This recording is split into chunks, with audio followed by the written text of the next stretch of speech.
Thank you. Ms. Vance Clemens, we're ready. I'm going to call the policy committee meeting to order. And Ms. Vance Clemens, if it's appropriate with you, I'd like to make an announcement Sure. just about an agenda item. I just wanted the community to be aware of one agenda change. Depending on when you logged on to the agenda, policy 220, which is student expression, was either listed as a second read or a first read. And so policy 220 on student expression was listed as a second read, but has been moved and updated and moved back to first read for this evening.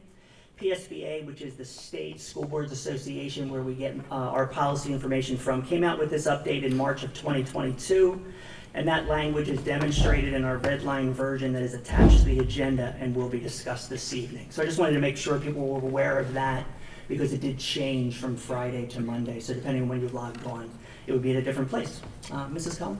Thank you. And I also wanted to offer some clarification. I know that there was a news article that was published a few days ago, and unfortunately I was not asked to offer any comments on what was published in the article. I wanted to clarify for people what the spirit of what the board is trying to do actually is. All that we're looking to do is to make sure that the resources that our students have access to and are exposed to are age appropriate, in the same way that we've always made sure of these things. Like for movies, if you remember when your kids would go on field trips, there were rules about what movies could be watched on a field trip bus and what couldn't be watched. And certainly if you have children of your own, as you've raised your children, you've been mindful about what they're exposed to, what's appropriate for them at what age. You've made those decisions, and these are the same kinds of things that we're trying to do for the school district. The reason why the policies are being reviewed is because it came to our attention that our review policy, book review procedure, had allowed some things that were not quite age appropriate for students in our schools to get in. So we thought maybe we should look at it again, because of the vagueness of book descriptions that we get from publishers and the volume of books that come in at a time for our librarians. We wanted to take a look at it and see if we could tighten it up to avoid those issues in the future. So I just wanted to let everyone know that the spirit of the book policy is to keep students with age-appropriate materials. And then the student expression policy came out of a desire to kind of control what we have in our schools. And you can imagine what it could be like, maybe not on the elementary level, but on the high school level, as students are more involved in things and more involved in their community and wanting to share things with their friends and have their friends come join them at church events, or come be a volunteer fireman or whatever it might be. We have to be able to control those outside organizations that want to advertise in our schools, because otherwise it would cause a disruption to the school day. So that was really the spirit of the student expression policy, and that's why we're going to go back and take another look to make sure that we get the language right, so that it actually says what we mean and means what we say in the policy. So I just wanted to offer that, and I know that Mr. Wurs wanted to make a comment. Mr. Wurs? Thank you for coming tonight. I wanted to address the Emily Rizzo opinion piece and some things that we're doing, and try to shed some light on how we're working things here. So I read her opinion piece on what we were trying to accomplish in the policy committee tonight. I would add that Ms. Rizzo should change her title to advocate instead of journalist, as she continues her style of attack without addressing both sides of an issue. At least this time she did reference that no one responded to her request for information, but anyone with an ounce of common sense would not respond. As far as I know, she never reached out to the board or Dr. Bolt. I would never waste my time talking to her, as I would assume she would twist my words into something designed to outrage people. What we are addressing here tonight are standards for our administration to follow. This is not about banning books in a library. This is not about restricting debate in school. It is about setting standards which, although are not definitive, but would allow the administration to get the control they need to maintain school discipline in a day-to-day fashion. I would argue it would be next to impossible to write a complete standard of everything that is allowed or allowed in the school. What we're trying to do is bring some consistency to these decisions. It's not about the board restricting speech in the classroom. It's about making sure divisive issues, such as religion, gender, sexuality, abortion, politics, and name another, are represented from a neutral perspective by our administration, our teachers, and to some extent our students. We need to ensure that the instruction to our students comes from an unbiased focus. It is up to our children and their parents to discuss these topics and form opinions as part of their upbringing. During the school day, we want our students learning and not sharing a plethora of issues that students of both sides of the political spectrum find uncomfortable. After school, they are free to protest and advocate for whatever issues are important to them. But during the school day, we must focus on our core mission of educating our children and letting them achieve their potential. Now, some say we are leaving the door open to restricting all sorts of freedom of expression. From my perspective, I think that is a huge overreaction. I feel the article stokes all sorts of fear in people without any justification or any examples. Calling it Orwellian based on no facts is just an example of fear-mongering. It doesn't belong in responsible journalism, and it certainly doesn't belong in our school district. I believe all these examples would never be a part of any restrictions any administration would implement. It also reminds me, on the other side, of the gun lobby argument, saying how if you take away my assault rifle, then you're going to take every gun away from everybody in this country. Now, the majority of people don't believe this, and yet it still causes extreme reactions. I feel the same way about this policy. We can try to find extremes and call each other names, disparage people's character over something that will most likely never be an issue. I believe our current administration will be the first to stop any kind of overreach of this policy. They have done a good job on this so far. As with most issues in the U.S., we usually find compromise somewhere towards the middle. From a board communication perspective, I feel we do not do a good job of explaining what we are doing and provide adequate responses to questions.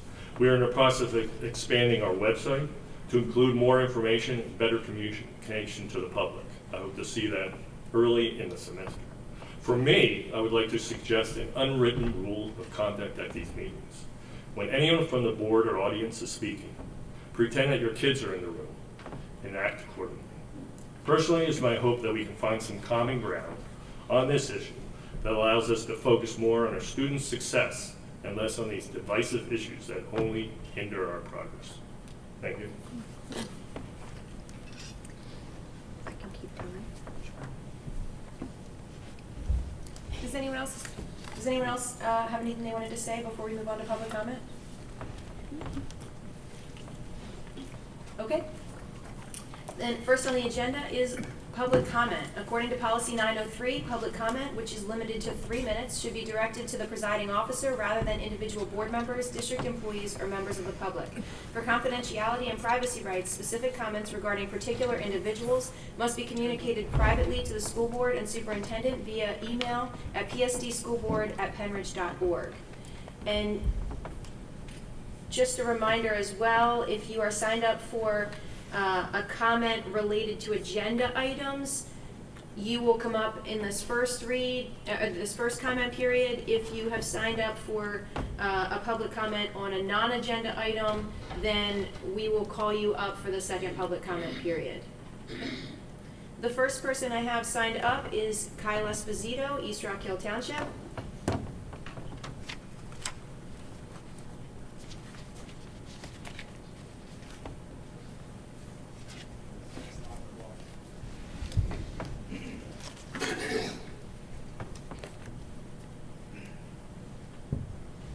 There we go. All right, good evening. Kyle Esposito, East Rock Hill.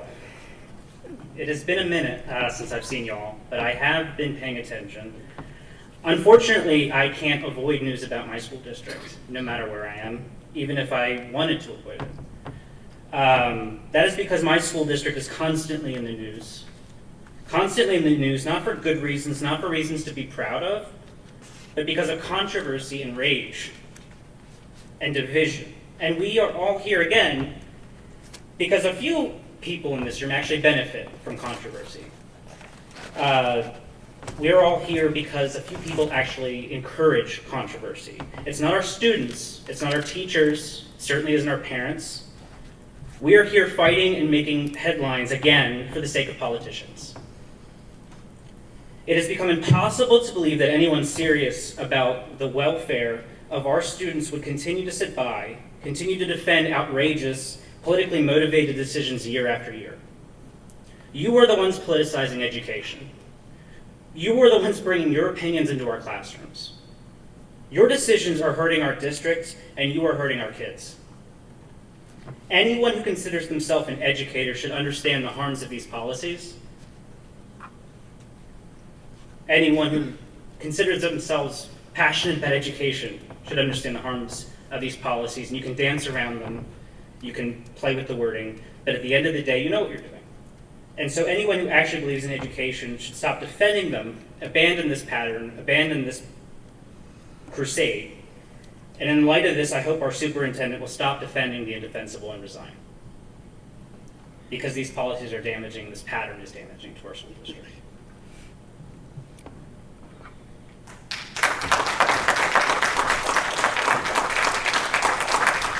Okay, next is Stacy Smith from Percy.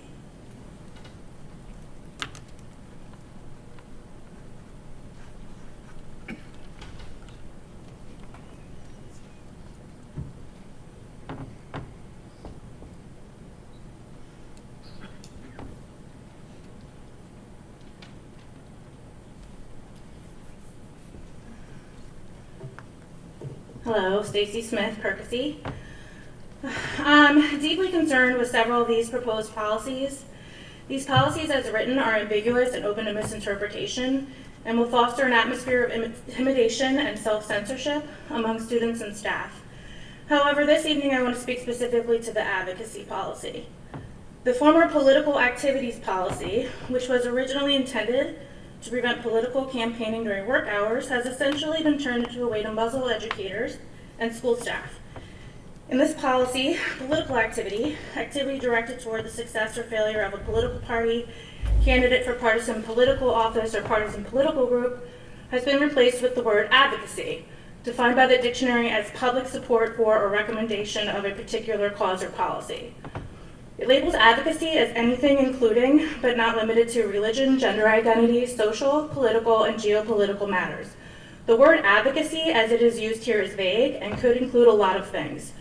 This is obviously a reaction to the national conversation regarding safe space stickers, pride flags, or discussions around anything LGBTQ related in the classroom.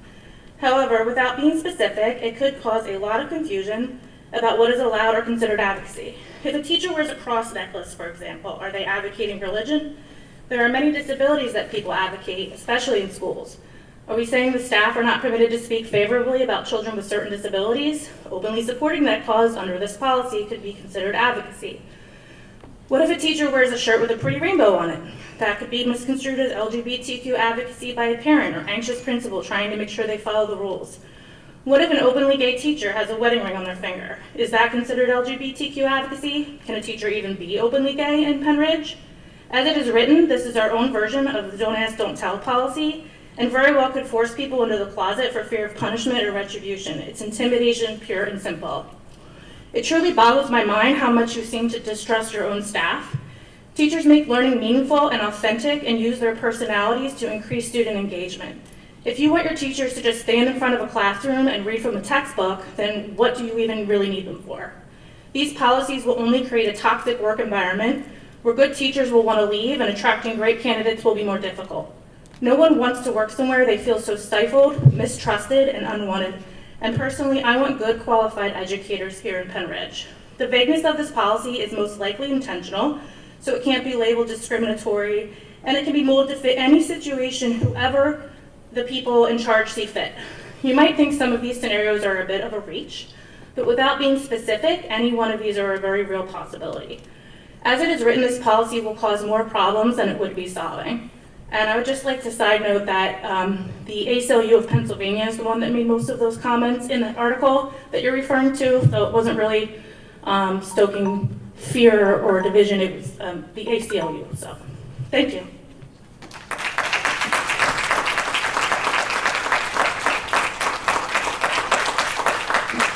Okay, next we have John King, Hilltown.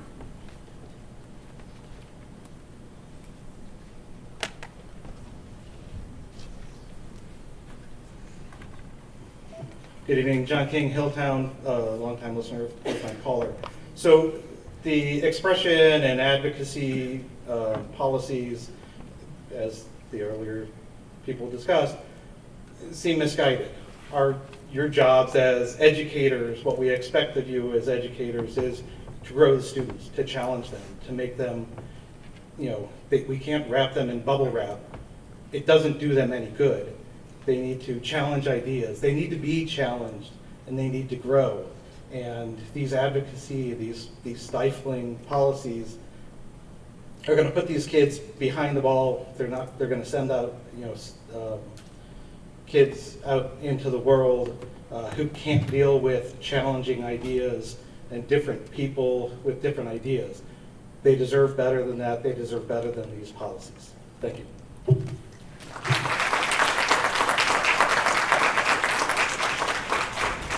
Jane Kramer, Sellersville.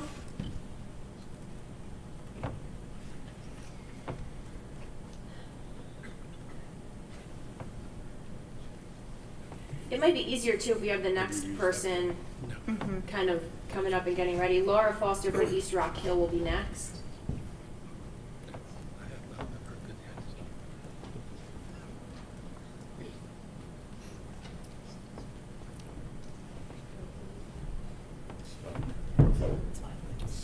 Smiley face.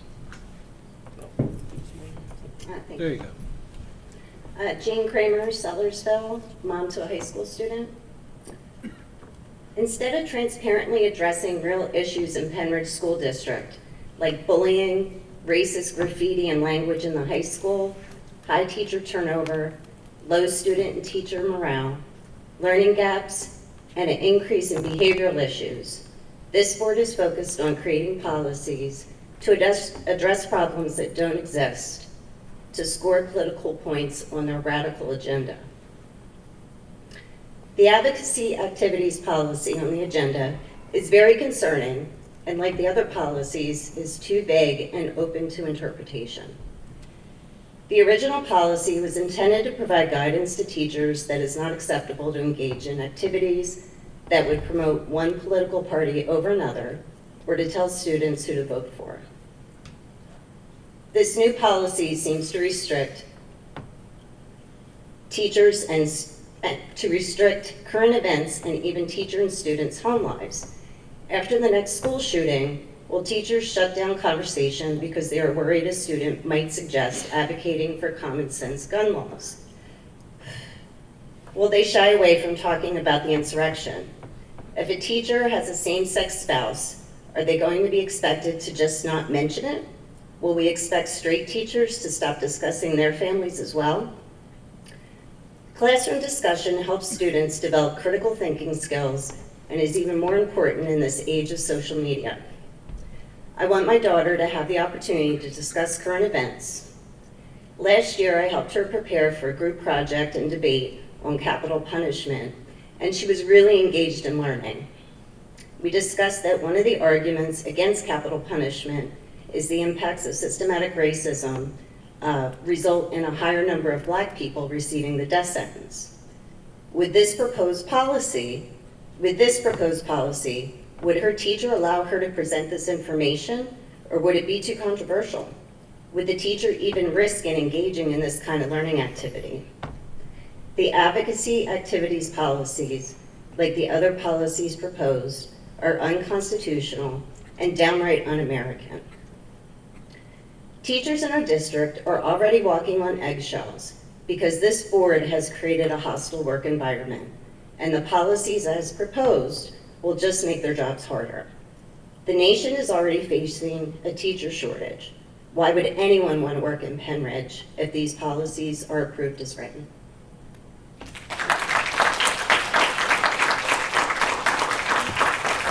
Okay, Laura Foster, and after Laura is Camille Foster. If we can start having the next person in line maybe sit in that chair behind, and then we can kind of have a nice, efficient system. Hi, Laura Foster, East Rock Hill Township. I'd like to speak a little bit about Policy 321, the advocacy activities. I'm a parent of 3 children in the district and a mental health therapist who has served our community for over 20 years. I'm an Alice Paul Award recipient for my work with the University of Pennsylvania for outstanding service to women. I worked on Anderson v. Roe amicus brief, which was heard by the U.S. Supreme Court and overturned the Ninth Circuit Court ruling assuring that constitutional rights are upheld by the states. I developed and supervised numerous mental health and social work programs in our county, including policy, many of which you here today have either accessed personally or someone you cared about has. I say all this because I am intimately aware of how policy can not only dictate a clinician's practice, but also inform safeguards of liability.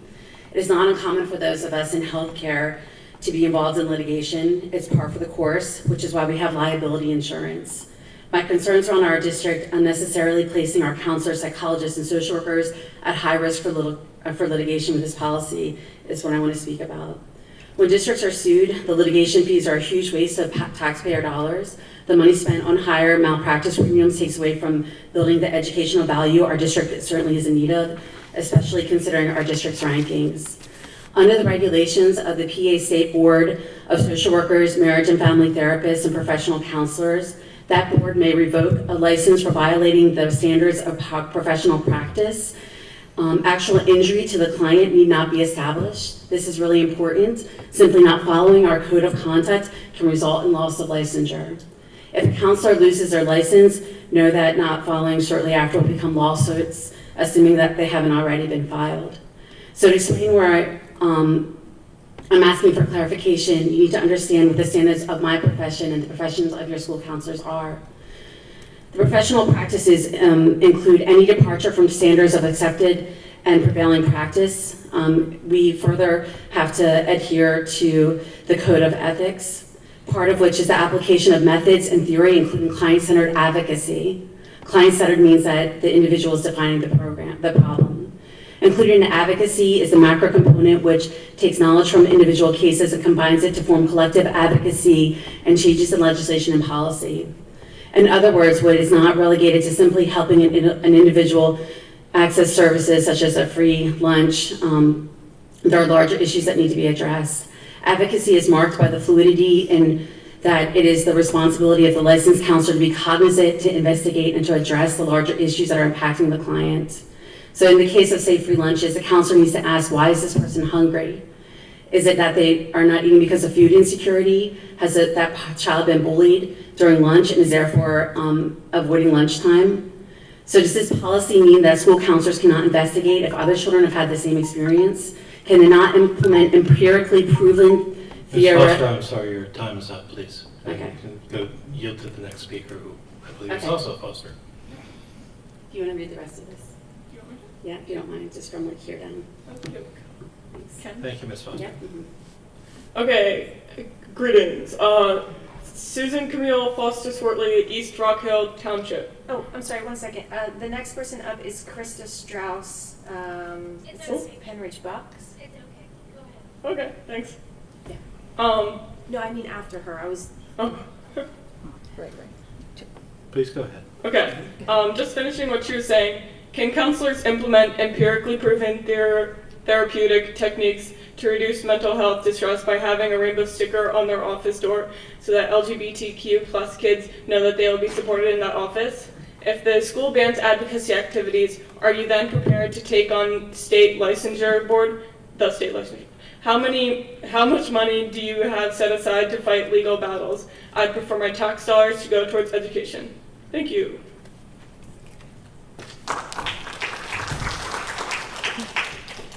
Okay. I am going into 12th grade here at Penridge High School, and I'm rather disturbed and not fully comprehending the proposed revisions to Policy 220 about student expression and the distribution of materials. When I read this revision, it seems to me like it's simply a way to inhibit my own expression. I volunteered at an animal rescue center. If they're having an event to help these animals, am I not allowed to pass out a flyer to my friends at school? If a student's church is having an event, are they not allowed to pass out a flyer to their friends at school? Is a student not allowed to text their friend about a concert during school hours? I'm confused. What is the reasoning for this? If it's not to stop kids from these sort of things, then is it to stop kids from advocating for what they believe in? Teaching kids not to advocate for themselves and stand up for what they consider right will not be a very useful skill when we are forced upon the real world and into college. You often see large and positive changes in humanity being made by college kids. This would not be an option for Penrith students if their claim to expression and advocacy is dampened. It feels like to me that your intention is to frighten me or other students into submission, into not standing up for what we believe is just and right. See, I recognize that it's your job to regulate the policies of the school, but I'm the one who is living these policies. And I don't want you to dictate how I and other students can express ourselves. Repression. To inhibit or restrain the freedom of a person or group of people. None of you will scare me, and never will. Thank you.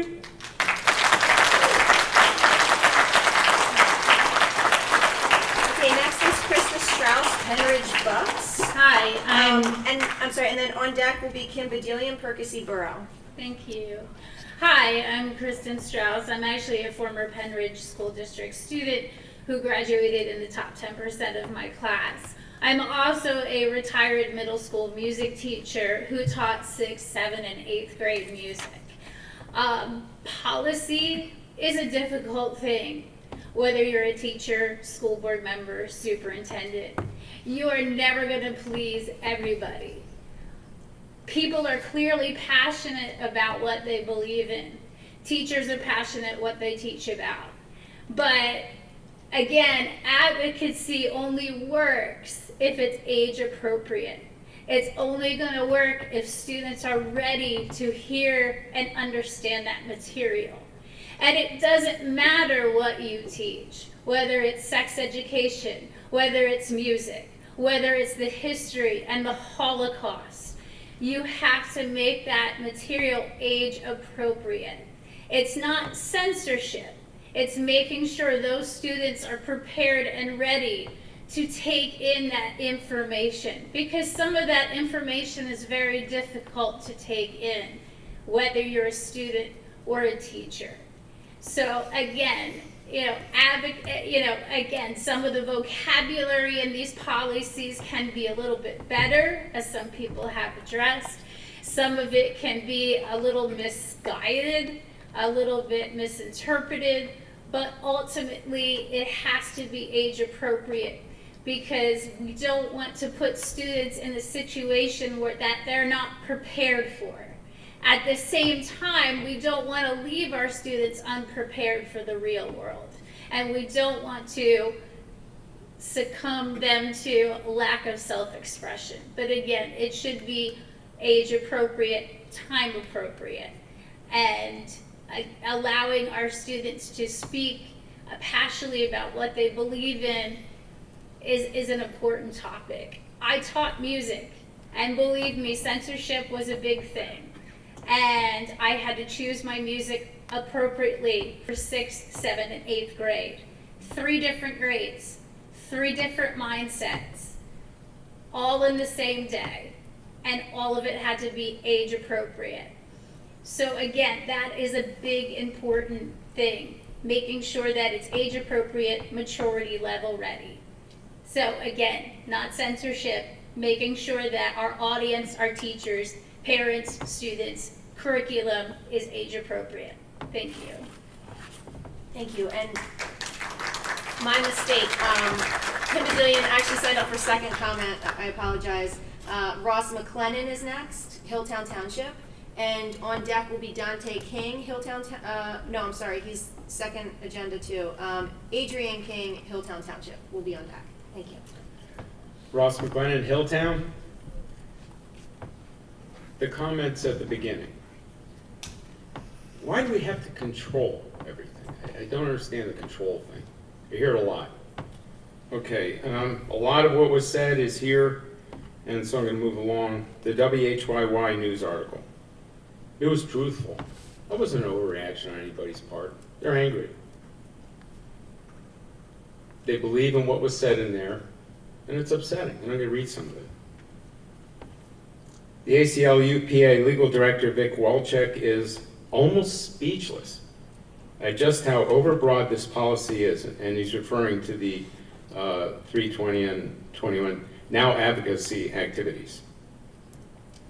This literally says if the school has a right to control everything that the students communicate to each other in writing or through text or digitally. Does that extend to clothing? Hairstyles? You gotta have an end to this. You can't make these statements without being clear. I think other people have made that comment. Calling the policy Orwellian. Yeah, Vic Walczak said that. He says the move is unprecedented. He continues to say, I've been doing this a long time. I've sued a lot of school districts. This is going way further than anything I have ever seen. Let that sink in. Okay, thank you.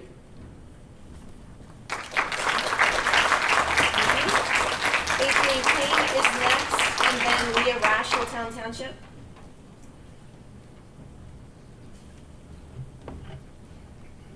On now? Yep.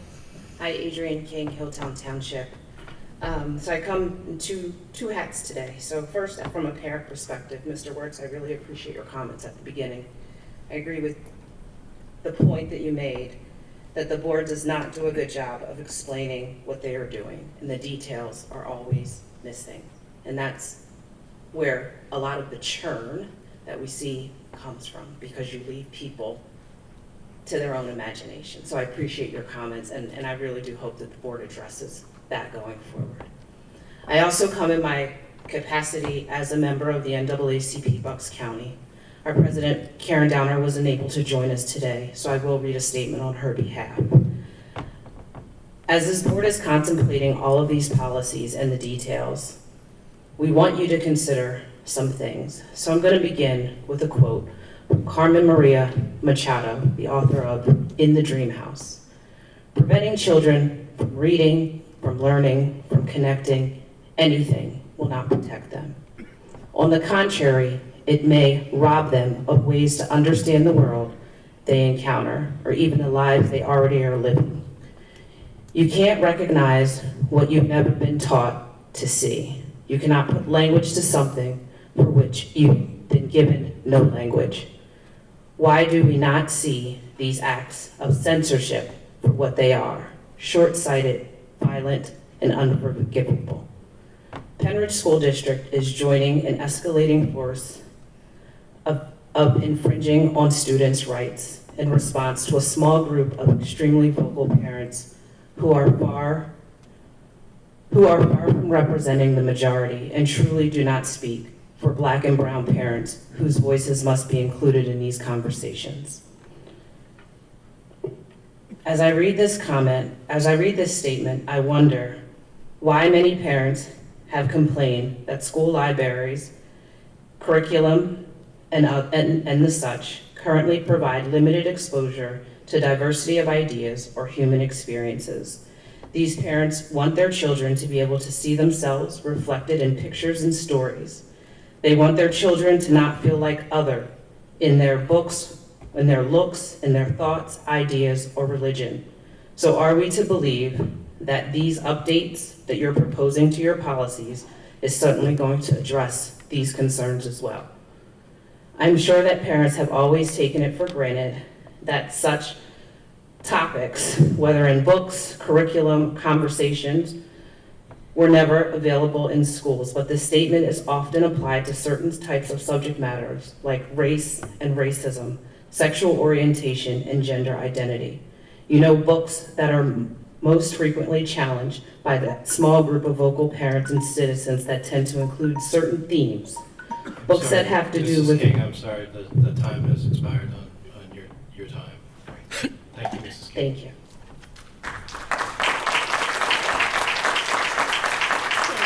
Leah Rash, Hilltown Township, and then Dave Bedelia, Percy Borough will be up next. Is there a way to see the time while it's going? All we have is this. That's right. Leah Rash, Hilltown Township. Thank you for all of you coming tonight. I think this is really important for everyone to be involved in these discussions. I know that the board received a letter from the Educational Legal Center. I'm going to just read an excerpt from that with their permission. When they were discussing most of the policies that were being proposed tonight, they made a statement saying, taken together, these policies do little to add to parents' existing rights to supervise their children's education while trampling on students' and teachers' First Amendment rights and creating new bureaucratic burdens on teachers that will impede rather than support student learning. That's from the Educational Law Center. I'm going to talk about the concept around fear-mongering, because I feel like that's actually why we're here. That's why these policies are even on the table. I have yet to see any evidence of a lot of these things even happening at Penn Ridge, and most of it's speculation, trigger words, and false information. I do agree that information should be age appropriate, and I think our teachers and librarians are already doing that. We don't have any examples of this not being implemented well. So when we talk about age appropriateness, I just want to remind everyone that love is what this board disbanded in an elementary school. Love is love.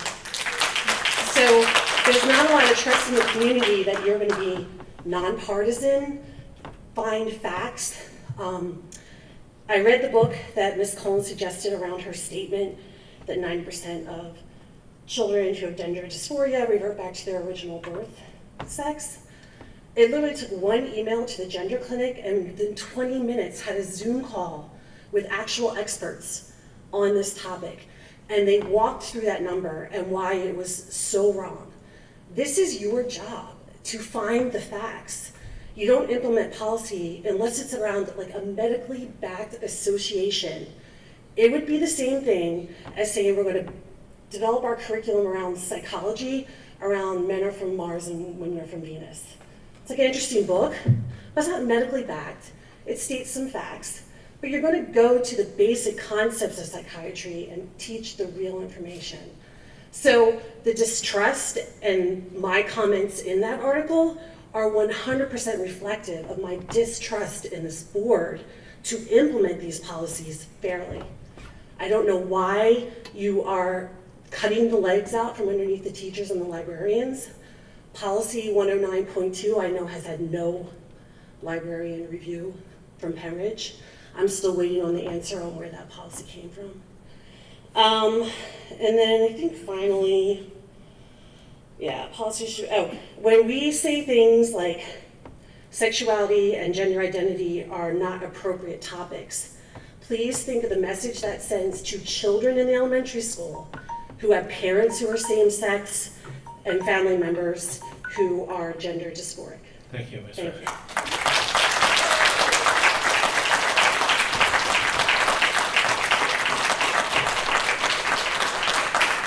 Okay, Dave Badillion, Percy Borough, and that's the last one on our list. Dave Badillion, Percy Borough. I just wanted to speak to the policy 109, the library resources. I know most of the dialogue around school library books focuses really on just the attacks on parental concerns and supposed book banning. What often gets overlooked or ignored, but has a significant impact on what books do and do not get into book libraries, is the bias and the self-censoring within the publishing industry itself and everything leading up to how books get into the library. A recent article by Publishers Weekly, followed by a New York Times op-ed, identifies this concerning state of free expression in the publishing industry.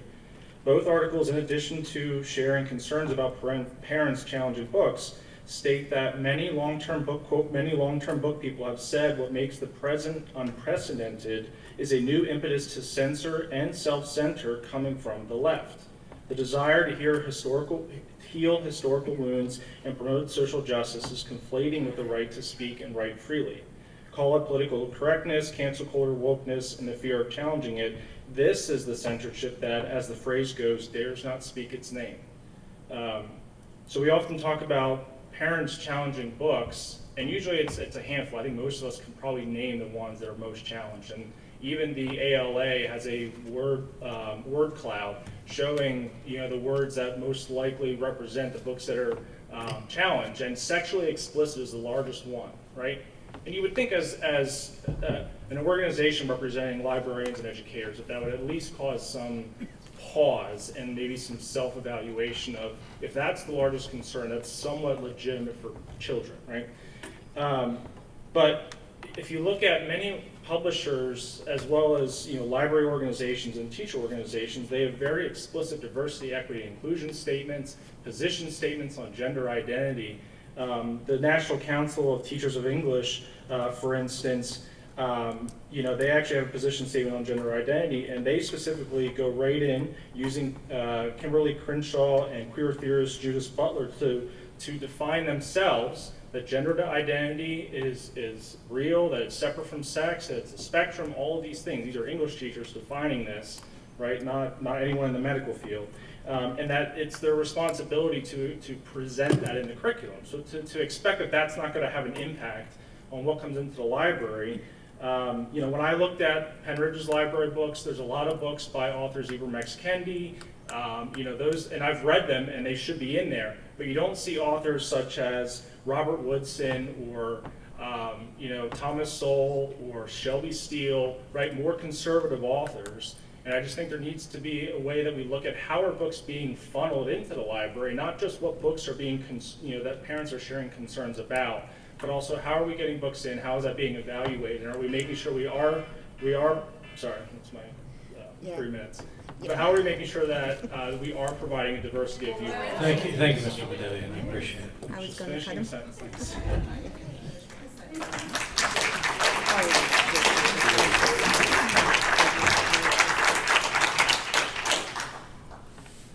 Okay, the first policy on the agenda,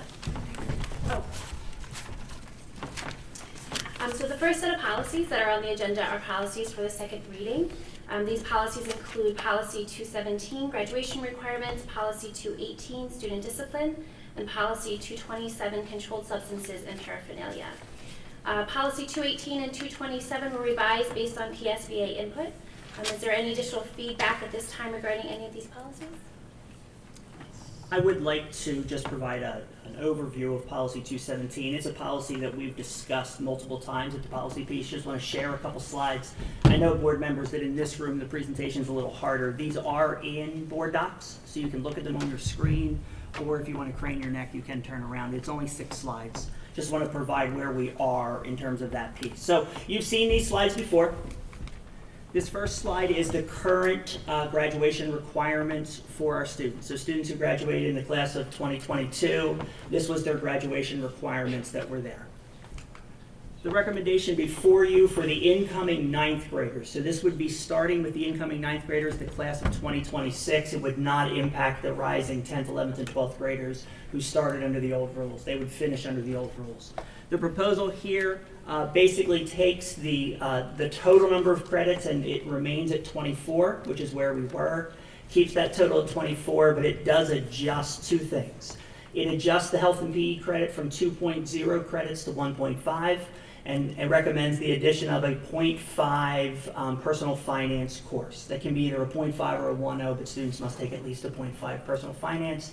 That's why it totals the same. It also incorporates the STEAM credits. It takes one of the credits that used to be down in the elective bucket and puts it up in STEAM, which allows students who want to take a 4th math or science, or in fact both of them, to count towards that elective bucket. Currently, if you take a 4th math or science, it counts towards the total, but it doesn't count as an elective because of how the buckets are defined. This would allow that to happen in the STEAM credits.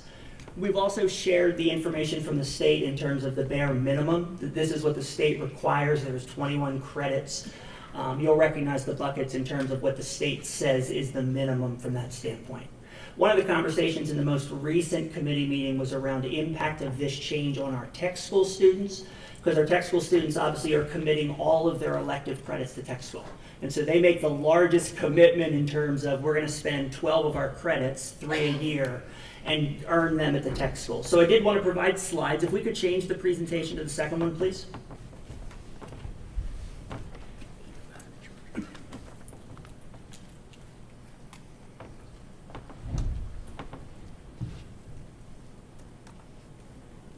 Perfect, thank you.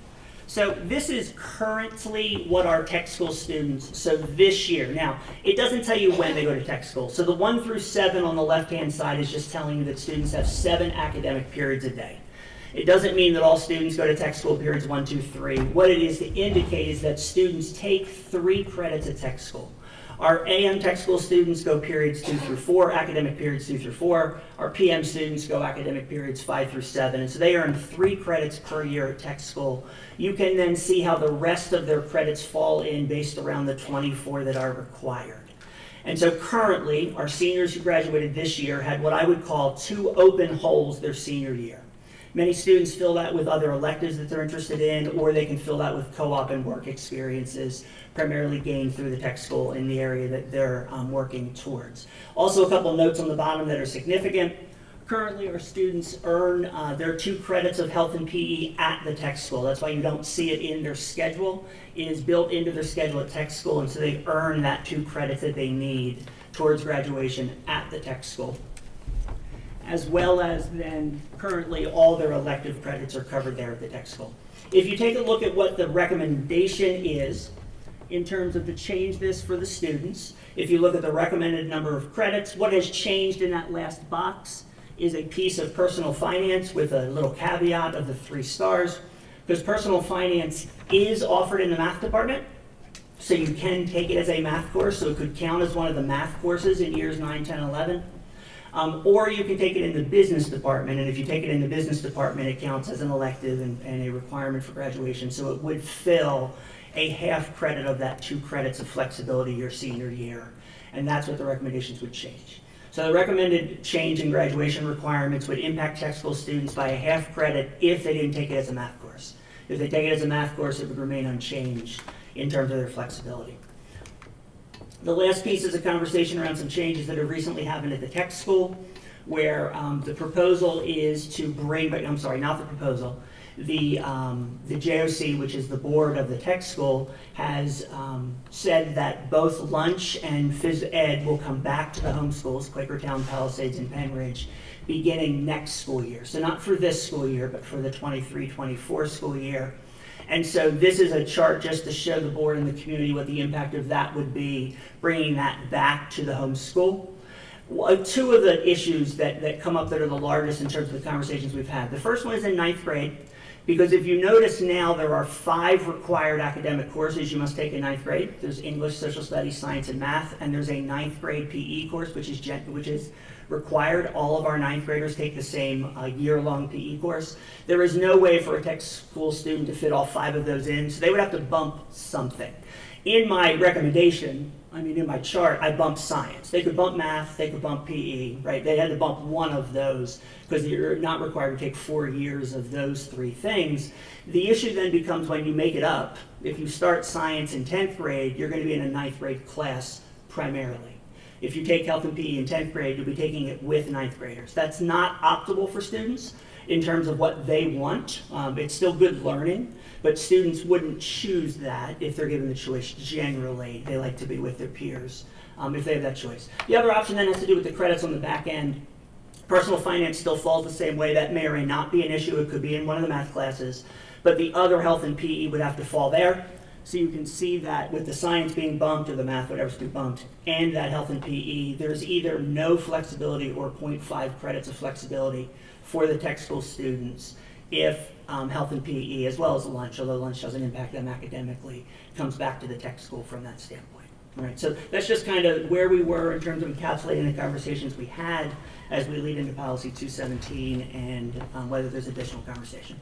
And just before you flip off that chart, just clarifying too, that means that tech kids, instead of the 24 credits, are required to take either 27.5 credits or 28 credits because of all the requirements, depending on whether or not they take that finance course under math or take it as in addition to their math credits. So just pointing that out before we move on to conversation, in case you're pulling down that slide. Well, the only difference I would make is I wouldn't use the word required because students are not required to go to tech school. But students who choose to go to tech school do get to the point where they have fewer academic options based on the requirements, yes. Right, well, if they choose to go to tech school, all of the other requirements make them take 28 credits. Right. If health and PE is brought back to the schools, yes. Right, yes. Can I get a charger? Can I ask for a charger? I don't charge. Do we have a charger that you could pull for a board member, please? Thank you. Thank you. Mrs. Blomberg? I just had a question on I know like last time we kind of discussed possibly the state requires for social studies 3 credits, and we are requiring 4. And we were kind of looking at if we were going to play with that, whether we would make it a possible elective. I know we talked about adding a possible, if it would require like American history or civics course. But I did have one question. With the health and PE, with the 1.5 that they have to take, students are not allowed to choose their PE course within the selection of all the PE courses. Is that correct? Like their full credit, they have to take that gym class, and then the 0.5 they have to take that whatever's, I don't know what it's called. And that is correct, and that's primarily because of the health standards.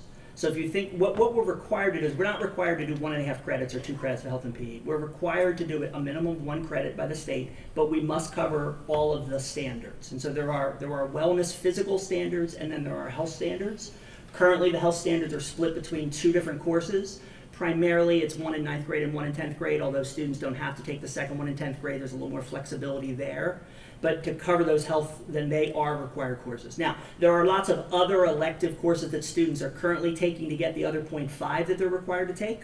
Students could continue to do that if they want to take more than 1.5 credit, because if we don't look at a tech school student, there's lots of flexibility for students to do other things that interest them, whether that's music, whether that's health and PE, whether that's science. There's lots of flexibility. It's really the tech school students, because of the 12 credits at tech school, that makes it far more difficult for them to have the flexibility that we're talking about. Dr. Bolton, just one point of clarification. When we were having this conversation at the tech school, the state actually does not require 1 full credit of phys ed. What they require is for you to meet all of the standards, which I think is what you were first saying. But yeah, you're required to meet all of the standards. So if you can meet all of the standards in a semester course, you could meet it in a semester course. You're not required to take the full year course. And actually, they were meeting all of the state standards in just 18 hours at the tech school, because that's all they were getting. They were getting 30 minutes of PE a week, which adds up to 18 hours in a year. And just for comparison's sake, it's 67.5 hours for a semester course. So they were able to fit it into 18 hours. So clearly, you could fit standards in a semester course, which is 67.5 hours. So that would be, if you wanted to free up the flexibility like you're talking about, you could have the mandatory credits in a semester course, and then have that extra credit be any other phys ed classes, so that they can do those electives, all of those physical fitness electives, instead of spreading it out that way. Credit or half credit? Well, if you're doing 1.5, and you put that all in a half credit, and then you add, and we're only required to do 1, so you could just do that as a half credit and do a half credit of choice. Or if you wanted to require 1.5 credits in phys ed, you could do that in a half credit and then have a full credit of choice. It's really up to you whether you wanted to do the 1 credit or the 1.5 credit, because the state only require, well, really you could just do the half credit. So anything above the half credit is just whatever Penridge wants to do. 2 things to remember. First of all, the state does require that you classify it as 1 full credit. The hours are not important, but if you look at their chart, it is 1 credit of health and PE that the standards are covered in. As well as the fact that, if you remember from the recommendation, we do think it's important that the students have 2 different health experiences, that we do think what they learn in health is important to them, and so them to have that not all in 1 grade level, but to have that at 2 different times, whether it be 9th and 10th or 9th in a different grade level. That's why our recommendation is that 1 as well as that 0.5. Understood. I was trying to point out what the legal requirements were and where their flexibility is. And I know the administration's priority is adding additional health, but I think that Mrs. Blomgren was looking for additional fitness side, not necessarily the health side. Right, like if they could get those standards, and then, let's say, I don't know, a kid wanted to take weightlifting instead, and they could fit that in there, and they could choose that as part of the 1.5 instead of us saying you have to take this certain gym class. I don't know if there was room for that. I don't know how strict the standards are. Can we do that? We'd have to redo the courses to make sure in this case, we're talking about the health standards, that all the health standards are covered in 1 course that every student takes. Whether that be the 1 credit or the half credit, that's not as significant to the fact that they've covered all the standards. The question really comes down to whether students should have 2 different touches at health, which is why our recommendation is to not put them all together and to put them into 1 year, or a course that can be taken in 1 year. and that students have both the physical as well as the health component 2 different times, a minimum of 2 different times, because kids can take it more than that if they want. Can we add choice to it and give them a half a credit that they can choose? Because everybody wants to get more physical activity, but if they're shoved into a course that does everything and they don't enjoy it, they're not gonna. But if they can choose the half credit to their favorite sport or their favorite activity, wouldn't that give them more choice as opposed to prescribing 1.5 credits? Well, and first of all, let's make sure we're classifying. Our courses do provide choice for our students. Our teachers are wonderful at making sure the activities that are motivating to the kids in front of them are the ones they do. It's not like they must play flag football for 6 weeks and then whatever the next piece is. It still really comes down to, Mr. Wers, if we're forcing all of that into one course, the health, that means that second touch would not involve health if the students didn't pick it, which is why it's not our recommendation. No, It's I agree with so that, but we're talking about 1.5 credits. Right. And so Can we're you talking fit all about the health we're talking about 2 courses, right? And so the students having health twice. And so if we build in choice, we'd have to force all the health into one of those 2 classes, which means the other one wouldn't necessarily have health unless the kid picked it. So the kid would only have health once, even though they'd have all the health at one time. Does that make sense? No. Sorry. That's okay. I see we have 1.5. All right, we can talk about that some other time, but I think if we give them some choice in what the physical activity is, I think that's a benefit to the students, as opposed to going round and round and whatever the teacher decides. I'm not criticizing that. I just know if I was into flag football, I'd want to do that for 6 months or whatever. And if I was into weightlifting, then they should have more options to do that. They're certainly going to exercise more if they're into the sport that they are assigned or getting. So what if we added like something like, we've been in a lifeguard shortage for the last 2 summers, adding that course that is an elective now to one of those that are optional that count as a half semester credit? Would that be something that would be, applicable? Students have the option to take a lifeguarding course. It is not huge in terms of numbers, and that's primarily students don't enjoy getting out of the pool when they have other classes going on. Students during the day don't like to get into the pool because they have to get out. Plenty of kids love to swim, plenty of kids I think like to be lifeguards. There is more students who take those types of opportunities outside of the school day, which we also offer in terms of our pool is used for certifications outside of that, as well as some of the community pools. But the lifeguarding numbers to require that, I think, would be, because we currently have an aquatics requirement in 10th grade. That is one of the rationales. We did the student survey that said we don't, that's not a preference for us in terms of let us choose that if we want to do some other kind of physical activity. I was piggybacking on Ron's comments about options. Yeah, I think you were suggesting that being one of the choices. One of the choices. Yes. And one of the things that I've heard from, students is, we have these additional phys ed electives, but if they want to take a phys ed elective, it has to be above and beyond the 1.5 credits, which means they can't take a different elective. And so you would likely have more kids sign up for lifeguarding if that would count as one of their 1.5 credits of phys ed. If it's not going to count as 1.5 credits of phys ed and it's going to eat up their elective and they could potentially take something else instead, or maybe they don't have any additional electives because of whatever courses they're required to take based on, being at tech or being a science major, whatever they, whatever things they feel like they need to take, giving that flexibility within those 1.5 credits, I think you would have more kids that would sign up for lifeguarding. And I'm very willing to go back to our health and PE teachers and talk about that health component, because it really is the health component that wags all of that conversation we're having, and I'm somehow not making that clear in terms of the 2 classes. And so if health is offered in only one course, let's say we put all the health in 9th grade, you could provide that other 0.5 credit as the choice for students to pick, because there are plenty of health and PE electives that students choose. And so they could choose that. What it would mean is that the students wouldn't have health that second time. They'd only have health once, which is why our recommendation is what it is. And so to make sure students have health twice, the 2 courses are required, and then everything above that is the extra that they can take, like they are now. Like they all have to take at least 0.5 extra, so they are signing up for a choice. Our current students, because they have to take 2 credits. It's just the new incoming students. So I do think that is separate from the policy in terms of having that conversation with the health and PE teachers. The question is 1.5 credits appropriate with the 0.5 personal finance, as well as the STEAM addition? And are there any other pieces that you want to? Because this has already been approved for first read. This was just to make sure we've had this conversation multiple times.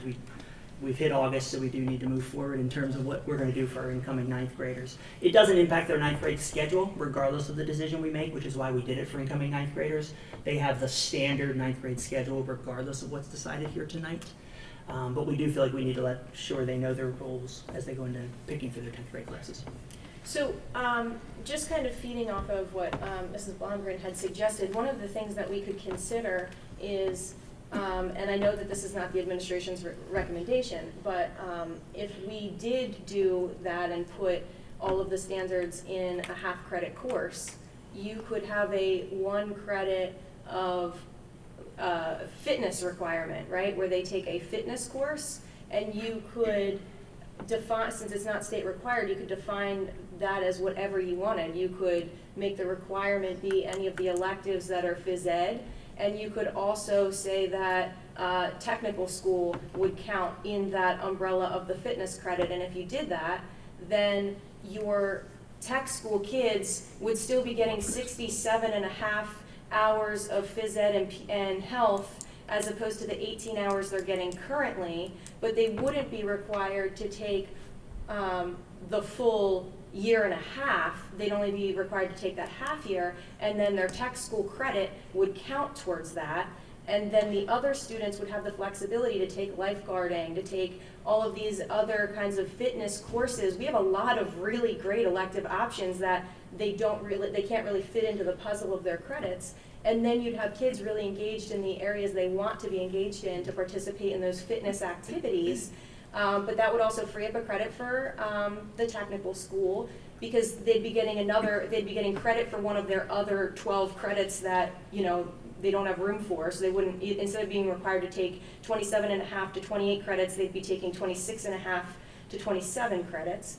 And that would allow that flexibility for all of those fitness activities that we're talking about. So you get more health and phys ed for tech, but not drastically more, and you'd really broaden the opportunities for other students to be able to participate in those other fitness options that we currently have. I have a question about, because it does sound like if we did something like that, then we are going to have to decide about health here. So when the health and PE teachers, I can't remember if it was, but I think it was during a curriculum committee meeting. I know Jordan and I had met with health and PE teachers, but I'm pretty sure it was during a curriculum committee meeting when they came to talk about health and PE and what they talk about in the, or what they cover in the 2 different health courses.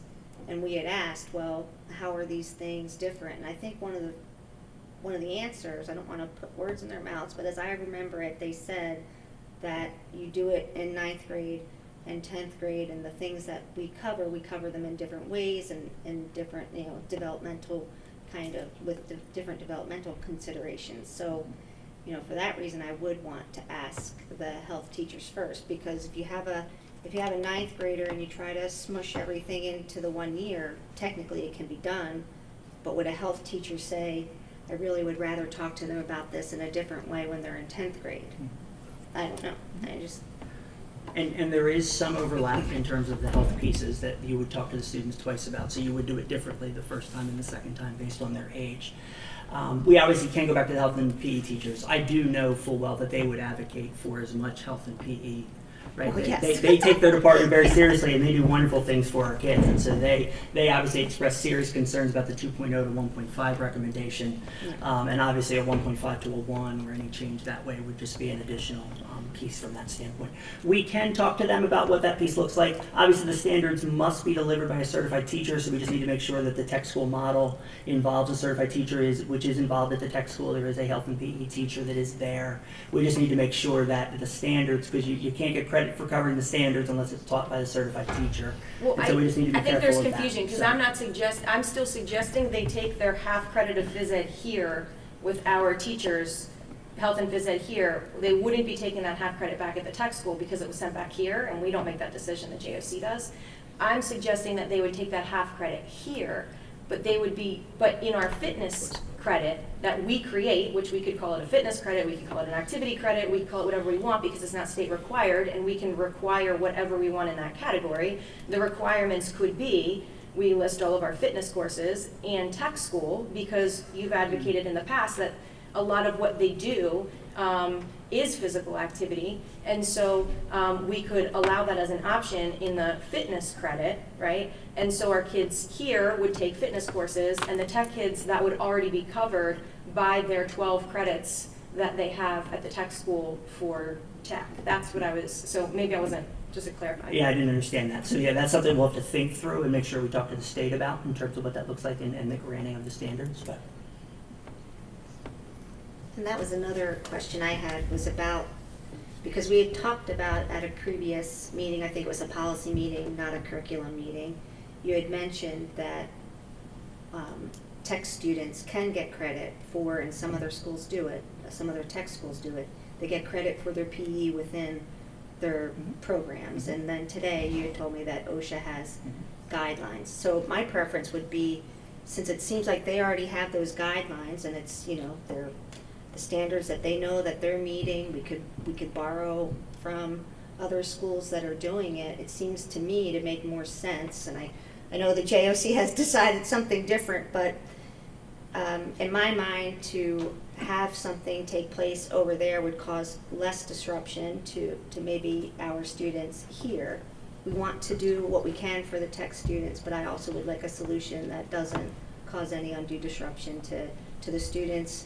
Over here, we have to think about them as well, and to me, it seems like a great idea to just go ahead and have that, whatever that OSHA thing is. To me, it's brilliant. I mean, obviously, they're getting a lot of physical activities, so just go ahead and have that count for their PE, but, I mean, I don't know how permanent the JOC decision is, but I would have preferred to have it stay streamlined over there within their department, as it were.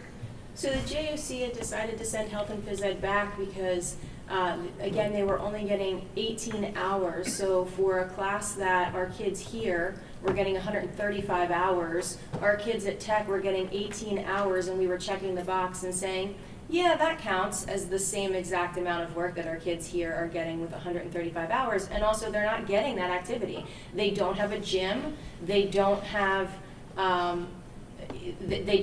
fields. So they're not getting the same kind of quality education, and when you talk about parity, we felt that it was not fair to our tech kids that they weren't having any access to the phys ed facilities because they're being required to take phys ed in an area that literally has no phys ed.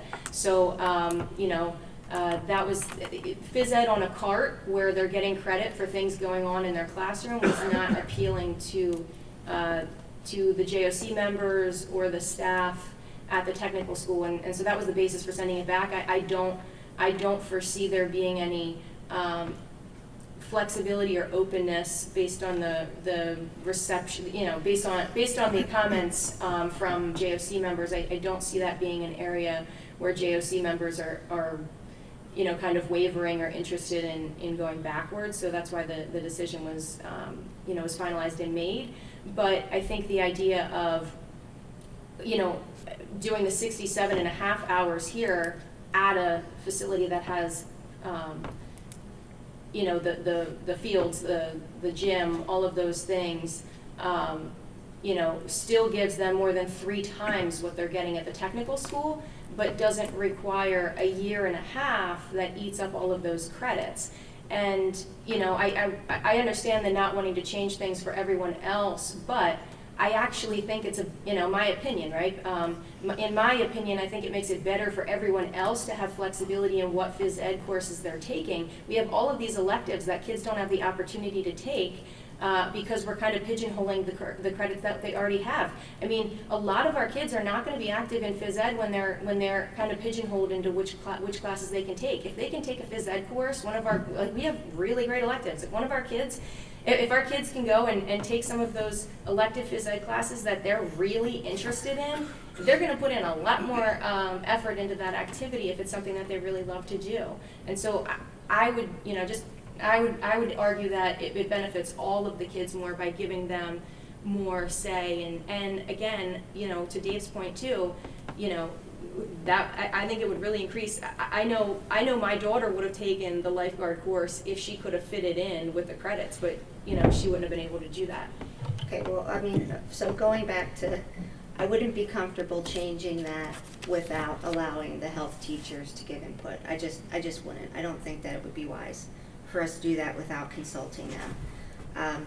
And then going back again to, I think, the same policy meeting, I had asked about, you know, and again, the OSHA standards, I hear what you're saying, the kids, they don't have the gym and what have you, but clearly there are schools that OSHA and kids that are getting the physical activity that they need, it meets the requirements. So I think it's worth looking into. And then the other thing was, you know, I already asked, Craig Stats isn't my state rep, but he's on the education committee. And so I had asked him about the requirement or the prohibition against students who are athletes getting PE credit for the time that they spend on their athletic teams, which anybody that has a kid on a sports team, you know that the amount of effort that they put into that is substantial. It's a huge time commitment. It's a huge you know, amount of physical activity, and to me it just makes sense that they should get credit. And well, it's illegal.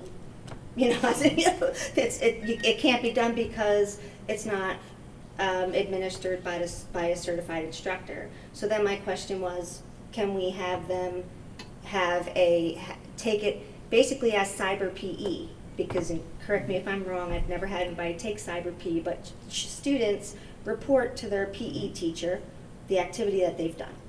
And then they get credit for that activity. So if we had students, be they tech students or students here at the high school who enroll in our cyber PE program, I think that's another option. If you're looking for flexibility for students to do what they're interested in most and freeing up time for them, because some students really are motivated to take a lot of courses, and maybe they can take an art class if they, you know, if they had a little bit more time in their schedule, because some of them are so focused on the academics, which is great, but it also would be nice for them to be able to take something different. Anyway, I would like to pursue that angle. To me, that seems more fruitful, that we should encourage the cyber PE. That would apply to everyone. It's something that we already have set up. We have, I don't know how many students are in athletics. Even marching band would count, because that's a big physical activity. Well, I don't know. I would think that marching band should count because I'm a band kid. But anyway, so I would like to look at that, and I would like to have input from the health teachers to see what they think about combining. I'm not opposed to them combining it, but I'm just remembering what they had said, and I would like to double check with them.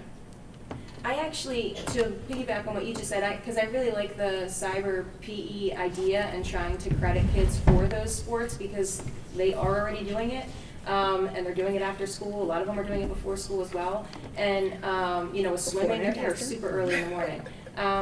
But again, if we moved all of the required standards into that half credit course, that would give you that full credit. And that full credit could be used for the cyber PE like you're talking about. And so some of the kids could get that 1 credit of cyber PE doing it that way and utilizing the sports if we can do that. So I think that would be great. No, I understand what you're saying. To do that, we would be making a decision for health teachers that aren't here to express their opinion on it, and that's just not. Wait, we're not suggesting changes now. We have to Well, look into this, right? What are we talking about doing here today? Is this, we want to go ahead with this, but we can make those changes afterwards too. Is that correct? So what I've heard is that there's been no conversation around the language change. And the language change, just basically, our policy used to say students shall earn 24 to 25 credits, which made no sense because they were required to earn at least 24. And so we've changed it to make sure it says a minimum of 24. That's the only language change. And I have heard no concern about that piece in terms of that conversation tonight. The question is, are we comfortable with the 1.5 phys ed? Because you're right, Mr. Wers. The conversation about how that 1.5 phys ed is spent, for tech school, for cyber, Yeah. for some of the things that we've talked about, electives, health, right, all those other pieces that we've talked about. There are people not in this room who need to be part of that conversation, right? Like you said, I need to go to the health and PE teachers. But I don't think it changes the 1.5 recommendation. No, I The- don't The think question it would does. be, how's that It 1.5 actually- going to be spent? It actually So- would change that recommendation because, like you said, if you were making it a fitness credit and not a phys ed credit, so that you could also count tech, you wouldn't be able to do that unless you had a certified teacher administering, because you're calling it a fitness credit, you're not calling it a phys ed credit. Or you could call it whatever you want, call it the blue sky credit, I don't care. But the point is, if you are if you're defining that as a phys ed credit, then you cannot count the tech school as that credit.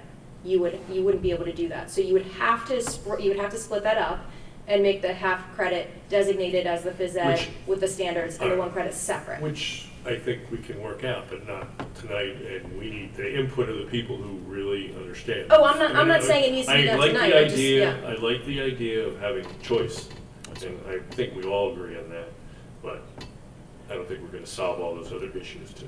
But my We should question probably is- move on. The policy the way it is, I think we should be okay with it. Okay, 'cause that's different than what Mrs. Banis Clemens is saying, I because understand. we may need to, if her idea has board consensus and is workable, as we talk to the state and we talk to the people who are implementing this, we would need to come back and redo that portion of this policy, although that could be done during this school year. Yeah. Because these students are still ninth grade, it's not gonna impact, we'd have to work the tech school piece out as quickly as possible, but that's the piece. So we would suggest that we still continue with the recommendation as it is.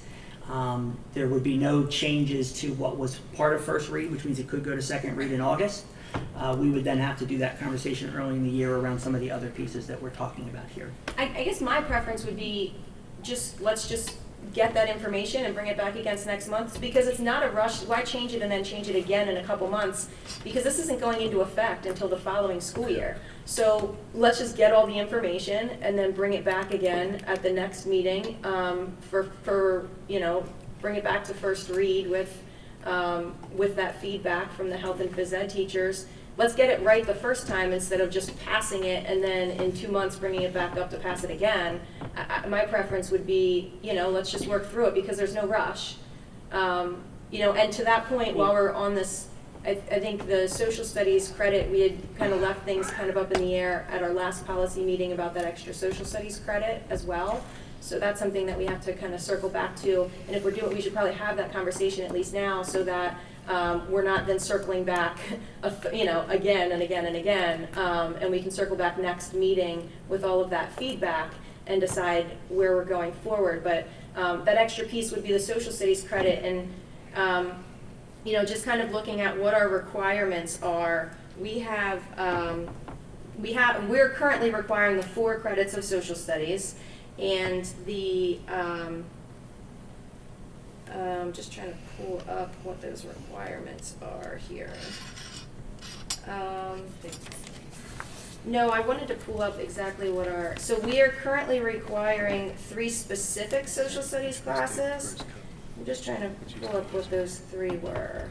Currently, the language says you must get 3 social studies credits, but you must be enrolled in social studies all 4 years, and the 4 social studies counts as an elective.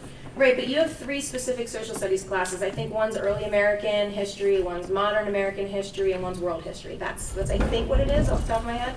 And then you guys then there was discussion about wanting, political science, There is whether or a not that's required, right. there's the half-credit American Government 12th grade course for students who don't take AP. Students who take AP don't take that course, but the rest of them, it's required for the seniors to take that half-credit American credit. Right, so even in the 4 credits of social studies that we're requiring, we're not giving kids flexibility as to which social studies classes they take. So again, all of those additional social studies electives that we have, kids don't have the opportunity to take because we're saying you have to take these specific social studies classes for 3.5 years, so they only get a half credit of choice. And so, I think that maybe we could have some discussion about what should be required for social studies and what could maybe be more flexible to allow for any social studies classes. And again, I would still advocate that that be within the 3 credits that's required for the state, so we're not limiting kids' choices and they could use that 4th credit for for anything else. You could still build in what social studies pieces you think are important for them to be required to take those specific ones, and how many of those credits we could open up to student choice in social studies, because there's psychology, there's sociology, there's so many different history courses, and right now we're really limiting them and their ability to take additional ones, especially, we keep having this conversation, I feel like nationally and everywhere about pathways, but if we're really limiting their opportunities to choose anything different than everybody else, isn't pathways just kind of a gimmick? I don't know. But. Dr. Bolton, I see the language change from the 24 to 25 to 24. Where's the language in this policy that all the discussion is around? It's not jumping out at me. The language isn't in the policy, other than the standpoint of it says the graduation requirements will be in the program of studies, which means we do need to make sure that we know what the program of studies graduation requirements are. Okay. And that's because that's also a suggested change. They go hand in glove in terms of those pieces.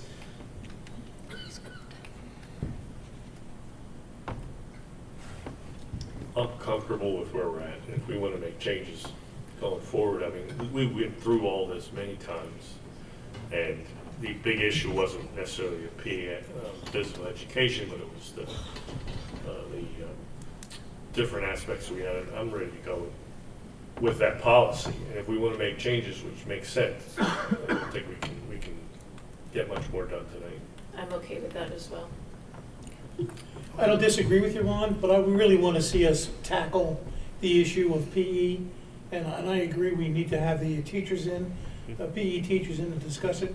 I don't want to leave that issue alone. I want to keep it on the table, and I want to really hammer it down so we get a final decision versus sitting here next month having the same conversation. I don't want to see that happen. Agree.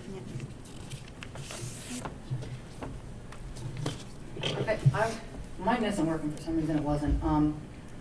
My question, Dr. Bolton, which I think you answered, but then I wasn't sure I understood. If we pass the gym tonight the way it is, can we go back and make adjustments to the half credit versus 1 credit and keep it at 1.5? Or are we just reinventing the wheel again later? If you're keeping the amount of credits the same, you wouldn't have to change policy 217. What you would change your curriculum. So let's say we moved the health and put all the health standards in one course. That means we are rewriting a course. That would come before the curriculum committee to say, we're rewriting the health, and here's why we're rewriting the health, because now the students can get their 1.5 any other way. It'd be the same thing if we're doing the tech school and we wanted to call the credit something differently, which is what Mrs. Vance-Clemens is advocating for. Then we'd have to come back, because that's now a graduation requirement problem, and that's a 217 issue, so we would have to do it through policy. So it depends on what the change is. Some of the changes we're talking about tonight would be curricular changes. They wouldn't touch this policy at all. Students would still be getting 24 So we potentially could credit. go to the gym teachers, the health We teachers, certainly talk could. to them, change the way we're doing it, but still end with 1.5 credits, which wouldn't change. Unless you policy. classified it as a fitness credit. And that's only tech school kids. That would, what she's talking about would only impact the tech school's kids if we decide to do health and phys ed, their 1.5 differently because students are at the tech school. And if we decided to do it completely differently, did I hear you say it would not affect these kids right now in 9th grade if we pass this? Could we get started, pass this, and then go back and change it? My only later? concern about waiting for this is, I was the kind of kid who started 9th grade and knew what I was taking for 4 straight years. And we have families out there, I'm unusual, but I don't think I'm that unusual in terms of those pieces. And so for us to have a 9th grader coming in and not know what their rules are, right, to say, well, we're talking about changing your rules, but your rules aren't, right, and I'm talking about for the majority of students. The majority of our students don't go to tech school. And so to say, yes, there's 1.5. Now, if all of a sudden in 10th grade they don't have to take that course, they can take any course they want, we're not rocking their world, right? They're just filling in a different health and PE in that block that they're taking anyway. And so that's why I'm advocating for doing something in August, because then we are saying 10th, 11th, and 12th grade, here's your rules. 9th grade, here's your rules. And then let's continue to have these conversations around the health and PE piece as well as the tech school students. Okay, and then one more question, back to social studies. I know we had multiple conversations about a civics and constitution 0.5 requirement for graduation. If that is not in this now, does that mean can incoming ninth graders, can we add it to the requirement? Because it doesn't seem like we've hammered that out yet either. So if you remember the conversation with the curriculum around that, we made a presentation of all the civics topics that are covered K through 12, excuse me, including that 12th grade American government course that is primarily a civics-based course in terms of that requirement for students who don't take AP. So it's still the vast majority of our students. And so again, if we wanted to make an adjustment to that and have our our social studies teachers make adjustments to their curriculum, they would be curricular adjustments and wouldn't show up in here. Because if you're taking 4 social studies, whether we're telling you which ones to take or whether you get choice, that's not a policy 217 issue. That's a curricular issue in terms of what do 9th graders, what are they allowed to take? What are 12th graders allowed to take in terms But of if we their made social it a studies graduation course? requirement to take a half credit civics, of course, maybe we don't even have yet. Mhm. That could be done through And we pass curriculum. this tonight, okay, that would go through. Yeah, because it would just be part of the 4 credits. It would be, Okay. whether it's in a 10th grade course or a 12th grade course or whatever. Okay. That would be a new course, not a new requirement, not a new credit requirement. It Okay. still would be 4 credits of social studies, you just get to 4 differently. Okay. Unless you're building that into the 3 credits and changing what you're requiring within the 3 and moving it down to 3 credits instead of 4. To the state minimum. Of social studies, Yeah. yes. I just have one other question that got triggered by, sorry. But I'm confused. If the OSHA, the OSHA thing that tech students do right now is considered PE, do we really need to worry about whether we say fitness or PE? Can't we just keep calling it health and PE?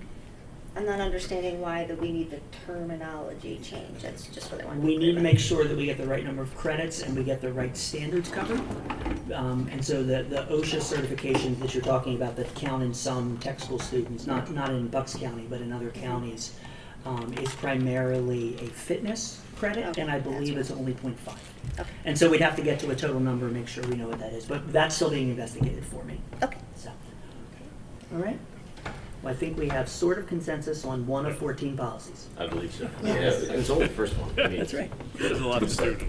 I just like the idea of more flexibility for the students, because that way they have more options, they can choose more items, how they're regulated, how they're stipulated in the guidelines for the state, so that way we can have, students leaning towards what they actually want to do and what they actually like, as opposed to being told they have to do something.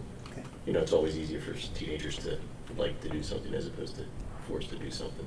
I agree with that, Dave. So are you guys saying then that you would want to limit the required social studies to 3 instead of 4, so they have more flexibility, and look to reduce the number of phys ed No. required that way, and do the fitness piece so that they have that more flexibility? Is that?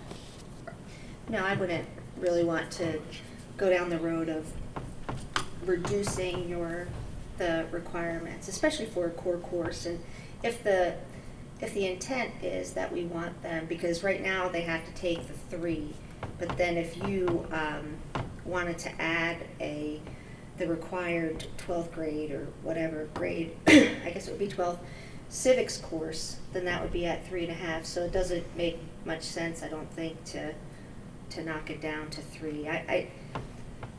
I see what you're saying, and of course, I would love flexibility, and I was a social studies teacher, so, I would like to see econ as a course. That's something that I think everybody, I think it's fun, and there are a number of social studies classes that students would like to take. So I want them to have flexibility in choosing, but I wouldn't really be in favor of telling them, you only need to take the bare minimum.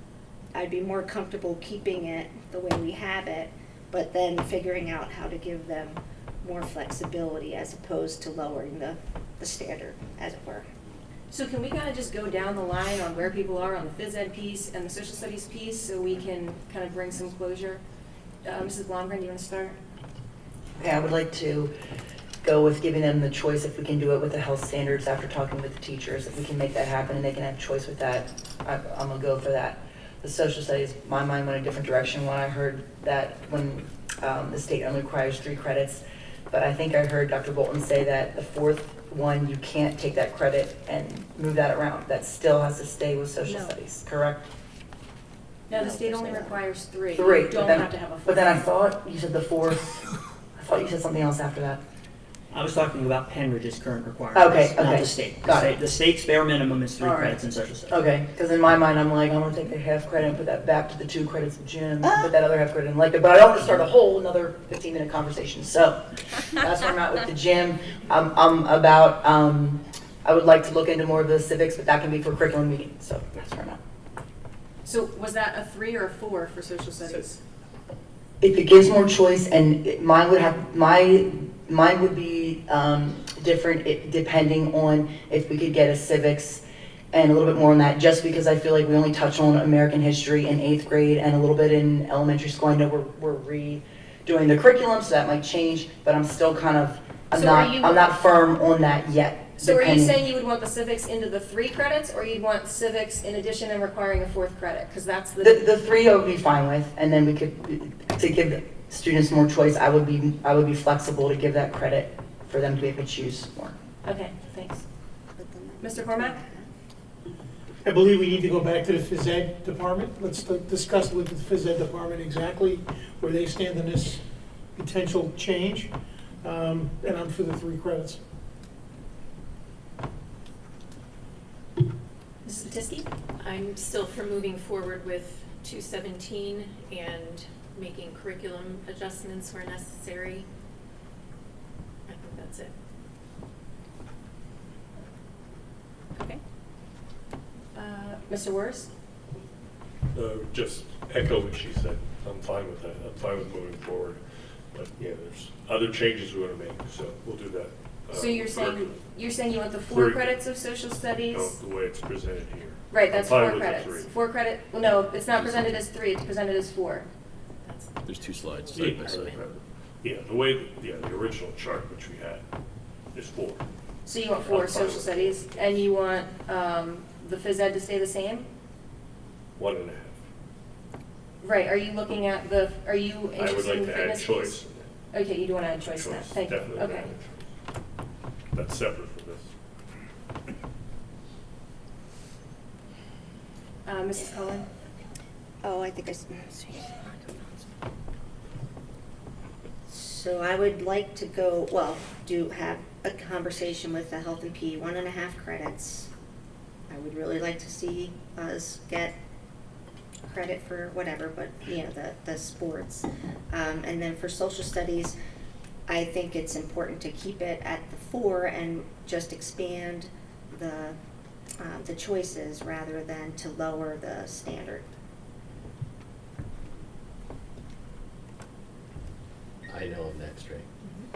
I would say I would love to have the conversation with the PE and health instructors as far as the options and additional expansion of the electives, so we can get there. The health or the social studies, I'm safe with 3 and including the civics course in with that 3 and having more flexibility to the 4th credit of whatever they choose, so they can have more flexibility. And if they want to have baseball, maybe we can have baseball, credit just because. So you're saying drop the social studies down to 3. Yeah. And talk to the health and phys ed teachers about more flexibility in the 1.5. Yes, and if we include baseball. Okay, I'm for the flexibility of dropping the social studies down to the 3 credits, and we can talk curricularly about what that looks like, and to provide as much flexibility as possible, and then also the health and phys ed providing as much flexibility as possible. And that's What about baseball? 4 on the social studies with 2 credits, or social studies with 3 credits instead of 4, so you get to be our decision maker. I am for going back to the gym teachers, trying to get flexibility there, 3 credits in social studies, and adding civics. Okay. So it sounds like that was 5 for 3 credits I want of to be social studies. very clear that we did not vote. Board members are expressing their opinions to the administration, which will make a recommendation for the committee moving out of the committee. So I will also follow with Mr. Russell to make sure I also get his, since he is not here this evening, he's traveling. So I will get that, and then we will put that in the form of a recommendation for the August voting meeting, or to bring it back in September to talk about this one more time. Can I ask though, if for everyone that's saying that you would do 3 credits of social studies, but half of them would be the required civics, then it's actually going to be 2.5 credits, do we have enough half credit courses to? I believe the conversation was that the civics would be part of the 3 credits, and whether that's part of one course, whether that's its own 0.5 course, I think there's some flexibility there in terms of what that could look like, but that civics would be part of the 3 credits, and it still would be 3 total. But a half credit would, Well, it may not be a half credit, maybe within a course, it might be its own half credit, and yes, we do have 0.5 electives in social studies that students could choose from. Right, and I think people wanted to have discussion about whether or not we could build more flexibility into those social studies options as well, as opposed to them being all specifically required. So but I guess that'll be a curriculum discussion more so than the grad requirement discussion. I do want to express both PDE's as well as Penridge's administrative's concern about lessening core content requirements. It is not our recommendation that we move away from the current 4 social studies that is being required of all of our students and has for as long as I can see graduation requirements. I understand student choice. There are 28 credits of which students, are mandated to take fewer than, I think it's about 21. So there's almost a whole year of flexibility for students to choose what they want if they don't go to tech school. And so there is plenty of flexibility, and I think there's ways to provide that. So we will take the feedback from the board and have that conversation and bring a recommendation, but I just wanted to be very clear in terms of where we were in terms of recommendation. all right, Dr. Bolton, you did remind me of one other thing. When you investigate the social studies, what kind of recommendation you want to make, I would appreciate it if part of that conversation can be with guidance counselors and to look around, research however you can do it with admissions counselors for colleges. It's important to me that whatever we're putting out there as this is the Penridge standard and this is what we require students, because I know that we talked about what requirements other school districts around us have, and everyone is keen on school rankings, and something that goes into your school rankings, they look at that one sheet that we require. And admissions counselors for colleges, they know the high schools and the regions that they're assigned to. And I want to know if that would negatively impact how we're viewed, how our students are viewed, before we would make a decision to lower our requirements, please. Okay, so are there so that we had 3 graduation requirements, student discipline, controlled substances, and paraphernalia. Was there any, I think we covered grad requirements. Are there any other comments or concerns about the other 2? So are we no longer talking about 24 total credits? No, that's still 24 credits. Okay. Yeah. Yeah. No. Anything else? No? No, nothing on the other. Okay, then we'll move to review of policies for the first reading. Mrs. Summers? Okay. Okay, so our first policy for first read, which is on the agenda, is Policy 105, which is curriculum development.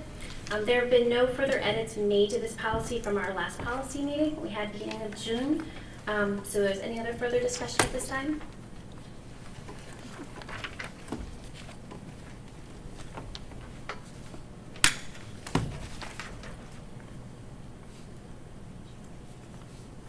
Okay, seeing none, do you want to do the curriculum review by parent, guardians, and students? Yes, Policy 105.1, curriculum review by parents and guardians and students. So for this policy, the district's recommending removing number 7 and number 8 under guidelines. All curriculum materials are available electronically, but we also provide the option for parents who want to come in and see paper versions. In these instances, we print the materials and have someone there to answer questions they may have. So our expectation is that any material used in the classroom, is available for radio. Can we call policy 105.1 up, please? And scroll the bullets 7 and 8, because I just want to clarify what that is, and I know most people in the community are not looking at it and didn't commit it to memory. Policy 105.1 basically talks about curriculum review by parents, guardians, students, and the parents' rights that they've always had to review curriculum. Our curriculum is all available online, so it is easy to review it online, but this also provides for parents to be able to come in and see the curriculum documents if they prefer paper, they have questions about those types of things, and that's what this does.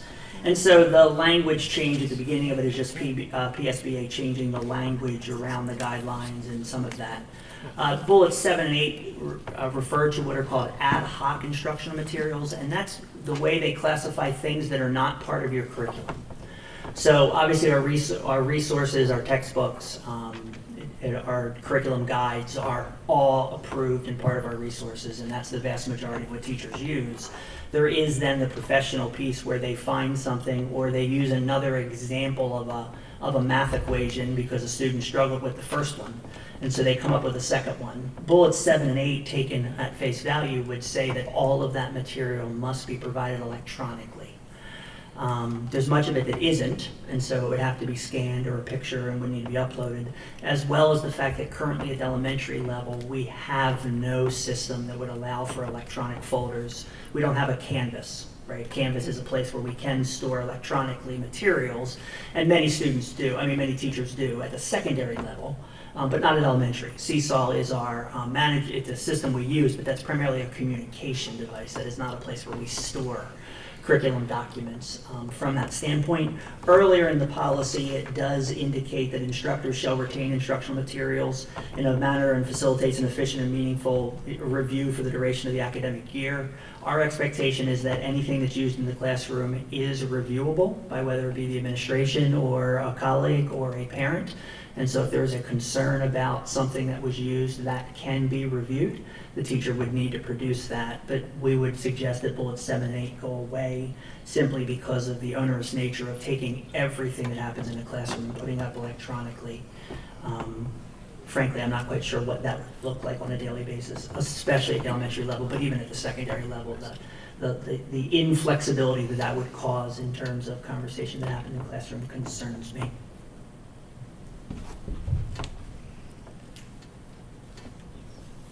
Okay, does anyone have any questions or concerns or comments about this one? So why is it in there? Just because the PB, why did why is it put on there if you don't want it on there? This was language that was recommended to us, and so we presented the language Okay. to you, and didn't want to take it out without there being a public conversation. Well, We didn't want to the make that last thing- decision since you're in charge of policy.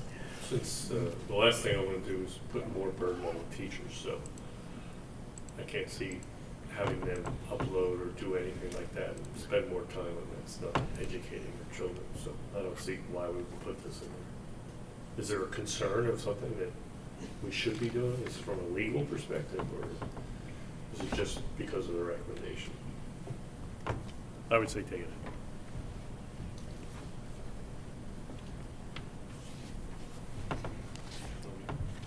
So in absence of requiring that all ad hoc material get uploaded, teachers would have the understanding that if a parent requested to see that, they would need to produce it. Yeah. Okay, so that would be not in policy, but in execution or process? It would be an expectation, and it is an expectation now, that if there's something that is used in the classroom that someone has a question about and wants to see, that information is provided to them. The only, I was trying to think through what wouldn't, what do we truly consume that you wouldn't be able to reproduce? So there might be some equations you could, there might be things you write on a whiteboard that you couldn't reproduce other than what was in your notes. And so if you did something truly off the cuff and you put up something, whether it be math or science or even English, and from that standpoint, that would be hard to reproduce because it'd be memory, unless there was some way that it got captured. Because we're not obviously recording lessons anymore in terms of Zoom and those types of things. But outside of that, if it's a worksheet or something you used on the web, you can reproduce that based on where it came from, and that is an expectation that if someone has a question about it, we ask that, and we make sure it connects to the curriculum. Okay. So Mrs. Batisky, to your point, would you want to memorialize what we're doing then in policy so that that is clear, just to say, available upon request to, to parents, community, whatever, so that way it's clear to everybody what our process is? I suppose so, yeah, if there's some way to make it clear. I would suggest if we look under guidelines, can we scroll up to guidelines? I don't know who's actually doing the scrolling. Thank you. Go to second page, near the top, it says guidelines. Under guidelines, the first green section and the second green section, I think, actually handle what you're talking about. Right, the first one says, basically parents have the right to inspect any instructional material. right? And then the third one says instructors shall retain instructional materials in a manner that facilitates an efficient and meaningful for the duration of the school year. And so it does say parents have the right to see it, right? It also implies that students have the right to see it as well.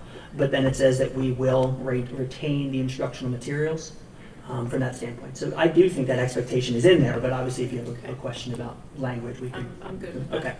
Okay. Except in that one part that says federal law requires, it says when the student turns 18, the right transfers to the student.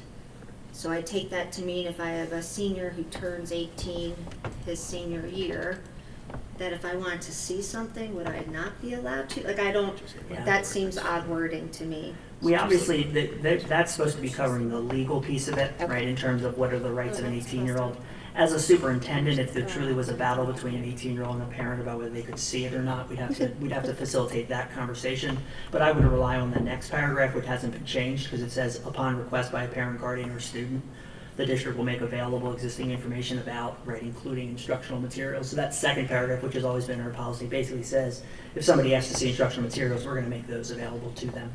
So what about, whether they're a parent or a student. what about just a community member who wants a copy of certain curriculum or whatever we're doing? Yeah, we'd have to have a conversation with those people. Obviously, if it's curriculum, everything's public. All of our curriculum is public. The only thing we would be talking about are these ad hoc things. Okay. And so those ad hoc things, we'd have to have an individual conversation with those. I'd have to get a legal review as to what we're required versus what makes sense to do. Okay.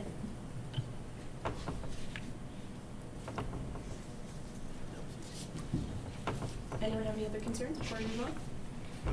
No? Okay. I just want to make sure, because I know Ms. Summers is a good note taker. I'm just confirming that we had consensus to remove bullets 7 and 8 Yes. to bring for first read in August. Correct. Okay, thank you. Okay, and that brings us to exemption from instruction. Mrs. Summers? So policy 105.2, exemption from instruction. So for this policy, the word written was added under guidelines number 3, but other than that, there was nothing that was additionally changed to the policy since the last meeting. Thank you. Any questions or concerns about this one? Okay, then guides for planned instruction, Mrs. Summers? So since the last policy meeting, there's been no updates to this policy at this time. Thank you. Any questions or concerns about this one? I wasn't clear what a guide for planned instruction was. Is there an easy way to describe that? There really are, as you look at what's covered under a guide, those are our curriculum materials. And so our curriculum materials are all on our website. They're all under it's under departments, Office of Teaching, Learning, and Innovation. It then says K-12 curriculum guides. There are 2 links. One, if it's a newly updated, it's in Atlas, if it's secondary. And so there is a whole slew of them that are in Atlas. You click there. If they haven't been done in the last 2 years, they're not in Atlas yet because we're redoing them. Once they're redone, they're put into Atlas.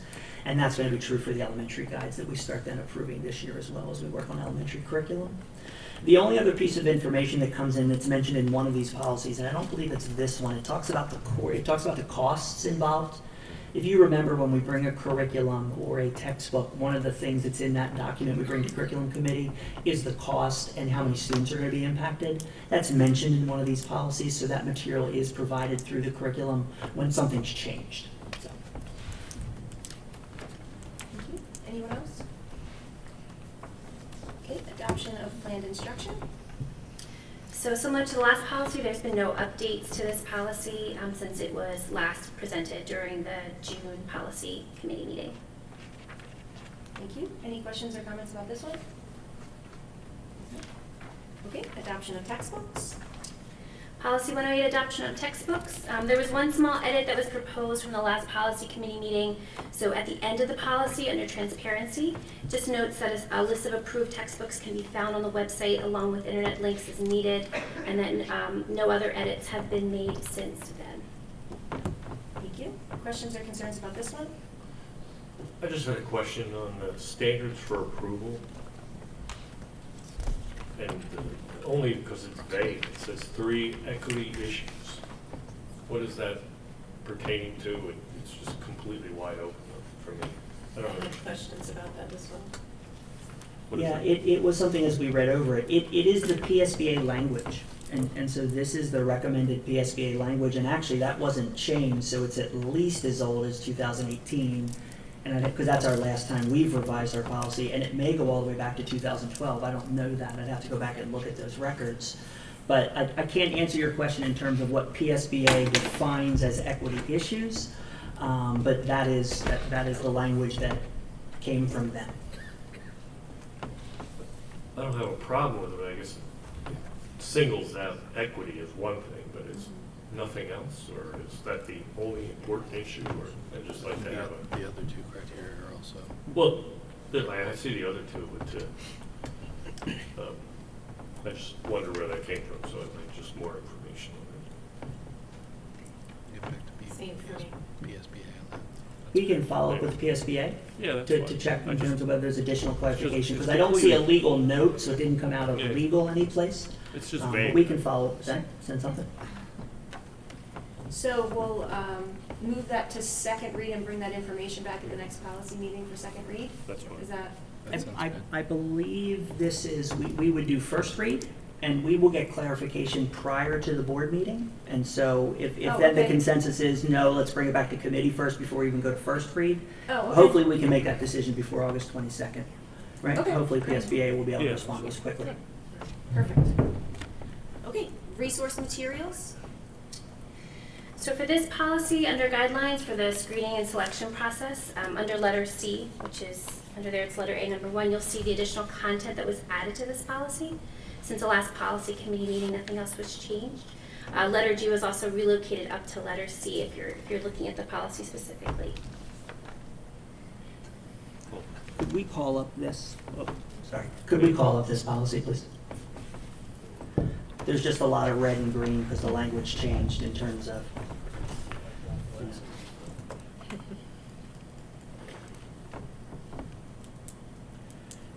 And just a reminder, because we've had a lot of conversation around this policy as well, and there is a corresponding administrative procedure, although the vast majority of the language that's in green, like when you look at screening and selection and review and weeding and procedures governing donations and gifts, it is the exact same language in both of them. It just was cut and pasted to make it easier, so that if you're interacting with the policy, you don't have to go to the administrative regulations to read what it says. It says the exact same thing.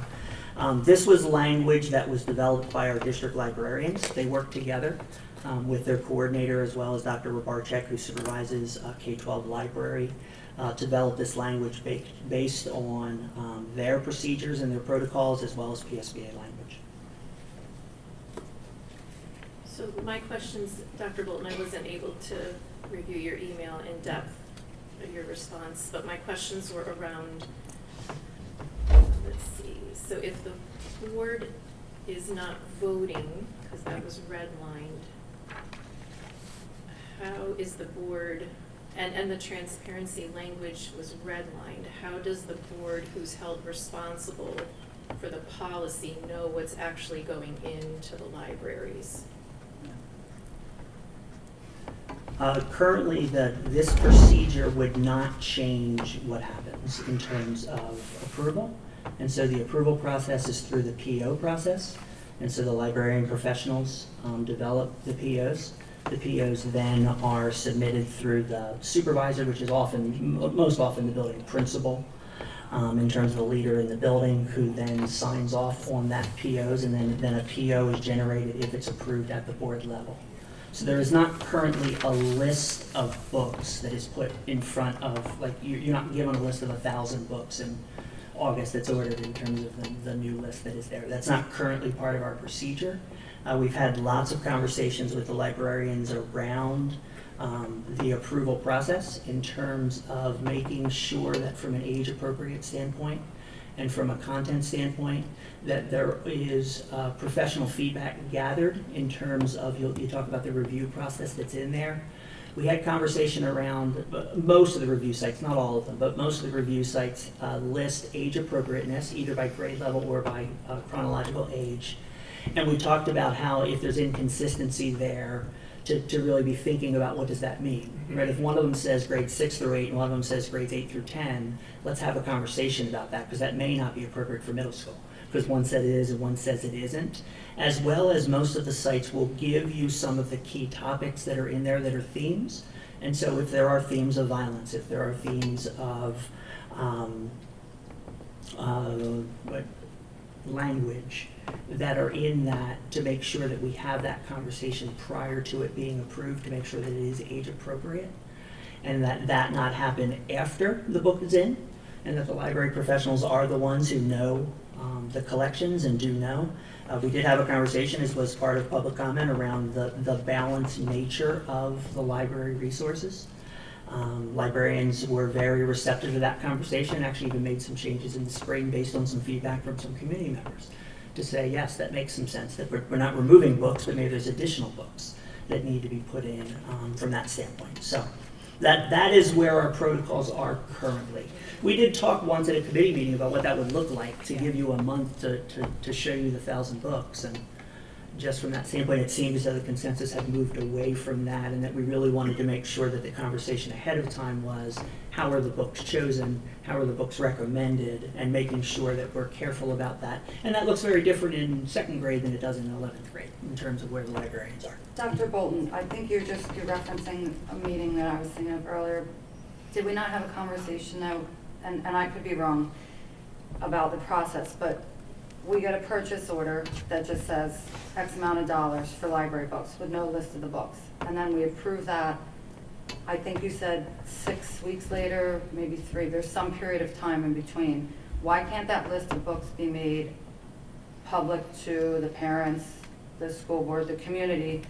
And obviously, we talked about, none of us have time to read 1,000 books, but that would certainly give the community a chance to review it and find any red flags, or when we have had a couple instances where books get in school that shouldn't be here, so that could potentially eliminate that.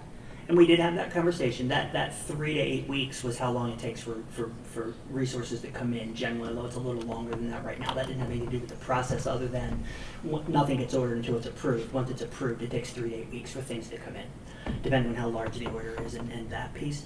We had some conversation around why the administrative procedures are in place in terms of there is currently, and it's been updated, to make sure that there is a process for review of materials, that if there is someone who says, wait a second, I have a concern about that, and like you said, it is a few, and so to have the process slow down where we are reviewing 1,000 books, as opposed to making sure that the procedure for them being chosen has been talked about and has been improved, to make sure that the ones coming in are the appropriate for whatever that level is in terms of the library.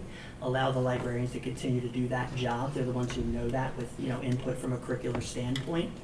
And then allow the administrative review process that if there is a concern, we have a process to look through books to say, right, if that one's a concern from that standpoint. Well, is there an issue, would there be an issue though, I'm not saying the administration has to review every book or the librarians don't still do what they do, but what would be a reason to not just list publicly, these are the books we're purchasing?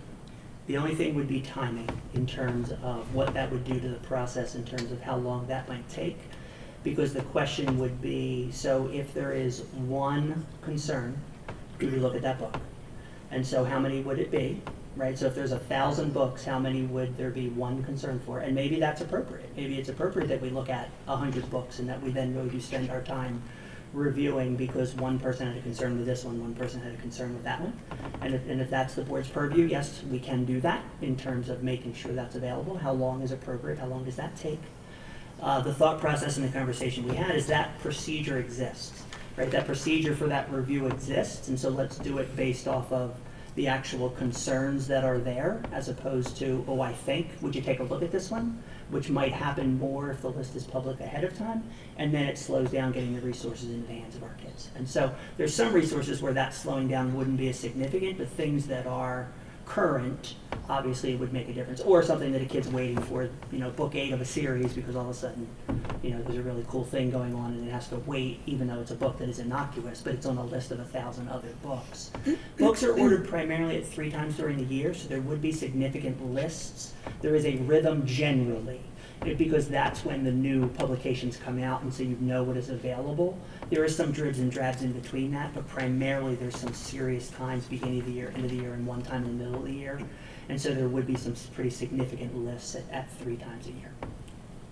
From a transparency perspective, I think, I don't see any harm in posting the list on the website when we have the list, and then giving the community time to share any thoughts or feedback before it's voted on. I mean, we pretty much do that for everything, so I don't see any issues with doing that.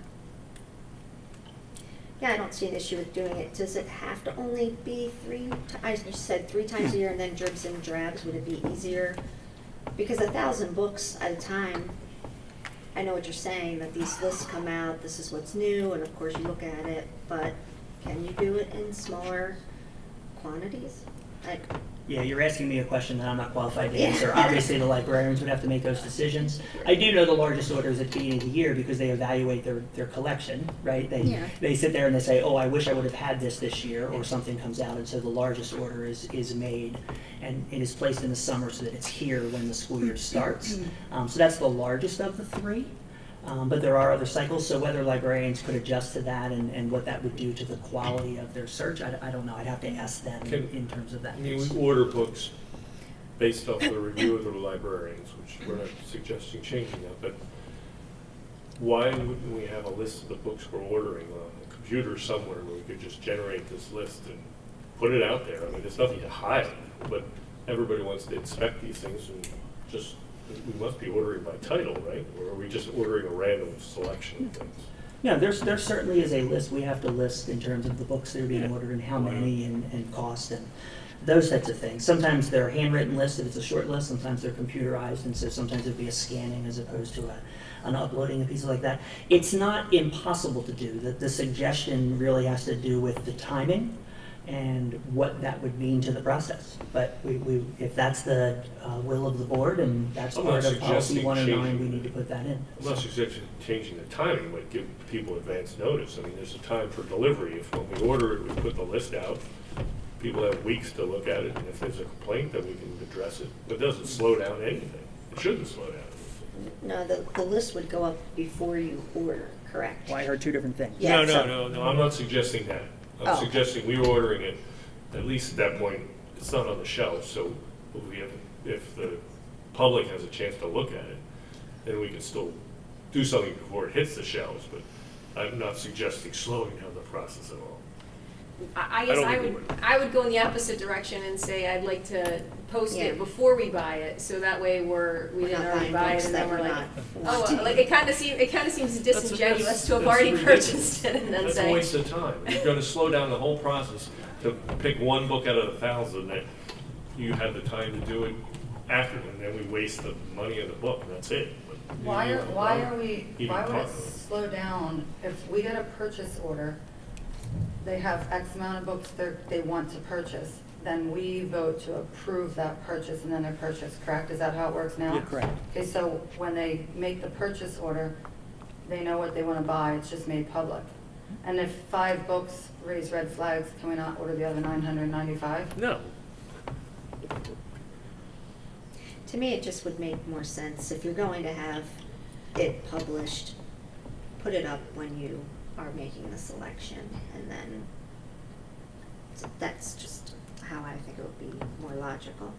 But I did have a question about, now my computer keeps turning off because it's going to die. The requirement, the language about, in this selection, okay, it's item C under delegation of responsibility, because transparency was crossed out. Item C says a minimum of 2 professional reviews are required. And I know you were just talking about that you don't, you look at them and this one says 10 years old and that one says 12 years old, and you would go with 12 years old or 6th grade or whatever. But my issue with having that say 2 professional reviews are required is that the professional review organizations are, they pick what to review, and then therefore they are the gatekeepers of what could even potentially be considered by a librarian to put into our library. So I'm not sure that that's fair if you're looking for having a balance, and as community members have pointed out, and our librarians very nicely looked at our collections and saw that there wasn't. But I think you're kind of hamstringing them if you say that there needs to be 2 professional reviews required. Well, if they notice that there's not a balance and they want to put something else in there, but it doesn't have a review from one of these organizations that wants to control, what's going into schools, I would think maybe saying, you should do a minimum of 2 professional reviews are suggested, or could be done. It's just that required word that I think you're going to have books, as we've already found, that those professional organizations will purposely ignore and not offer a review to. And I know that I did give some suggestions of organizations to look at, but even still, I'm not comfortable with just saying that they should be required. I agree. Yeah, I have a similar concern. I agree with that, stating that, of course, we should look at the professional reviews, and that'd be good, but that's not like the end all, that it's required, and that then if they receive those professional reviews, that they would automatically just be in there. Because if there is better options out there that maybe are either less explicit and whatever, but have similar content, then maybe we would want to go with one of those. And Dr. Bolton, you could decide on some of those things, like if there's a better book that's, if there's like a red flag, that there's less of a red flag in a different book but gives similar content, we could go with that. And also, I just wanted to go back to what Christine was saying about with us being responsible. Would it be, I know it's the law, so I guess it's like assumed. I know we've kind of talked about this before in another policy meeting, how we would, you would need like a 2/3 vote, as that's what the law is required, so maybe that would be beneficial to put in there, just so that it's not, I think it was in the beginning where it says the superintendent or designee, after consultation with the professional staff, first page, shall be responsible for the selection of all resource materials. And that's correct, but as Christine was saying, we would be held responsible too. So just to have that part in there that if they're recommended by you, but if there would be a situation where there might be a red flag, that there'd be some verbiage in there about needing a majority vote of the board or 2/3, which is required by law, I believe. Yeah, we did have discussion about that legal language and whether or not we should memorialize it in the policy so it's clear to everyone what the law actually states and what the rules are. I think it always makes sense to include any legal language that applies to a policy so that it's clear to the public what the rules are and aren't. So I think that makes sense. What requires 2/3 vote on that? So, If in you- section 508 of the school code, it requires a 2/3 vote of the board to adopt any textbooks. So not supplemental materials, you're saying, or It says resources? textbooks, specifically. Okay. And so, again, and that's, generally speaking, I can't remember a time when there wasn't a majority vote of all the school board members. There's a limit in 508, length of the school term, adopting textbooks, close your ears, dismissing superintendents, adopting your taxes, et cetera, et cetera. So there's just a quantum of things which require a majority of vote of the whole board, not a majority of the people who are here, and that's one of them. But it says specifically textbooks.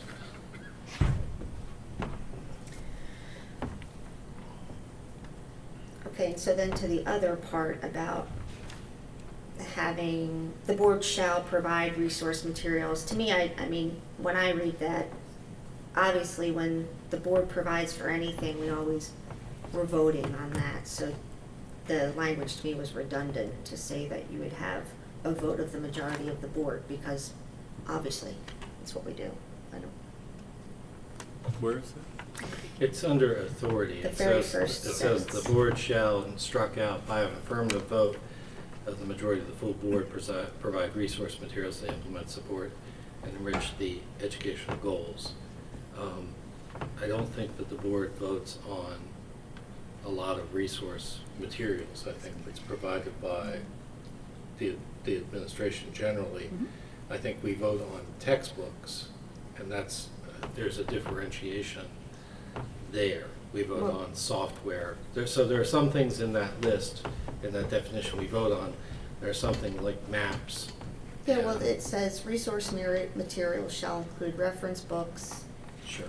So, I mean, if you say that the board provides, then we never provide anything. We Sure. can put Yeah, it I back mean, in there, but we you end up never voting- provide anything You vote on the without- contract, you vote on a Yeah. supplier, they provide that material, you end up voting on it.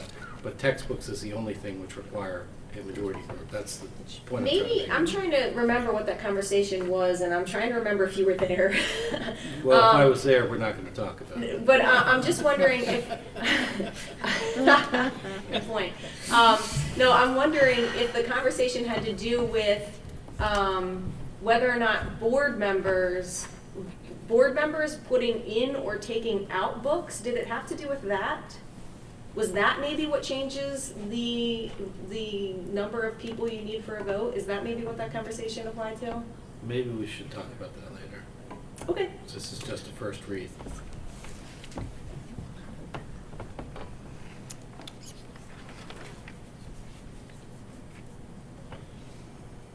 Okay, I wanted to also, sorry, you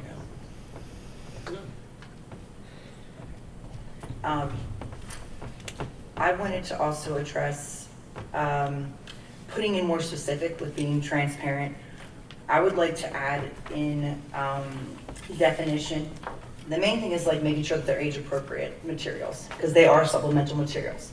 It's not curriculum, you know, it's supplemental where students can choose and have the freedom to do so, which we want that to happen as long as they're all age appropriate materials.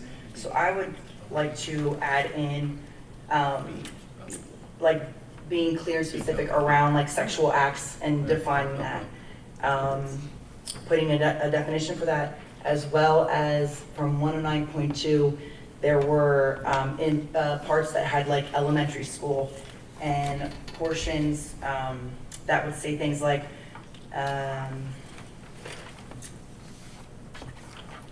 it would say no elementary school textbooks per policy 108 or resource materials per this policy shall contain, and it would say visual or visually implied depictions of sexual acts or simulations of such acts, explicit written descriptions of sexual acts, implied written description of sex act, except for the purposes of teaching students to avoid and report molestation. Parts like that, that was in 109.2 where they broke up like appropriateness for elementary, middle school, and high school. I think that would be beneficial for, you know, to have as a standard to say, you know, this would be something that, you know, if is found in the library that it's not appropriate and maybe does need to be reconsidered to be pulled out. And sexual acts is defined as, I'm just going to read it, as sexual intercourse as defined in 18 PA, masturbation, masochism, bestiality, fellatio. It just goes on to be even more specific as to what that is. So again, it's being more transparent of things that we don't want in there. There have been books that, you know, are even being reviewed, and some are saying that it's okay for certain age groups that may not, that are not age appropriate, that do show and have nudity. And therefore, if there are some books that maybe have better content without some of those visual pictures, those are the ones that we should be going with, and not ones that would be inappropriate for students. I totally agree with everything Jordan just said. And I have a question, Dr. Bolden. Is this blue line that's on our desk, is that's not on board docs yet, right? That is correct. I like the blue line version. Those are just parts from 109.2 to be added into this policy that, again, go over what's appropriate for elementary, middle school, and high school, just to have a clear standard of what would be appropriate, what would not be, and that I think potentially would be more helpful to librarians, administration, if in case it comes to, you know, something that comes through that would be inappropriate. And then also the part about, I think it's important to add under the review for weeding, like a more age-appropriate alternative. So again, it's not like we're not banning books. I know that's the key phrases of what we're trying to do here, but that's not the basis of it. It is to keep it age-appropriate, again, because they are supplemental materials. It's not something that we're handing students in the classroom and teaching them. So this is something that students have the freedom to go to the library, or even classroom libraries that teachers have. So this would be something to make sure that the supplemental resource materials are appropriate for students and that they're not getting their hands on something that is possibly not appropriate for them. So even for the weeding part of looking at books, there was an addition to add when looking, like when we're reviewing them, when the librarians are reviewing them, a more age-appropriate alternative. So again, there might be some books in there that there might be better content on the similar content, similar book, but just more age-appropriate.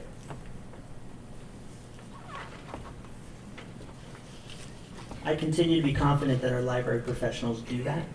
I'm very proud of the fact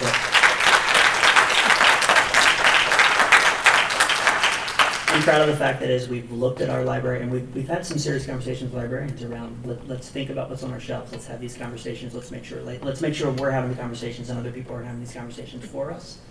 That there really have been conversations around, okay, is there another resource that is better for, right? And if there is, then let's get it, right? And so then we can weed if we found something that is an improvement from a resource that's there.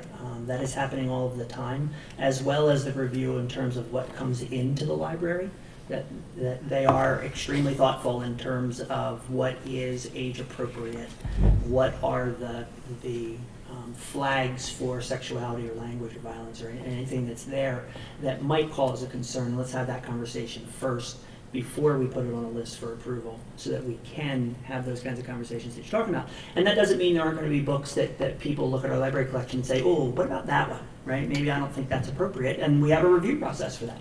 And that's very appropriate to have for people to do that. And all of our library books are publicly available, in terms of our library catalogs are publicly available. That's different than what's ordered, the PO piece, but the ones that are in our libraries from that standpoint. So. What would be the harm of having it in the policy? If we are confident, what would be the harm of having it in for policy, just to make sure that we have the standards, they're clear? I don't see the harm in having it in there. That was going to be my question. I mean, if that's their process, what's wrong with letting the public understand what that process is?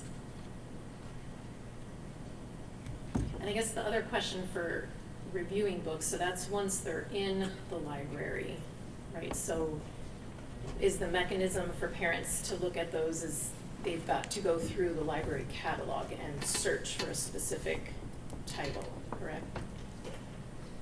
That is a possibility in terms of, yes, if people want to look if a particular title is in our library, they can look at a particular title and see what library or libraries that is currently available in terms of copies and whether it's electronic or paperback and things like that. There's also then the conversation that we've had in terms of posting the list in advance of new books, and that's separate from what you're talking about. Right, okay. I guess I have the same question as Jordan. What would be the harm in adding this wording? Because things are so subjective, and we're always hearing stories, and it has not happened a lot in Penridge, but it has, where books slip through the cracks that are truly inappropriate. So what would be the harm in defining it? If anything, it maybe takes the burden off the librarian. We're just not even allowed to have these books. I mean, I don't even know what half of these words mean, so I don't know why anybody would object to an elementary school student not seeing a book with it.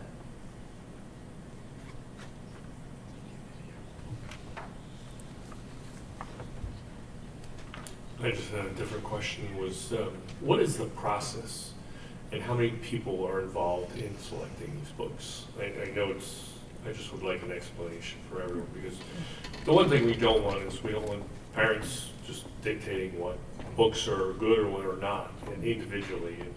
And I don't want to, my point is,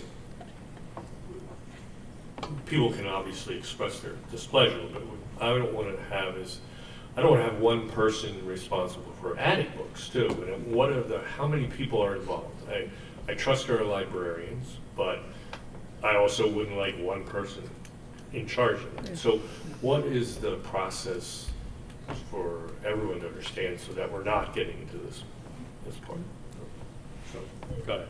Primarily, the librarian professionals are the ones who will recommend the vast majority of books because they're the ones who know the selections that are out there, have the time to dig into what does the collection need.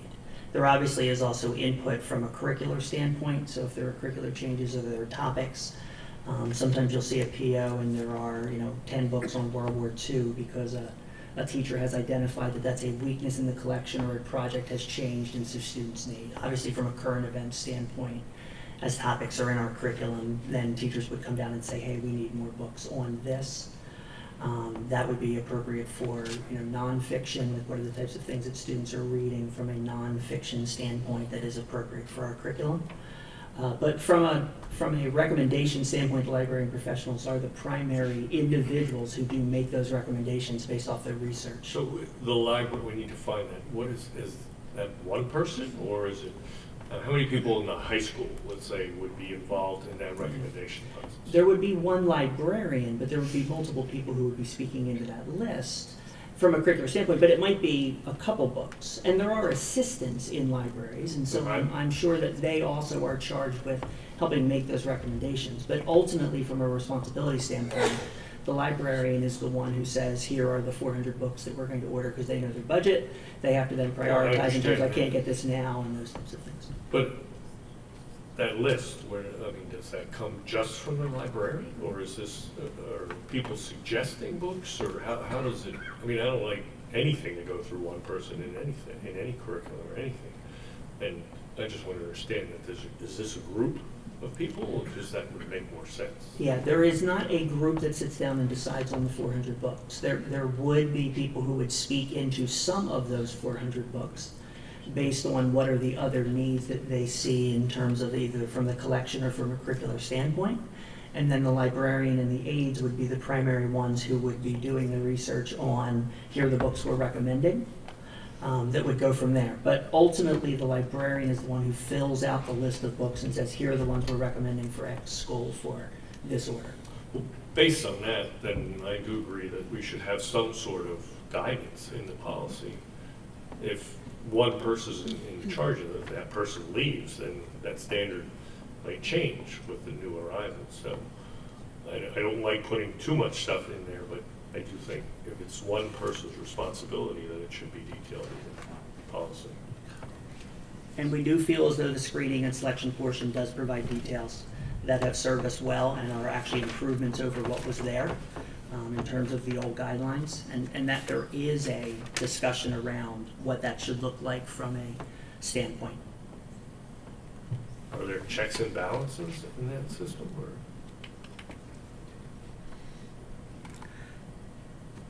I don't understand the question other than from a standpoint of there is a review process. Okay. And so from that standpoint, there is. So what is the review process? The review process is delineated in the administrative procedures in terms of if someone has a concern, here's what they do, there's a form to fill out, Okay. there's a No, I process we go understand. through, yeah. Yeah. After the book is in. Yeah.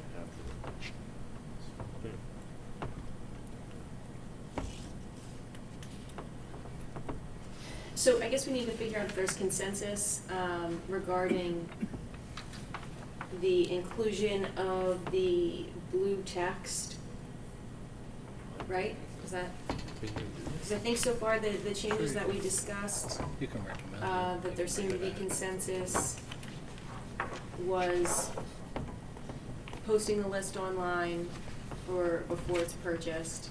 I don't know if we're specifying a time period or if we're just saying posted online before. So I don't know if we need to get clarification on what that means.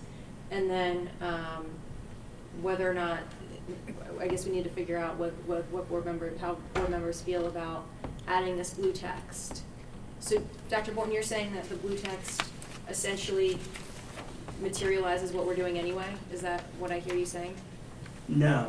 What I'm saying is that there is some levels of detail there that still provides definition in terms of what's sexual, what's nudity, those types of things then become questions that our librarians have to tackle in terms of someone taking a shower And I know that sounds ludicrous, but that's a conversation and a question I will be asked in terms of if that qualifies as nudity or implied nudity, because obviously if you're taking a shower. Two people kissing, is that sexual at the elementary level? As opposed to the middle school level and the high school level? Because there would be some kissing scenes that would probably appropriate for upper elementary school kids and some kissing scenes that would not be.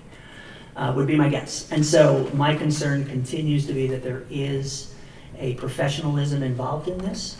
And so to try to define every one of those what or what ifs just creates a different list of what and what ifs is my point.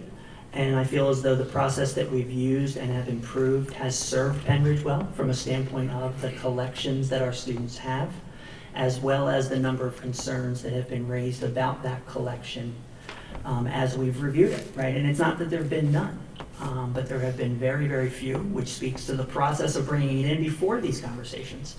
And so with these conversations, I think that process will even be better.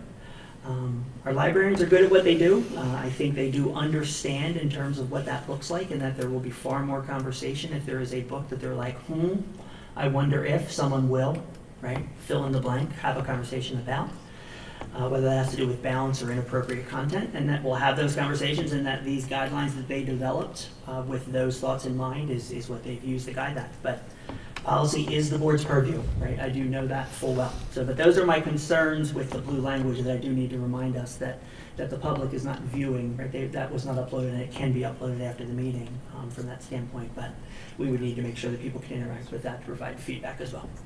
Is it possible to pull it up on the screen behind us?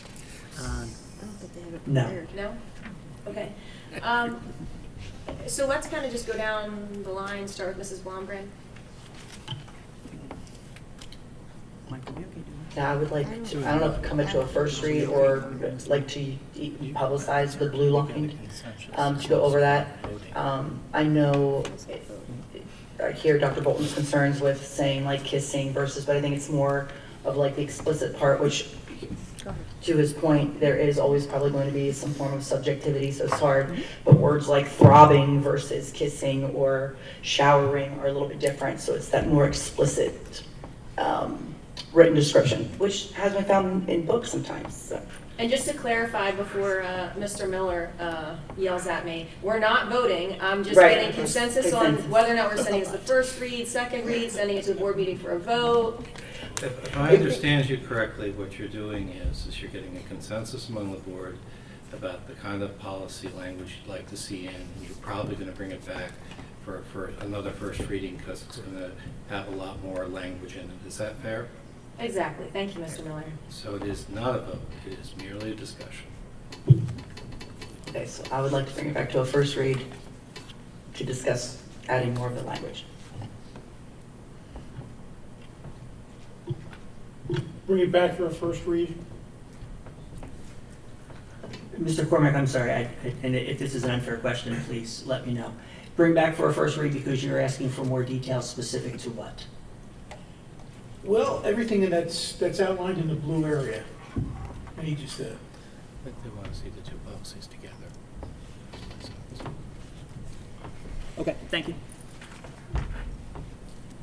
First read for me as well. I'm most interested in making the list available for parents. I think there should be a time frame around it. I don't think it should be open-ended. And looking at the requirement for a recommendation versus a suggestion or recommending that they can look at reviews is what I meant to say, the reviews, professional reviews.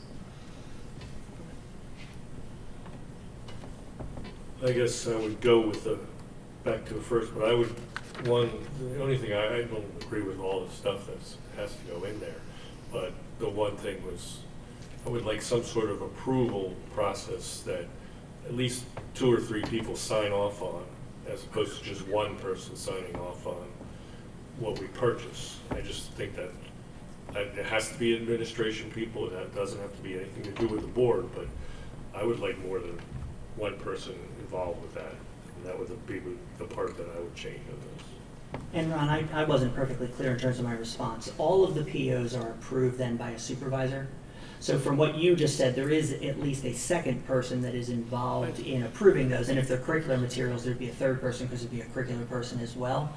But the same situation would be to ask a principal to interact with 1,000 books. So that doesn't mean there's not a conversation about, I just why don't did want you, one yeah. person picking every book. I mean, that's just not that's a recipe for disaster in some things. And we don't know who's going to be here. I think in fairness to the librarians, to have more than one Yeah, it's just person, then it's not on one person's shoulders necessarily of some, it's, I guess, security provides them maybe some assurance that what they were thinking is, oh yeah, this is all right. And it won't come up in 1,000 books. It'll only come up in our experience, right, in a couple. So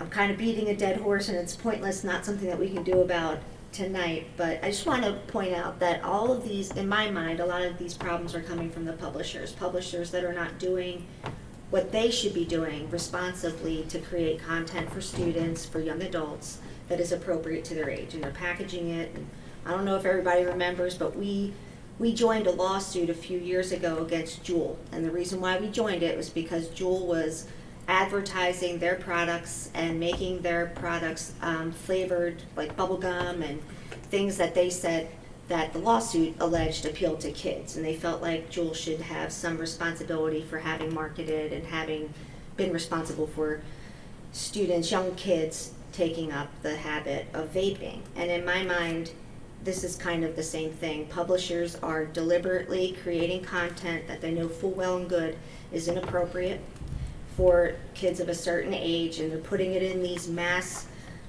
shipments of 1,000 books, and they know that we're going to say that not everybody can look at 1,000 books and review it, and I would like to see some more responsibility on their end to do what the movie industry does, what the TV industry does, even advertising. We as adults can't even watch a commercial about tobacco because that was banned, and yet we allow students to be targeted with this kind of material that everyone knows is inappropriate. So I'm in favor of having this go back to the first reading, because I think that there should be, for clarity and for supporting the employees who are going to have to make these decisions, to give a definition of what it is that you're talking about. And it is different. I know what you're saying about kissing in elementary school, but if you look at that, how sexual acts are defined, that when it goes up people can read it, but I don't need to read it, there wouldn't be a question if it was two people kissing in elementary school. I also I know that we keep using the word sexuality, and to me there's sexuality and sexual content are two different things. When you're talking about sexuality, that's your gender or your sexual orientation, it's not really sexual content. So I would like to see those two things kind of separate, because they're not the same. One thing, has different, what you would allow would be different compared to sexual content, I think is really where the issue comes in, no matter who it's between. Having depictions of sexual acts is absolutely just inappropriate. I'm actually okay revisiting back in a first read with the blue context. Thank you.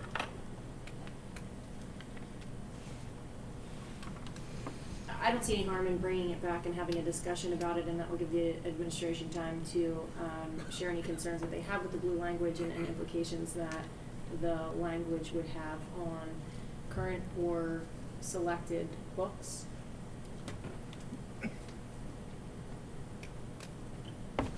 I'd like to go back to first read and make the list public. I like the idea of Ron having more than one person, if that's a possibility, but I also like the blue line version. And like Joan said, I don't think kissing, this is pretty descriptive. I'd be embarrassed to read it actually, so I don't think kissing or showering falls in here.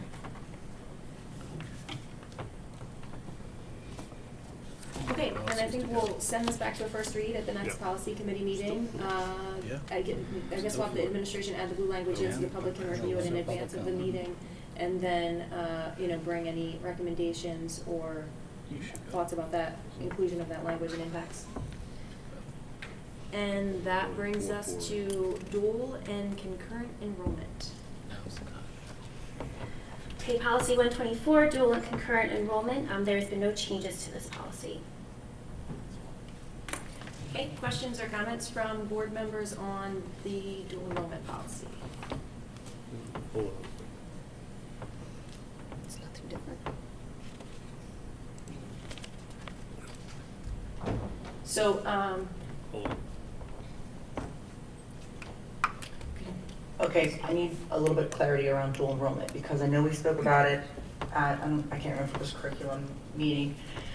Students can take college course that they would have to pay for, but they can not take that course at the college if we offer the same course.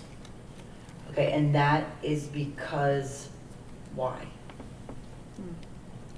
So the main reasons in terms of the conversation is curriculum, staff, and timing. That it's our curriculum, which is not a one-to-one match, even though the college would approve, obviously the curriculum if they're giving college credit, and we could approve back. It's our staff. So from a consistency standpoint, we have more control, and I would put our staff up against any, from a faculty standpoint, as well as timing, because most college classes are about 2.5 hours a week for 16 weeks, which is about 40 hours. Our students have 45 minutes a day for 182 days, which is 136.5 hours, so it's almost 4 times as much time, and time on task is one of the #1 contributors too. Now that doesn't mean there aren't students who aren't self-sufficient and can study on their own and are ready to take a college level course, even in the college mode, whether that be online or whether that be the college model where you have a teacher, but far less access from a FaceTime standpoint and a practice standpoint. But I think those are the exceptions and not the rules in terms of high school students. And so for us to be able to make sure that if we're giving credit for chemistry or for business law or something that we teach, we can certify the fact that they've met that curriculum standard in those pieces. Where if it's something we don't offer, we should be giving students that opportunity, right? If we don't have a microbiology course and there's one and that's a student's issue, they should be able to do that. If there's a 3rd level of ceramics that we don't offer and a student, that's their love, and they want to be able to do that someplace else, we should be able to provide that. This came up in a conversation, if you remember, that as part of Pathways and as part of dual enrollment, we are expanding our options for students. We are really trying to find ways, and we have 3 universities already, including Bucks, that is one of them in our backyard, that is going to be able to provide for us a flexibility for our staff to provide college level courses, and a student would then pay the college if they want college credit. So you might be in a situation where you're sitting in chemistry and 20 students are just taking regular old chemistry and 5 students are taking regular old chemistry and getting chemistry credit through the University of Pittsburgh if they decide to pay $330 for the 3-credit course. Right, it's those types of enrollments, which is why we wanted to visit this language, because in 2019, when we last revised this, that wasn't a reality. That we had students doing it, but it primarily was through Bucks. There was some online, but it was primarily through Bucks, and it was a lot of walking over their 7th period. And so we might have 50 students a year doing it, but that's going to become more common, right? We hope, and that flexibility will be there for students. And so as we have more opportunities, we want to make sure we looked at this. And if we're not making any changes to this policy, we obviously will just change the last review date and we don't need to bring it back. We just want to make sure we had the conversation because we've been talking about dual enrollment so much. Then I just, because I remember it was a school board meeting that a lady had a public comment about the dual enrollment, that it used to be that they were able to take a course at the college even if we offered it. I believe that is true. That was stated at public comment, and I do believe I've heard that more than once. I've never followed up with that because it's not since I've been here that's been there. And then I guess I just think of your example, talking about that student that might come in that has that 4-year plan, or maybe they have a 10-year plan, and they're not able to, they want to get like that gen ed out of the way, so once they get to college, they can take, they don't have to take that chemistry, they can go right to, I don't know, something, whatever else, but they want to have that opportunity because we offer it. And I agree that I'm not concerned with like the teaching of the staff, it's just more of like having that option to get those college credits that then they wouldn't have to take up that time down the road for those specific students. So I guess I'm thinking if we could, and as the flexibility comes with the teachers that are able to teach that, that's great. But until that kind of we get there, I feel like it wouldn't be terrible to still offer that for those students who choose to do that, which I would think would probably be a small percentage of students that would want to do that. I'm not sure. That would open the door to a student getting a Penridge. This is a hypothetical. This is the absurd example, but I've made it one other time, so I'm going to make it again. A student could get a Penridge diploma and never step foot in Penridge and never take a course in Penridge, because they could take every course through dual enrollment, right? They could find something that meets our definition. Now, I know that that's the absurd, and I know that. But the reason we look at language to be able to say what we're doing here does provide flexibility. We are expanding students' options that way, because between an AP course and the number of dual enrollments we're offering, there are lots of options for you to skip something. And there probably are lots of things that if you look at your general eds, let's say I know I want to go to Temple. I'm sure I could talk to Temple my senior year and say, what's going to count as a gen ed that Penridge doesn't teach that I can take at Bucks in English, right? And I'm sure there is a course that we could approve because we don't teach it, right? And they could take it at Bucks as a dual enrollment course and get their gen ed and get their credit transferred to Temple once they get to the point where they're that specific. Generally in 9th and 10th grade, we're not having this conversation. Kids aren't sitting there saying, I want to get this out of the way because I know I want to go to St. Joe's or someplace. Dr. Bolton, is the administration open to having all credits only provided by the University of Pittsburgh, also known as the Harvard of the West? Baseball credits only. Oh, the Harvard of the West. Do you go? I'll take your silence as a no. You include lesser universities. We are. So when you say it would open that door, there's actually two different pieces here. Two different restrictions that we're talking about. There's a restriction that you can't take a course at a community college that we provide here, and there's also a rule that you can't take any core classes at a community college or other dual enrollment option. So there's two pieces to this. So when you say, like, for example, allowing them to take classes that we offer in a different, at a college, right? That could apply to psychology, sociology, political science,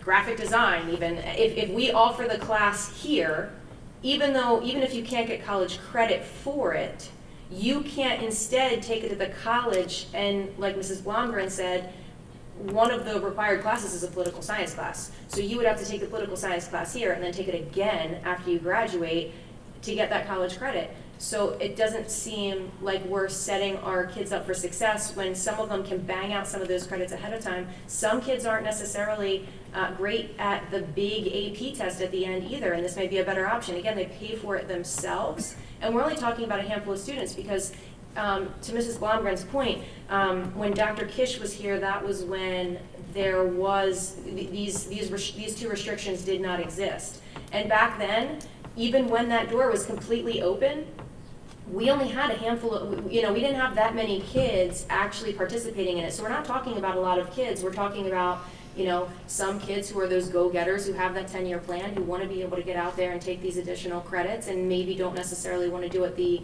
AP way, or maybe there's not an AP test. And I really like what the administration is doing as far as trying to bring in opportunities for kids to get college credits here, but we can walk and chew gum at the same time, and it's going to take a long time for us to be pooling in all of those. We got to train our teachers to get certified with each of those colleges. You've got to bring in each different class. It may not be every single class because it's going to depend on whether or not there's enough interest from enough kids to take the college version of that class in Penridge, as opposed to whether or not there's enough people in the county willing to take it at the community college. Maybe they want to take a history class that's offered in the community college that's not offered here. I know my sister really wanted to take classes there learning about Korea, right? That would have applied. It could have counted as a core content piece because it's a history class in the 4th social studies, not one of the first 3, right? But when you say that we're not allowing core classes, even the classes, like let's take social studies, well, I guess we just brought that down to 3, but let's pretend it was still 4, right? If it was 4 and we say no core classes at the community college, we're even saying that 4th credit where they have to take some kind of social studies but they have choice, that they can't even take that choice one over at the community college because technically it's a core credit. And then we also offer through our cyber program for kids to be able to take classes through our cyber program that we pay for, right? This would give those kids an opportunity to take the class at the college and they pay for it, but we're restricting them from doing that. So we're actually requiring them to make us pay for it instead of allowing them to pay for it themselves and get college credit. So I would love to see us open the door and not have the core classes requirement or if it's the same class requirement, because really you're not comparing apples to apples, and every student learns differently, and that's going to fit some students better than others. So that would be my preference. Dr. Bolton, can I ask, do we know why it changed back when it did, and what would be the objection to, these kids would leave Penridge and go to the community college for these classes, is what we're talking about? Or they can take it, or they could take a cyber course through there, they could take a hybrid course through there, they could do dual enrollment through any of the other colleges that we have dual enrollment opportunities with, like a dual enrollment agreement with. So would the objection then be that they, in theory, are getting a Penridge degree and potentially not really getting a Penridge education? Well, I don't even know how that would work, because if we're requiring certain courses with certain standards, they wouldn't be able to meet those same standards in some of those courses and take it at the community college. So I don't think it's realistic to say that someone could take all their classes at the college and not take any classes here. That's not realistic. Well, right, but even if it was a handful, Dr. Bolton, like if it was, let's say, 3 or 4, they would leave, the objection would just be that we offer it here and they're getting a Penridge diploma, but really taking a portion of their courses at Bucks. Let me answer both of your questions. The first of your questions is, it was based off of a public comment, so I don't know for a fact that it did change, but if it did change, I don't know the rationale behind it. So I would have to ask that question, and I don't know that. This all comes back to curriculum, staff, and timing for me, that our curriculum is great for our kids, and I can't certify that for every other course that they might be able to take someplace else. Our staff is the same way in terms of, as well as the length of time that you put in front of kids, right? I taught a long time, both at the college level as well as the secondary level. And what it takes to be successful at college is different than what it takes to be successful at high school from a standpoint simply because you have more face time with your instructor. I said this at the committee meeting, and so I'm allowed to say it again because I'm sure she's not listening this late. I'm married to a community college professor who is in charge of their STEM department. She doesn't think it's a good idea to supplant courses that we offer. She teaches statistics. She has taught high school statistics. She has taught, and not forget AP statistics, she's taught high school statistics and she's taught college statistics, and she said every high school she's worked at, the high school statistics curriculum is stronger than the college one because the students who are in front of you. And that the curriculums are not as strong at the college level in general for general level courses than they are at the high schools for similar curriculum standpoint. I also want to clarify one thing that Mrs. Baines-Clemens is talking about. Students can take poor content courses, they get elective credit. So it's not that they can't take them. Her point is that you can't get an English credit if you take it, so it can't replace something that you're required to take here. Right? You can go over and take a social studies if you're in love with Korea. It just counts as an elective credit towards graduation, not a social studies credit towards graduation. That's the other piece of the policy. So those are my answers, Ms. Shaken, in terms of why I feel very strongly the fact that I think our students should have lots of opportunities to take college courses, but those opportunities should be, I'm going to use the word controlled, should be controlled from us from a standpoint of curriculum, staff, and timing. When we invite it into our doors, it's easier for the kids, it's usually cheaper for the kids, and it's our staff. And so I'm all in favor of that, which is why we're continuing to expand that, and that list will grow every year. And I love Bucks. I love what Bucks contributes to our students and the experiences students can have over there. But I wouldn't want a student to take all of their math over at Bucks and count that as Penridge math for graduation, whether it's 2 courses or whether it's 1 course or whether it's all 4. But if they're super math geeks and they want to take a math course we don't offer over there, yeah, that's exactly what they should be doing, and we should provide them the flexibility to do that. And this policy does allow that, but it doesn't. But it does keep it in-house to a certain level that I think is appropriate. So if we can reduce some redundancy and that way they can move forward and have more taking a course at the college, community college as well as high school, and they can reduce some of that redundancy. They can move ahead further, faster.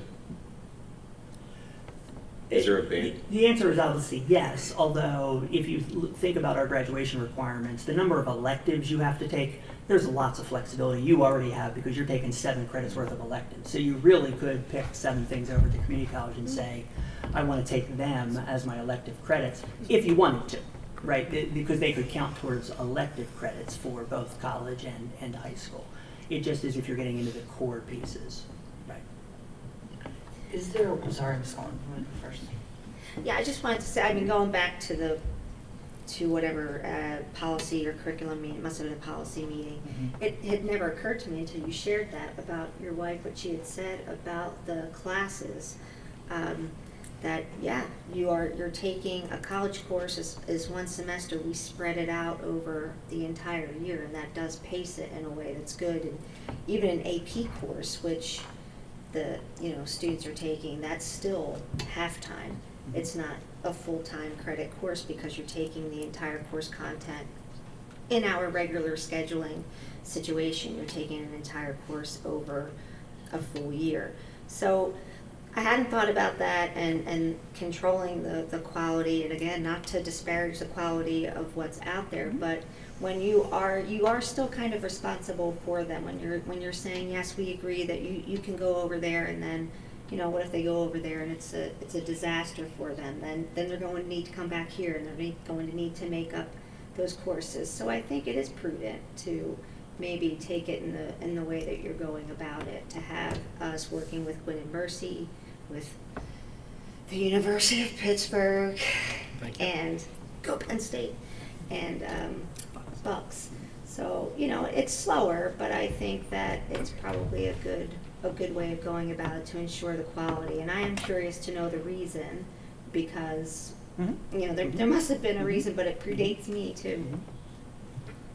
I think it's not for every kid, but there are certainly some kids who are more, who can do things more on their own. I mean, that don't need to be sitting in a class and having, that are more able to do that at a college level, and that's why I think the choice is important, because you are talking about some kids like to be able to do a lot of that work on their own and be able to take the college level course and can handle it and then can get that credit. And I just think, why would we hinder some of those kids because it's not right for everyone? We all agree it's not right for everyone, but we're not saying everyone should take it. And I think if parents are footing the bill, they're going to be making sure that they think that their kid is going to be successful in that course, or they're not going to foot the bill.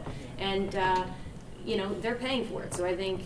Well, but what courses are we starting out with? What currently can our students? I'm sorry that Dr. Scheid. I'm sorry that Dr. Scheid's not here. I know there are 10 of them, but that's all I can do in terms of the besides the ones that you can obviously take at Bucks that are extra and beyond that, but in terms of the ones that are in-house. And I know that we're already on board because that doesn't count the University of Pittsburgh because we're a year away from them in terms of building that program. So if you were to do it, I mean, I do take your point that you wouldn't want a student filling up on courses outside of Penridge and then getting a Penridge diploma that you can't certify. I think that is important. It's your job, right? It's your name, it's your reputation of these kids coming through the system. So, if you were going to consider allowing them to do it, one suggestion I might make is that you limit. You can say, hey, all right, you can go over there, special exceptions, whatever, and you can do these courses that might overlap with us, but we're not going to let you do that for more than X number. You could talk about that and come to some kind of compromise. Because it isn't for everybody, we know that, and not everyone's going to choose it, but I think when you open up the door like that, you might have more people rush in to do it, who maybe it's not advisable for, so maybe try that approach. So I was going to ask too if there could be flexibility for those students that might have a plan, not that they want to take every single class over there, but if they have a plan, a specific plan, and they would be talking to the guidance counselors, and if we would, be gracious to say, okay, we see that you're student, is there flexibility there for that? I would also just advocate again that the tech school has some dual enrollment opportunities that they've worked out with the community college for business courses. And a lot of our kids over there want to open their own businesses, but they aren't able to do that because they don't really have any room to be able to take those classes and them count for anything.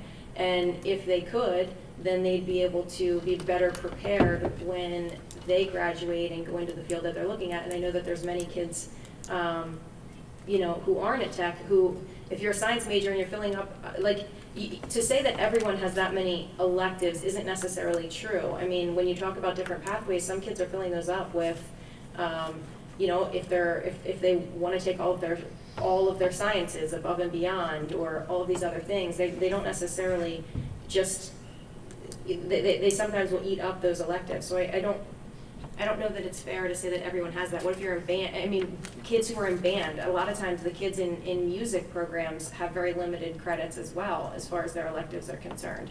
And so for them to be able to take some of those community college classes, they just can't. So anyway, if you want to go down the line, we'll start with Mrs. Blomgren again. I would just be interested in adding what Ms. Collins said, to possibly look at situations where you could maybe have a limit, or just having some kind of flexibility for students that are interested in it. Just because, again, I feel like I'm remembering that lady's comment, how her one child, it impacted a lot for their future after, and then the second, I think, wasn't able to have that option, and it kind of messed with what their future plans were. So I know it's not for everybody, but if we could add that, so I would be interested in seeing what kind of flexibility we could add in for those students. So just to clarify, you would remove the core content requirement and the duplicated courses requirement and replace it with a number of classes or credits requirement? Possibly number of credits, or a situational, which I know is tough, that can be subjective, but some form of a situational where it's not that they're taking every single course, but I don't know how I would put it. I don't know if I would put I think it would limit be on easier to do a max because we have to be consistent across the board and we can't have different rules for different kids. So we'd have to do a max number of credits. So is that kind of what you're looking at as a cap? Sure, unless there be another suggestion, maybe that Ms. Smers or Dr. Bolton may have, that if they go back and discuss after the comments, I'm not sure. Okay. Mr. Cormack? I support dual enrollment. I'm just very curious to find out the percentage of students that would actually get involved in the process. Are we looking at 1%? Are we looking at 10%? We're putting an awful lot of time in looking at this. If you're only looking at 2% of your population base that's even interested in doing concurrent courses.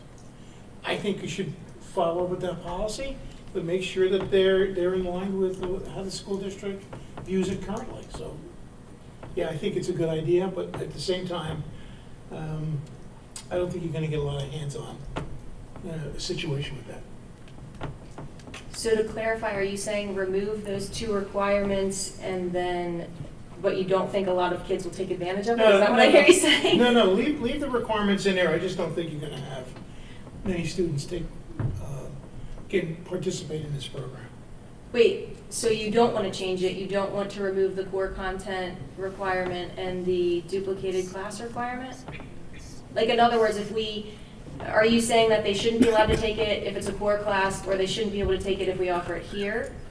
If the school offers the program, we should not go to a secondary source to get that program, period. So you're saying leave it as is? Leave it as is. Okay.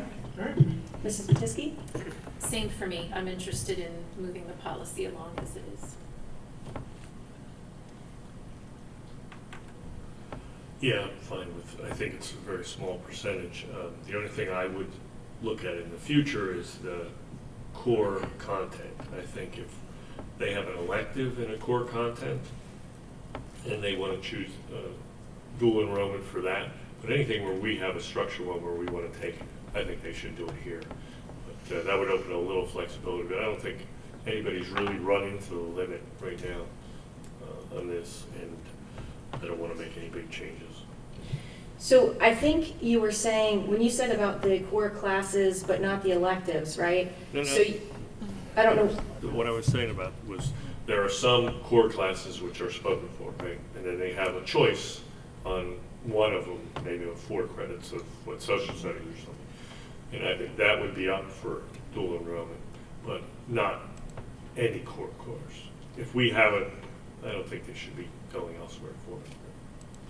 That So makes you're sense. saying specific core required courses they should have to take here, but they should be allowed to take classes that count under one of those content areas if there's choice? If there's choice, give me an example, like. So in other social words- studies, there's 4, but 1 is up to them. Right, so if there's a social studies class on Korea and we Yeah, have I would 4, allow that. you would say, I would lean towards or if there's a political science, well, no, political But science is one that's, I mean, political science is one of the duplicated ones, where if we have a political science class here, would you allow them to take it there? Because they could get No. college credit there and they can't get college credit here. I understand that, but I'd still like to keep that in-house. I'm talking about things that they can't get here, more so. And if we don't have enough credits for that, then that would help them get a few more courses. But I don't want to do a wholesale thing where they can go anywhere. Mrs. Cohen? I would agree that makes the most sense, and, you know, for example, if they want to take economics, since we don't have that here, then I would support them going over. But what everybody has said in general, just leave it the way it is, and if there's something that they can plug in as an elective, that would be appropriate, but don't mess around with the really core required courses. I would have to say, even though I'd like to reduce some of the redundancy, the core components, I'd like to see less than 10 of what we had that we're moving forward, but removing the core components is, I mean, is there flexibility there? I don't know. Maybe it's for further discussion.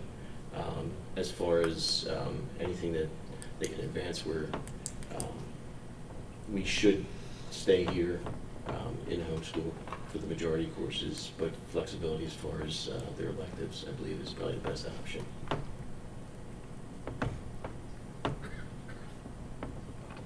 I'm pretty sure I've made myself clear. I think that we should open up dual enrollment opportunities and eliminate the core content that they can't take a class that's a core content here, and also allow them to take classes that we offer here, because they're not getting college credit for a lot of the ones that we're offering here, and they could get college credit and really get a jump start.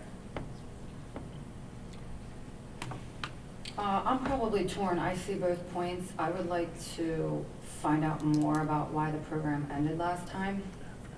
Maybe do it and have a maximum. I understand we don't want somebody to get a Penridge diploma and they took all their classes across the street, but I think the other fellow was Tom Skiffington, who came up, if I remember right, and really said his kids benefited like tremendously. So I'd like to know why we stopped doing it and understand more of the downside to it. So I heard 5 people say they wanted to add more flexibility for electives, but I don't really know what that means. Well, I guess basically take a look at why it was ended. Take a look what the possibilities are. See what we can possibly do. But I think what people are saying, what I hear people saying, is there's a little bit of an apprehension of opening up and just saying, you know what, go take whatever you want. That's what I hear. I hear hesitancy to kind of let go of all of that.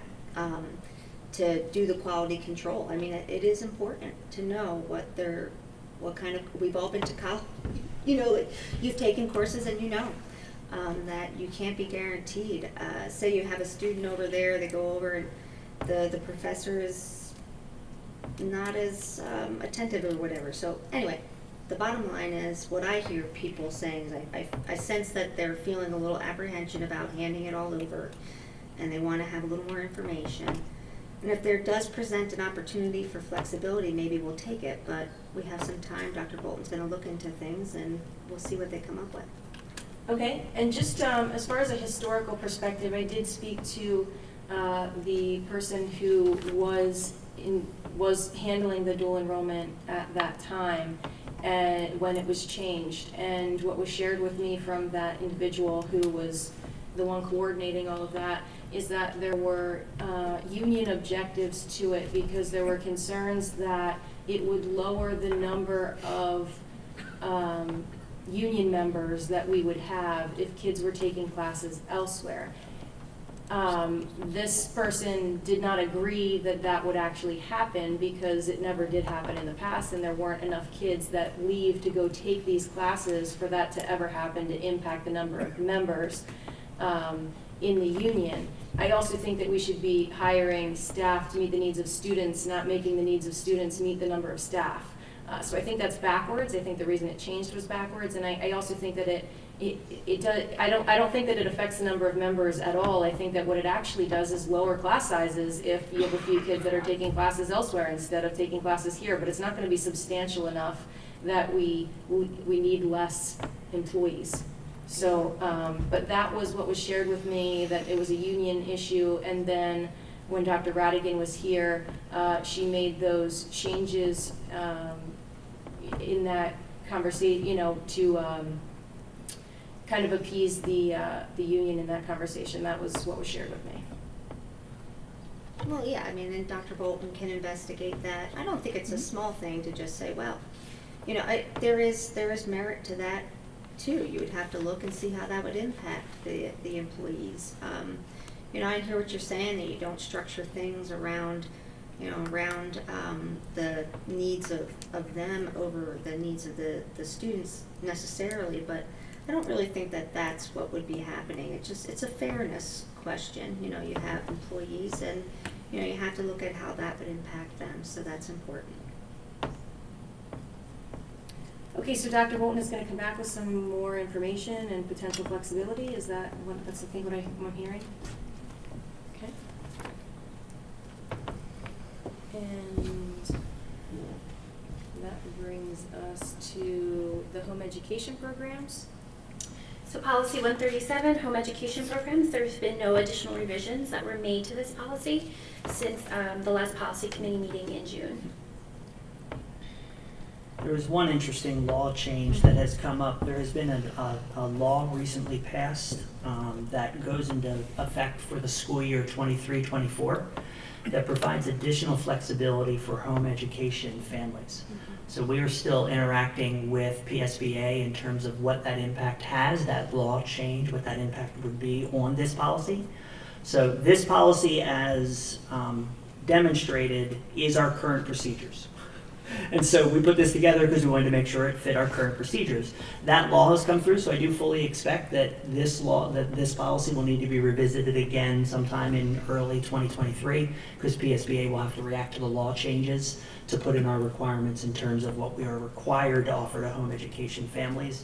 But as of right now, this language is consistent with our procedures. So this policy came up for first read in May. And the language in May allowed homeschool kids to participate in certain, in classes here or therapies here. And then the administration between the May meeting and the June meeting removed that language because they did not want that language in there to allow that. And then it was tabled, so it wasn't brought to the June meeting, and now here we are at this meeting.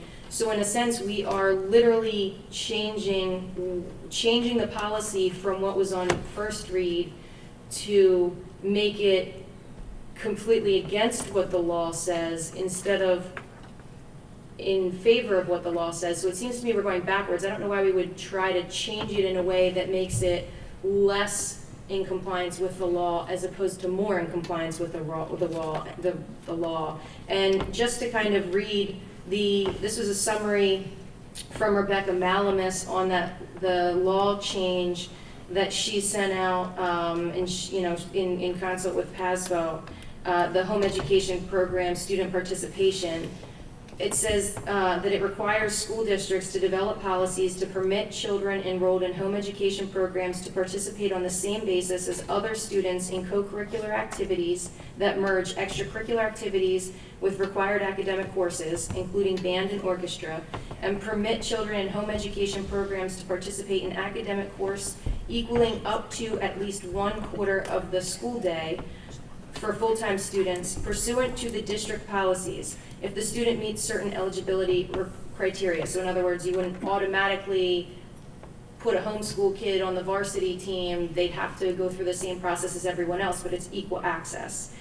The parent of the home education student is responsible for the transportation of the student, except that a student may use district transportation to and from school if it coincides with an existing district bus route during the times the buses are running. Home education students engaged in these district programs will be included in the district's ADM. All of the same will apply with respect to home education students wanting to enroll in a career and technical education program. So I don't see any reason why we wouldn't make this policy match what the law says by saying that home education students have equal access to the technical school and extracurricular activities and educational programs, and that they can take up to 25% of their day at Penn Ridge. That's what the law is stating, and I think that we should be in compliance with the law and put that in the policy on our own instead of waiting. I think to try to go backwards for a year and then go forward the following year just doesn't make sense. I think it makes sense while we have the policy up, while we're working on it, to make it in compliance with that law change. Colton, would you please pull up this policy for me? On the third page section, students with disability, there's 2 red paragraphs that have been crossed out. That's what I'm looking for. Yeah, there they are.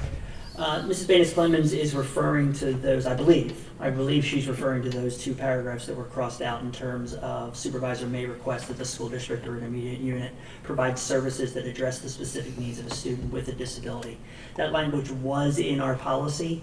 There had not been a single situation where that had happened, that homeschool education students were provided with those services because they're not required by law, which is why it said the word may. We got a legal interpretation that language didn't make sense, which is why it was removed from the first read to back to this first read, because we got that recommendation from a lawyer that language didn't make sense, because if you're never going to do it, don't tell them they may, because all that does is tick people off, because then they're going to ask you and then we'll say, yeah, well, we may do it, but we're not going to do it at this point. And I do want to remind the board that the law that was quoted does not go into effect until the school year 23-24, which means it is not currently the law. The language in this policy does currently meet the standards of the law. So he was just saying your language should, you either do it or you don't do it, I think, not saying that, not giving an opinion on whether or not you should or shouldn't.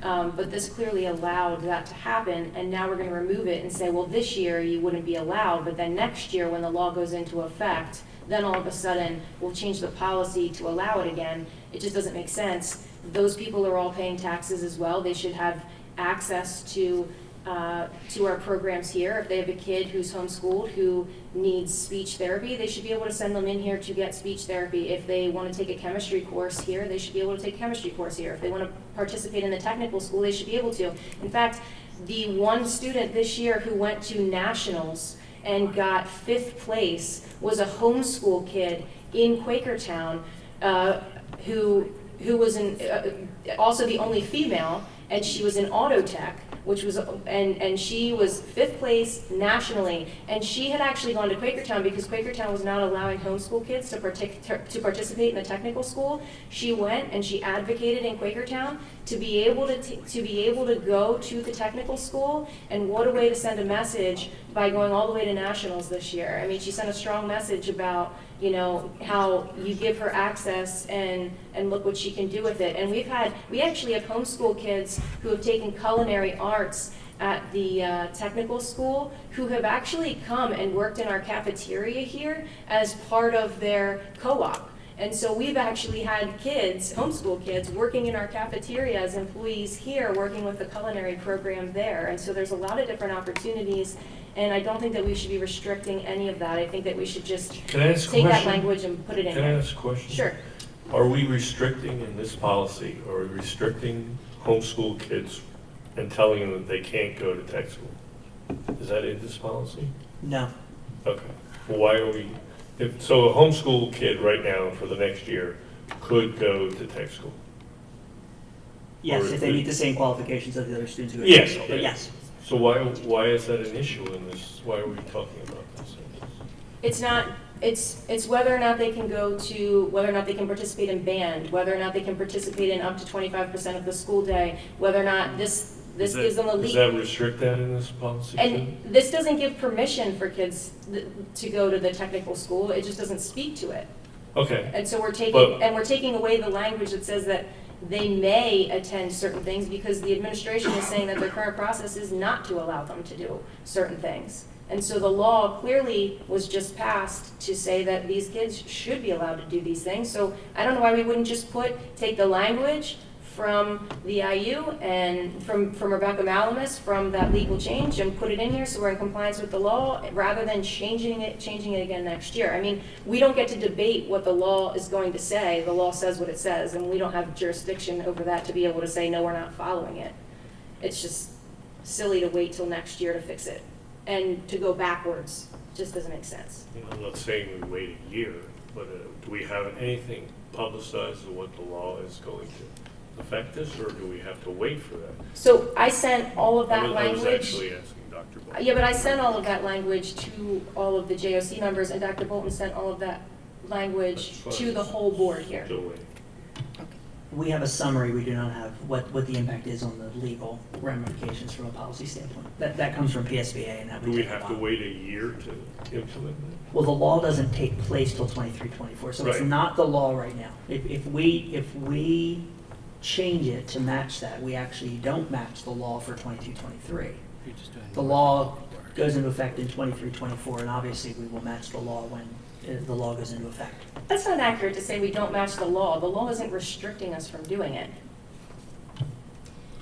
You're just going beyond what the law would require at the current time. But I would ask, are you prepared, if we were to do it this year, say, would we be, how many students do we have, do you know? This might be something that you don't know off the top of your head. How many homeschool students do you have? And I think, you would have to make sure that you can actually accommodate the students. You see what I'm saying? But, I agree that taxpayers ought to be able to use the resources. I do. I think that you should be able to play on the sports teams and play in band and all of those things. So I would be supportive of that, but it is August 1st, so I would want to make sure we don't make a promise we can't keep. In other words, like we open it up and then we overwhelm our system. So if you could make sure that that wouldn't happen, and it probably wouldn't, but it's something that it would behoove you to investigate first before you make a promise. There's a saying I won't use, but you shouldn't make a promise you So can't right keep. now, for this upcoming school year, can homeschool kids play sports, be in band, go to tech school? Can they do all that right now? Anything, tech school, yes. Anything from a school district standpoint that is extracurricular, yes. So they can play sport, what can't they do based on? We can't do something co-curricular. So if your marching band is a co-curricular course because it's attached to your band during the day, then you couldn't. And so it depends on school district rules in terms of what's co-curricular. But like most clubs are co-curricular. They are. They are. Most of them are, yeah. If there's not something connected directly to like the television studio class, So that could they wouldn't not be be in and marching things like band that. because that's a club? Yeah, I'd have to and check in band? terms of what our rules are in terms of whether that's co-curricular or extracurricular. So it really has to do with whether it's connected to your curriculum or not. And academics and therapies, because we're removing the therapy language, they would be able to do it. So, Yeah, I think for me, I would want to make sure that we can accommodate what the requests are gonna be. I would say that, I would think that the marching band would welcome, more, more members. They would probably be really happy to have them, but, just investigate it and see what the impact, the potential impact would be. I think that would be, like I said, the responsible thing to do so that we don't have a situation that we can't handle. Not that I think we have that many, but. We have over 200 homeschooled students in Pembridge. Okay, well, that is a lot. Right, but I don't think So- that it was clear that they're not allowed to do it, and we haven't had a lot of interest in doing any of those things. Well, yeah, You so had to said in the that last point, meeting I that would we weren't say. turning people away, No, so. but to that point exactly, that they didn't know that, You know, now when you say, hey, we're going to allow you to do this, and then you suddenly have 200 students that are going to be coming into your system, you do have to take a minute to make sure that your system will be able to handle it. And I think we all agree that they should have access to it.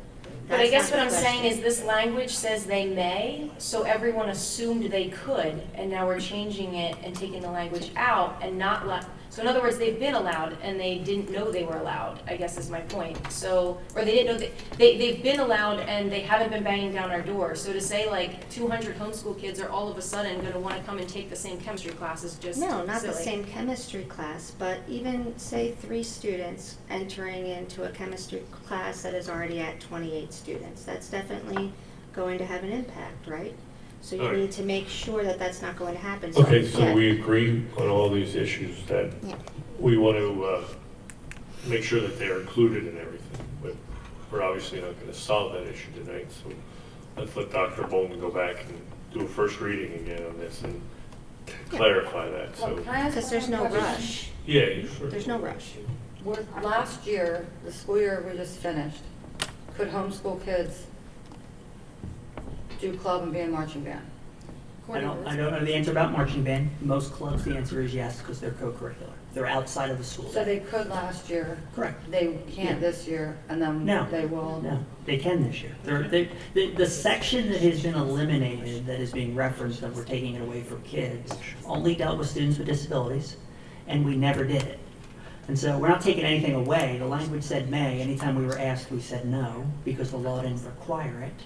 When the law requires it, obviously, we'll do it, in terms of changes to the law. But that didn't have anything to do with the co-curricular or the curriculum. So we're That's dealing students who wanted specifically opportunity. with kids with disabilities? There It's is, really- there is no, this policy indicates no change to what we're currently doing from last year to this year, right? It better delineates it from a language standpoint because the policy hadn't been done in 10 years. And so like the affidavit in the portfolios, 10 years ago, you had to submit your affidavit and somebody in the district had to actually go page by page and approve it.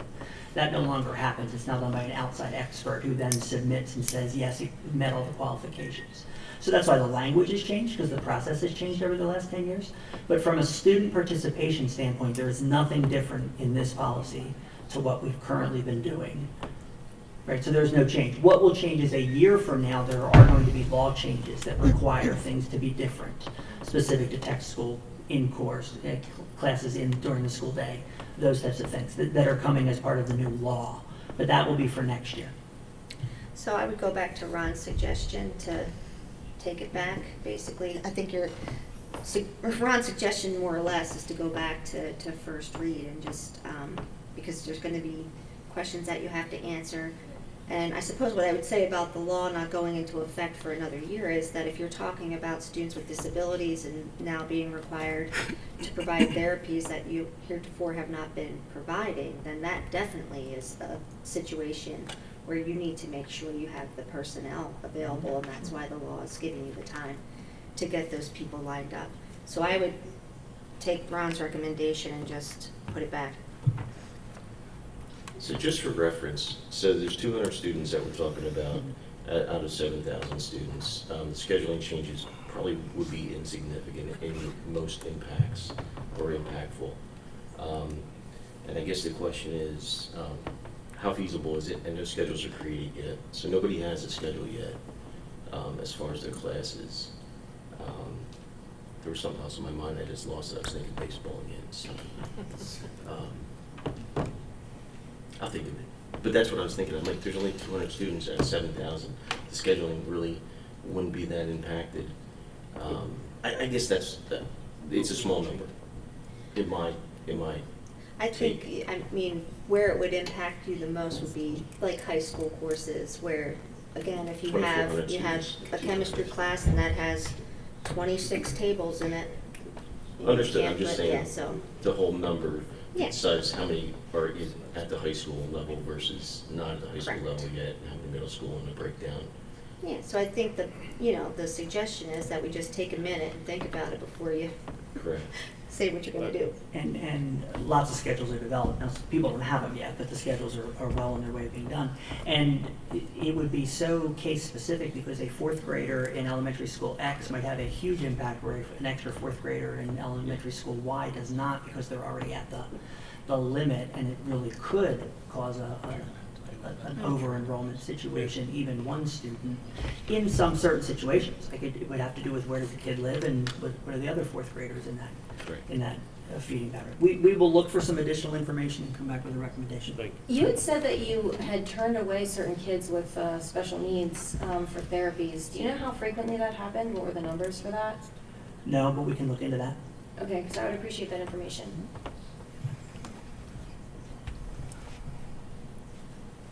Okay, so we'll send this back for our first read. And next is student expression. Okay, policy 220, student expression, as noted by Dr. Bolton earlier this evening. This policy went back to first read. The policy that is noted at this time reflects the current and recommended PSBA language from March of 2022. Any questions or comments from any board members on this policy? So was there any input from the board on any of these, on this policy at all? You said the language came from the PBSA. Was there? So as with most of our policies, the language comes directly out of PSBA, which is where the language came from. There was conversation, if you remember, at the previous, because this was already put up for first read originally, so this was at an earlier, I believe at the June committee meeting, there was a conversation around 220. And really what the conversation comes down to is dissemination of materials about non-school activities. Right, and so this policy tries to get at the fact that we have a policy for clubs, we have a policy for curricular, right? We know what clubs can do, we know they can post stuff, we know that approval process, that all. It comes down to what can students do in terms of disseminating materials. And the intent of the conversation a month ago had to do with not because I even made the comment about the Valentines, and the point of that was, it's not me handing it to my friends, it's me standing in the parking lot or going around in the cafeteria and handing it to every kid, and if it's non-Penridge, is that really okay or not? And that's really the question, right? Because there'd probably be some flyers you'd look at, and some kids would do it in some ways that you'd go, yeah, that's fine. There might be other flyers in a way other kids handle it, you might go, no, I don't want my kid. You know, and so that really was the conversation about it. This has nothing to do with school-related materials. This has nothing to do with personal student expression in terms of what they're wearing, what they're saying, those types of things. This has to do with the dissemination of materials and whether students can hand out, and let's make it as innocuous as possible, right? Let's say they wanted to invite the entire 10th grade to their Sweet 16 party. Can they walk around every 10th grade class at the end of the period and hand out an invitation to every kid as they're leaving the classroom? Can they go around the cafeteria and say, are you in 10th grade? Here, take this. Right? And so whether that's the Boy Scouts, whether that's a church group, whether that's a group you don't support, right, in terms of them handing it out, that was the conversation, specific to dissemination and what is appropriate. Because this policy doesn't speak to anything other than if it violates, you can limit student expression if it violates, it's obscene, lewd, vulgar. Well, you can do that if it's a school-related thing, right? If a club tries to put something lewd, they can't. Right, so that obviously those legal pieces in terms of it's violent or advocates violence and that kind of stuff, they're the easy ones. The question really is, can someone distribute something that is non-Penridge related, no matter what it is and where it is, right? There's some definitions I think that would make it easy to say not during academic time, so maybe you can't do it during math class, right? But can you do it in the hallway? Can you do it on the bus? Can you do it before school? Can you do it after school? And the answer may be yes, but that was really the intent of the conversation around Policy 220 that we had a month ago. And so obviously when you reread the language in light of, some people saying, wait a second, it was like, I understand how they're interpreting that way. That's not the intent of what that was looking at, which is why we're like, no, let's just go back to the PSBA language, and if we want the PSBA language, that's fine. But I think we just need to be very clear about dissemination, right? It really has to do with large groups of people. Can you walk around the football stadium and hand stuff out or not? Right? Let's make it not just kids, right? And so Dr. we Bolton, just, let's be clear under the policy, it doesn't permit dissemination of non-school material. It requires approval first. And then you set forth a standard as to what would be permitted and what would not be permitted. And again, you go back to a standard which has been adopted by the federal courts regarding, obscene, lewd, vulgar, profane, things like that, tobacco, vaping products, alcohol, or illegal drugs. So this policy, as I understand it, does not prohibit the dissemination of non-school materials, but it does require approval before it's disseminated. It says nothing about school materials. It says nothing about student expressive speech. Am I correct about that?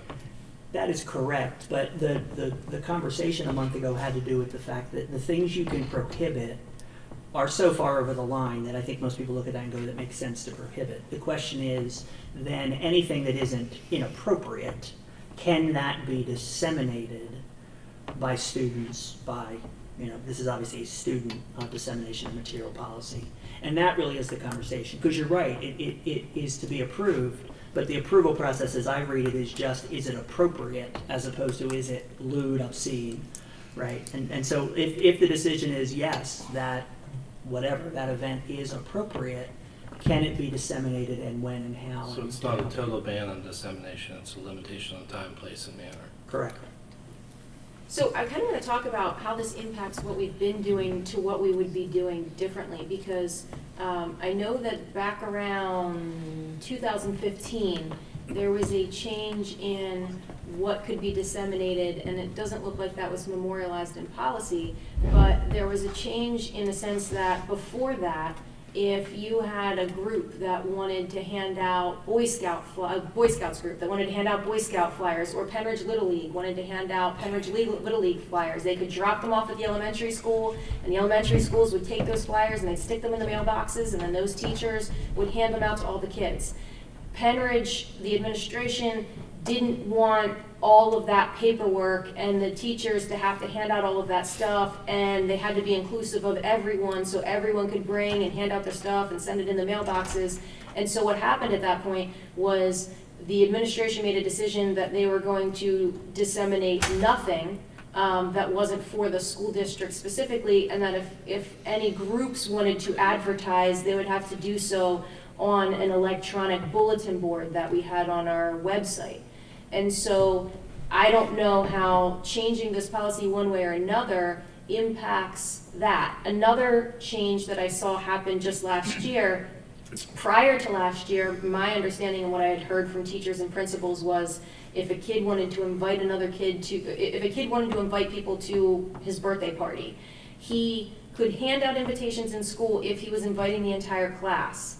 But my understanding, what I was told, and I don't know where this came from, was last year somehow the message was sent, no, even if you're inviting the entire class, you can't hand it out in school at all. So and those things never got memorialized in policy, but I'm not sure how they're impacted and where we want to be on all of those issues, but I think that that's something that's going to have to be thought about as we're creating the language for this. And then also about posters, hanging them up in schools, I don't know, I've seen in other groups where they've said, look, we don't want kids just hanging up random things all over the schools. It's one thing to be handing out stuff. I feel like those are two separate issues. What you can hand out to people if you want to, versus what you can post all over the walls in the schools.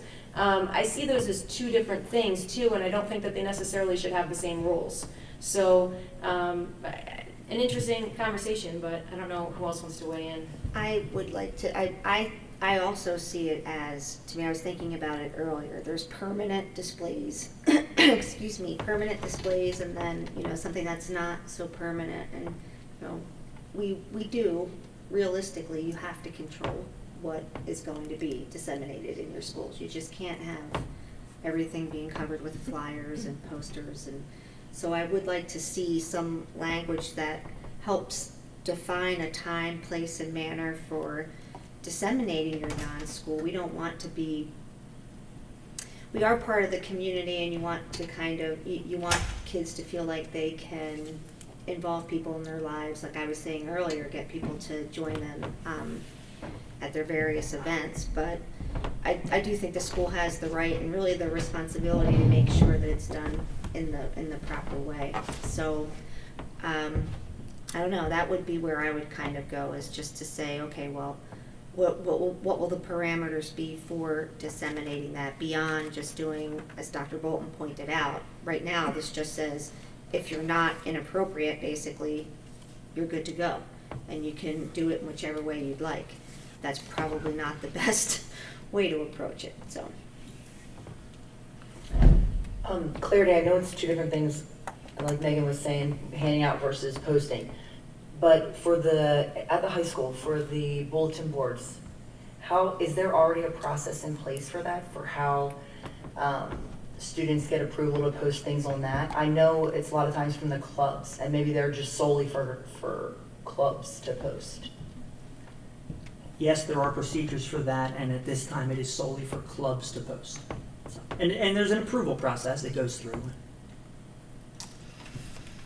Can't there be a similar thing for individual students who are in a club, a bulletin board where they still get approval and they hang up their flyers on a student bulletin board after it's been approved, rather than walking around? I could see major issues if there's, you know, let's just say pro-life, pro-choice, and kids are walking around handing out. That's just opening up a can of worms, I would think. Well, the policy itself doesn't make, it says specifically that the dissemination of non-school materials should occur only at the places at the places and during the time set forth in written procedures. So it doesn't make a distinction between handing out and posting. What cases generally say is that educational time is for education, so somebody, can't stand in the doorway and block people by handing out things or whatever, or just a paper, a wall with stuff, because that's disruptive to education generally without reference to the content. The issue here is that under the PSBA policy, it allows a student who wants to disseminate to provide one school day in advance notice, hand them the document they want to disseminate, whether it's post or handout or whatever, and if notice of disapproval is not given during the period between submission and the time for dissemination, the students can go ahead and disseminate it because the district hasn't answered their question. If you give it to them one day ahead and no one says anything, that's what the policy says. So again, the policy as written by PSBA is designed to limit, as many colleges do, as many other places do, the time, place, and manner in which you disseminate stuff without regard to content, and provides a standard where certain content is not permissible, things that are obscene, things that materially disrupt or interfere with the educational process, something that incites violence, things like that. But that's a fairly narrow subsection of those things if you allow time, place, and manner. Look, to a lawyer's dark heart, it would be just easier to eliminate all non-school dissemination of materials altogether, but this at least attempts to try and provide that to students without regard to their own school expression, which is separate and distinct. So that's where I think, as I understand, that's what the administration is trying to do. So I may have put words in your mouth, but it's now at least 10:09, so. Is it a good compromise to go through this process and have designated areas, bulletin boards that they post on so that it gets approval, but you're not having people taping up flyers all over the building? I think you open that door and you can end up with 50 flyers of 50 different organizations cluttering up all of your walls, and I don't know that that's necessarily the direction we want to go. And I also just would ask that we make sure that there's a consistent standard for everyone so that, you know, approval and denial is consistent, that there, you know, that certain things aren't approved for some groups that aren't approved for other groups, and, you know, those kinds of things. You raised two reasonable points. One is, could the district limit the time, place, and manner in which things are disseminated to either places, bulletin boards, or specific locations? The answer is yes. And I know that seems somewhat unwieldy, but, you know, these days, you know, you got to flow from class to class and stuff like that. So it can be disruptive to have people just standing in the hallway or whatever. The other issue is that with regard to what you raised in terms of application, a policy can be written facially neutral in the manner that this policy attempts to be, but administered in a way that is not facially neutral. And there's nothing about drafting a policy that would that stops somebody from challenging it, saying that you're managing inconsistently. Anytime we adopt a rule in the school district, whether it's a rule about parking, a rule about school books, a rule about athletic gear, whatever, there are always slight deviations from the rule, no matter how much we try, because humans administer these rules, and Dr. Bolton has to go back and fix that. But yes, the policy itself, once adopted, would have to adhere to its standard and be administered dispassionately, and that's always a struggle, no matter what. And we'll just have to deal with that issue if we get there. Well, it would seem that it's pretty clear. I mean, if someone is denying permission to post something and you come back and you look at it and it doesn't meet any of those criteria, I mean, that's pretty straightforward.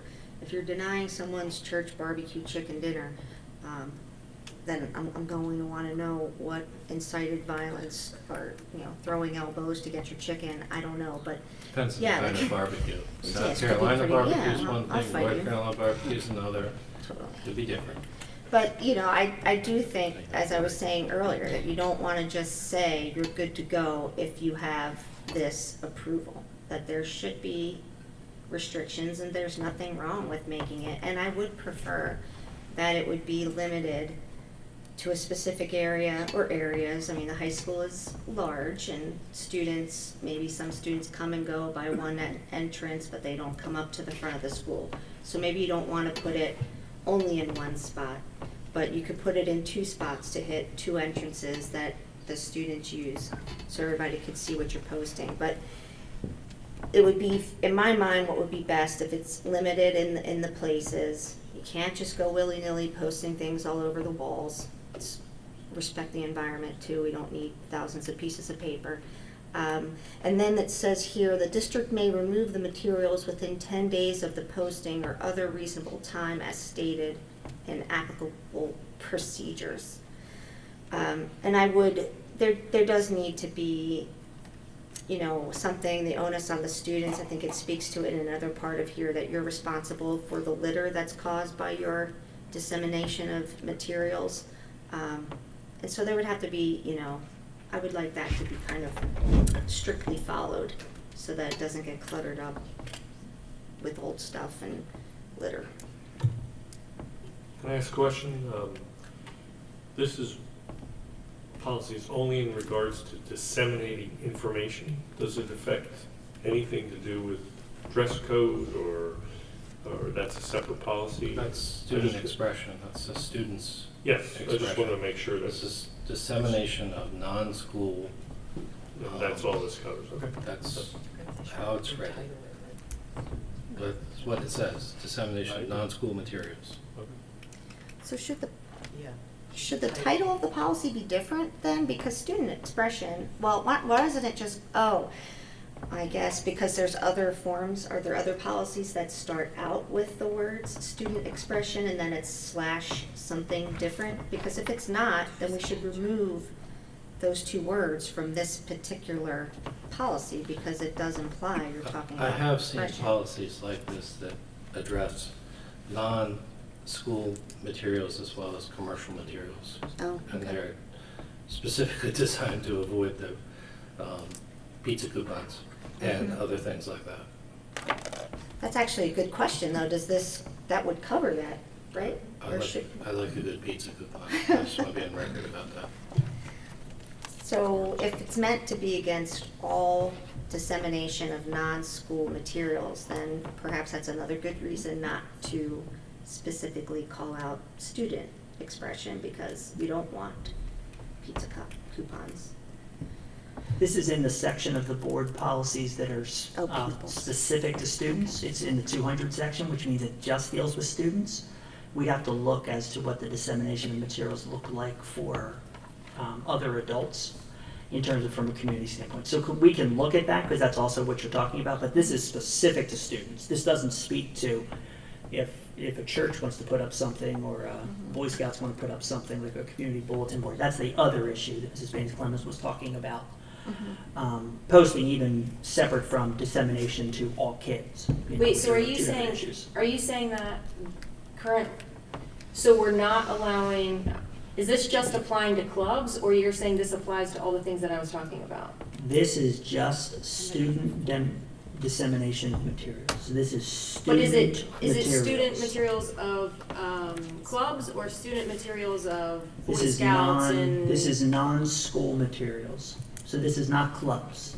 Our club rules are handled separately, right? This is not clubs. Anything that is school district related, right? We can put up as many tennis schedules as we want, So as long this- as they're approved. I This guess is non-school materials. I guess I'm really confused about all of the outrage then around this policy, because if all we're saying is, don't take any of your outside stuff and post it all over our walls and hand it out all over our hallways, I don't really understand the problem. That's consistent with what we've always done. I don't know why it would be, I thought that the concern was this affected clubs or something like that. If this doesn't even affect anything related to sports or clubs or anything like that, I'm really confused about the controversy. Maybe someone can help me understand what the controversy is, I because think it was with the wording that implied, the wording wasn't clear enough to not indicate all of the things that you just mentioned. So, Okay. I mean, I think that's why we're here, and we're going back to the first reading, so, Well, in that case, I'm fine with the way the policy was written that we turned back away from to go to this one, because I don't think that we need to be taking flyers from every single outside organization and handing them out all over the schools and posting them all over the walls. I don't think that that's the place for it. I think if kids want to send, kids want to text each other stuff or send each other stuff, or you're giving your friends something, that's completely different than going around and handing out flyers, sticking flyers on student cars outside, and then you have to worry about whether or not they vandalized someone's car. Oh no, I was just handing out the flyers, I wasn't the one who did that, and then you got to look through all the. I don't think that any of that outside stuff needs to be plastered all over our walls or handed out in hallways, and there have been concerns about some of those things that have been distributed on cars and in hallways that have caused controversies. And even outside of those things, I don't want people going around handing out all of this stuff and posting all this stuff all over the walls that has nothing to do with school. I'm fine with the policy that we took off and changed back to this one. That's where I'm at. I really don't see the harm in allowing students a bulletin board at one entrance and a bulletin board at another entrance to post some, community information. It doesn't, now I agree, I don't want to come out and find, and I think there was a time when a group asked to do, it was in my time here, somebody asked to do things out in the parking lot, and the answer was no. And that's the appropriate answer. Nobody wants to come out and find flyers underneath their windshield wipers. And we, as I already said, don't want to have our hallways plastered with posters and things just being scattered around the cafeteria and the hallways. But I really don't see the harm in giving kids two bulletin boards. And that's how you limit it. This is the space, and that's what goes up. First come, first served. I probably would make it more than you need to give it to me the day, more than the day before, just because the administrators are busy people and they might not get to it, and by then you've got a situation if something goes up that shouldn't have gone up on the bulletin board. Just make sure that it's monitored. I mean, maybe you could involve one of the school groups, student council or key club. You can have Key Club, have them monitor the boards and make sure that things aren't up there for 3 months when it's an event that's long in the past. You know what I'm saying? I think there's middle ground. I don't think that you have to come down and say, no, you can't have anything here. We can be a little more accommodating than that while not allowing a free-for-all. Do kids use bulletin boards anymore? Don't they just do Yeah. everything through social media? So whatever we do, they're gonna get around it anyway. Well, the This clubs is- do. Well, the clubs, yeah. no, I get that. So- I'm just kind of like. Yeah. This is better than our first draft, which was no parchment, no rolls of parchment paper. I mean, come on, we're getting, no mimeograph. We're getting into the 21st century, slowly. Oh, and I would add, I mean, there is this language about, we don't need to give them permission to use school district websites or email or any online platforms or social media. I am strictly talking about having a couple places in the school that they can post their flags. Then can we work with the administration Yep. to revise this policy and make sure we get to the end of this meeting?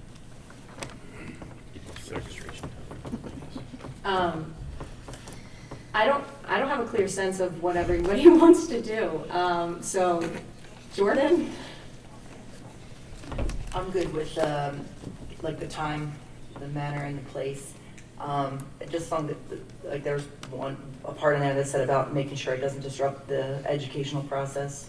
That, it's already in there, but that's where my heart's at. As long as it's not disruptive, I'm good. So are you saying you want specific places set up, like Mrs. Cullen was saying, or? I mean, I think there should be limitations of how long it could be up there, or a specific time when the students can do that, so then everyone just knows. Everyone, it's clear, concise. I think there should be a specific time. If you're posting on a bulletin board, there should be an amount of time that it's able to be up there. The approval, it should be approved. And place, I guess I would leave it up to the administration to see what's the best spot for where that stuff would be less disruptive. So, according to the administration then, are you just gonna, does it make sense to just have you come back with a suggestion of what you think the time, place, and manner should be? And, how that applies to invitations to birthday parties, how that applies to whatever, right? And where, okay? And now, as far as the other conversation about outside organizations bringing things in, this doesn't affect any of that, right? So that would stay as is, which is, I believe, still, they posted on the website, right? Okay. Okay, well, let's do it this way. Does anyone disagree with that? Should we just have the administration bring that back next meeting, the clarification on those pieces? And, agree, yeah, okay. Super. That was easy. And last but not least is advocacy activities. So policy 321, advocacy activities. This policy is up for first read, and it was formerly known as political activities, and you will be able to see the proposed changes to this policy in green. Thank you. Any questions or comments from board members? I agree with some comments earlier. We have to define it much better. I think the point of it is that we don't want non-educational things being discussed, and politics, now that politics is so broad, and that's anything from, all the hot topics, abortion, gender identity. I think most of us agree that we want our teachers focusing on education, but this leaves, I think we have to tighten it a little bit.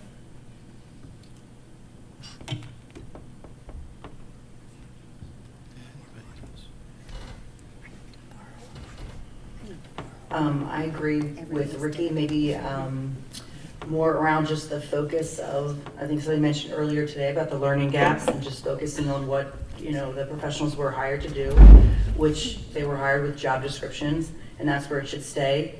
I'm passionate about having a policy including these things about not, as a professional, as a teacher, not advocating things that are outside of your purview of what your job is, which is happening in schools. I'm not saying that it's happening a lot at Penn Ridge, but it's happening in schools. It's happening in the school. I have firsthand experience with it. And students do take what teachers say and the word, and they trust what those teachers are saying, and you have a huge impact. So it's our responsibility as teachers to stick with our curriculum and not be bringing in our personal views on certain things, where you could lead a student to not critically think, and they take your opinion because they respect you. As well as, I actually take it as an insult to think that I have to have a rainbow sticker on my room to show that I'm a safe person to talk to. I have a rapport with all my students, and you develop that. I don't need to virtue signal that, and teachers shouldn't have to either. You should be a safe person for students to talk to without having that in your classroom. Colton, could you please call up the policy? Thank you.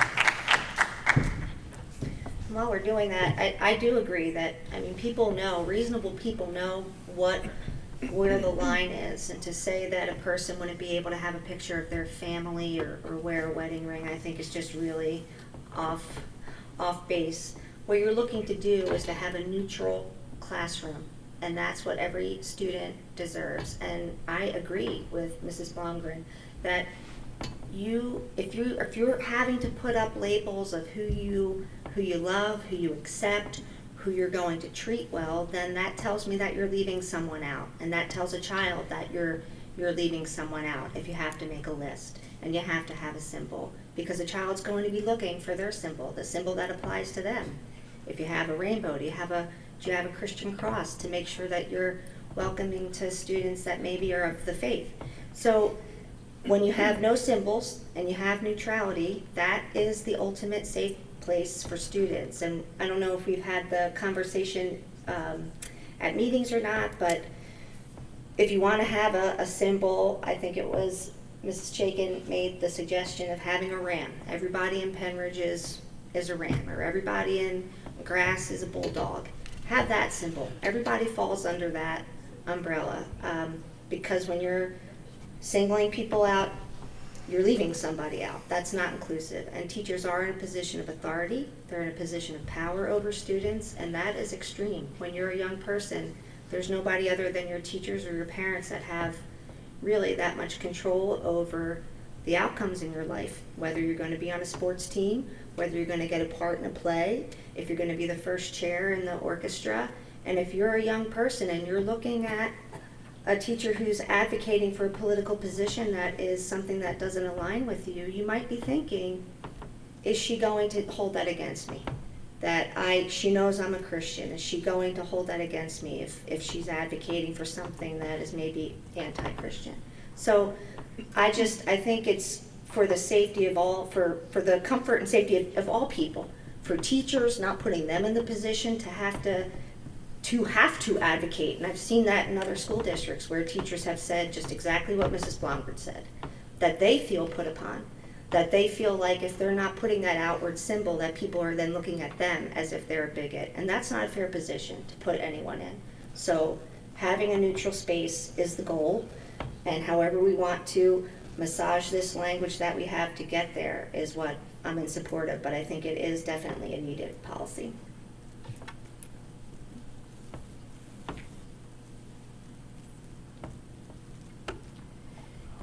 I want to clarify something. I know there were comments about student expression and whether or not students would be allowed to advocate a specific position in a classroom or write a paper. And I just want to clarify that this is an employee policy. 100%. This does not affect students. So if a student wants to advocate any position of anything, this doesn't affect any of that. As far as the comments about clarifying language, I think if there's language clarifications that need to be made, I think that the administration would need more clarification than clarified language. So I think we need to be clear about what the expectations are for the language so that the administration can follow through on that. I'm not sure if it actually says it in here, but obviously in certain classes you're going to talk about certain topics. and it would be appropriate. If you're a social studies teacher, you're going to be talking about things that a math teacher or a chemistry teacher isn't going to be talking about. So, I mean, to me, it should be obvious, but I guess if it's not obvious, you could put language in there that speaks to, you know, it has to be something, we're talking about going outside the norm of what your subject area is, what relates to what you're supposed to be teaching at the time. Obviously adding in, having, you know, someone mentioned whether you can wear a cross necklace or not. Yes, of course, I think, you know, it's been said before that this doesn't apply to wearing a cross necklace, but I wouldn't sit, you know, a statue of the Virgin Mary here at the table during a school board meeting. So it's things maybe that aren't personal items. You know, your family photographs, of course, wouldn't apply in this situation. Really, what you're trying to avoid is having the introduction of topics in classrooms where they don't belong. Mrs. Cohn, I think that anytime we have a policy committee meeting, and this is one of the more thorough policy committee meetings I've ever been to. Anytime you have a policy committee meeting, you get feedback from both the public and from the Educational Law Center, from the members of the board, and it's incumbent upon the administration and myself to try and synthesize some of this. People have made comments about the fact that it could be clear that if you are teaching a world cultures course and you get into a discussion about the war in Ukraine, well, that's part of world cultures, right? And so on and so forth.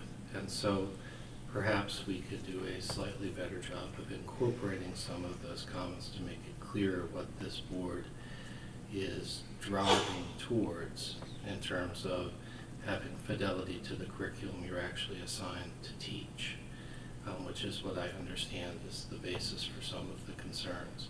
So perhaps we could be allowed to go back to the lab and take some of the comments and see what we could do to strengthen some of that and clear up some areas of ambiguity.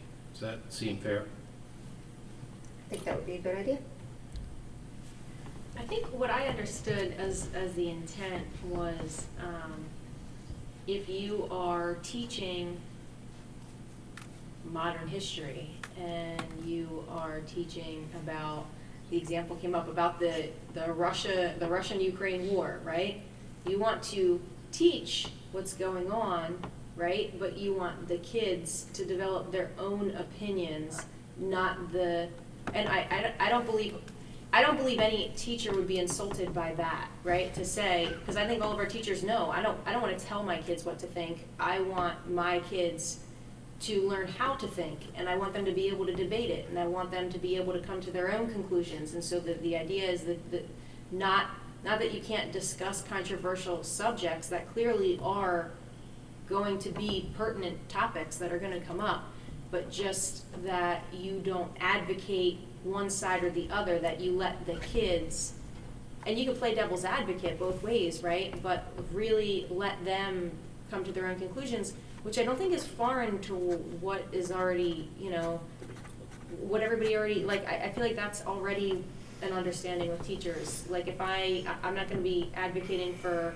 my positions of different things in the classroom, I'm going to be encouraging debate about it, and I can debate it on both sides, whether it's my beliefs or not my beliefs, right? But the idea is just to be able to facilitate, as educators, we should be facilitators of that conversation. We shouldn't be participants in it, right? We should be helping to facilitate that conversation so that the kids can have a healthy debate and hear and learn to think critically about those topics. I think that is kind of what people were going for on that, is that, you know, even like with the, you know, abortion issue, right? I mean, that's something that will come up in certain areas, I'm sure, of health or whatever. But again, providing all of the information and letting kids come to their own conclusions, not telling kids which position they should think. And I don't think that any of our teachers would would disagree that that's, you Well, know, that- their expectation and what they should do. That is clear. That's actually part of it that is pretty clear. Further, all staff will retain their personal views and remain neutral on advocacy-related matters during assigned work hours. And then in our curriculum, all topics will be presented in a balanced and factual manner. So, yeah, it is something that has kind of, you know, traditionally, you would want to have a neutral classroom. But in this day and age, what has started to happen is that other kinds of advocacy, seemingly, you know, innocent things or supportive things that people would view as you're being supportive, are actually doing the opposite of what maybe the intention is. And it's just to have people take a minute and think about, you know, the messages that you're sending in your classroom to your students. Are you remaining neutral? Not talking just with the curriculum, but are you remaining neutral in your presentation of yourself and your beliefs, and thinking about how that might influence an impressionable child or adolescent?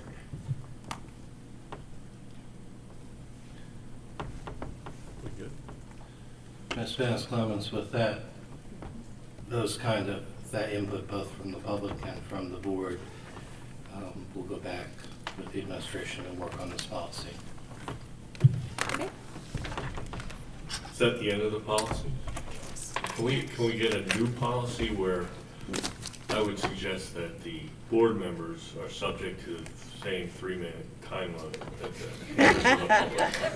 Just so we can get out of here. We get 5. So I don't know if that's something we can vote on tonight. It's not on the agenda, we are not voting. You don't If put new anyone business in didn't committees. miss that. That was, But fair enough.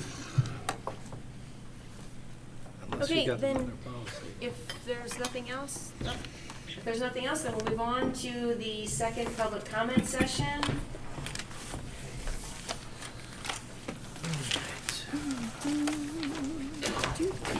Be merciful, please. Kim Bedelian, Percy Borough.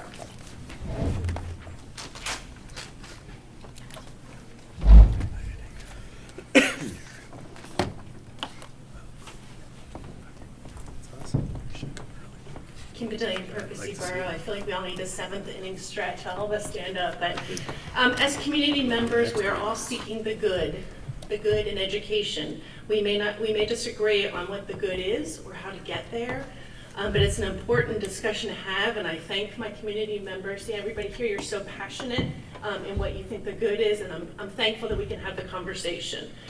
Just briefly, the 105.1 transparency, the ad hoc materials. I think if you're putting information into the classroom, how would the parent even know to ask for it if they don't know it's been presented? You're leaving it up to the student, maybe a 5-year-old, to say, hey, guess what we heard in class today? So I think if there's any way possible, whether it be a packet of information or something, how would the parent know what was presented? So if there's any way to get that information, transparency is helpful. And finally, resource materials. I'm in favor of a list of specific criteria because it is subjective, and clearly with what we've heard tonight, we have different ideas of what's appropriate for a child, so it could vary. If we can't assume that we're all on the same page. I'm aware of at least one book in the middle school library that references top surgery, so breast removal surgery for a minor child who's trans. And while some, I think that's appropriate, some may not. So I am in favor of criteria, so that subjective stuff, we have some clarity on. So thanks. Okay. Thank you for not taking 3 minutes because I didn't start the timer. Right. Okay, Dante King, Hilltown Township.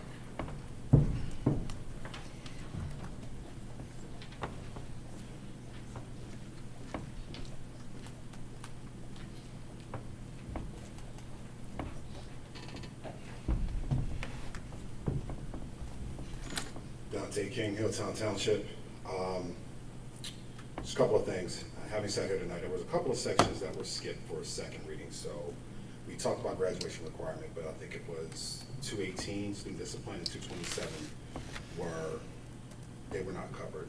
Just kind of want to get an understanding of that. and when will that be covered? And I guess just lastly, just as a parent, as a working parent, I'm pretty sure, again, we're here till 10 o'clock. You all have stuff to do as well.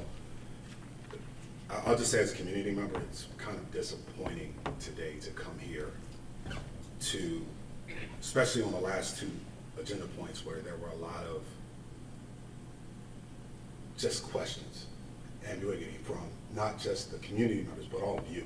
And this is something that was put forward, which then went to the news, which kind of caught my attention, and that's why I'm here, right? And so I think, just as leaders, I think somebody said it earlier, a lot of the divide or a lot of the misunderstanding, it comes from all of you. And I would just ask that you all do better, right? If it's literally about the wording of, it says student expression, put a dash in what it means, right? Just don't leave it generic. I think a lot of times, intent versus impact.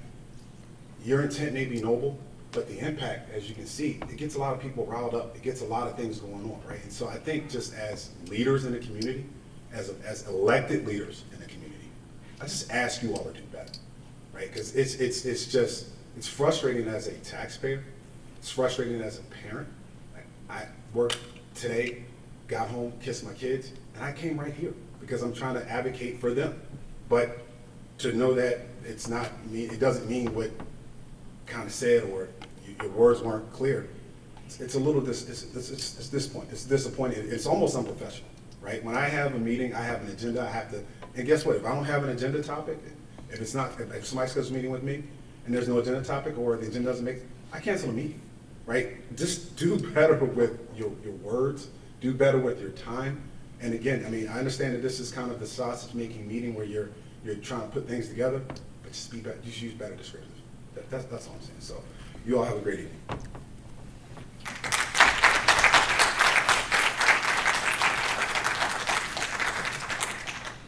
Leah Rash, Hilltown Township.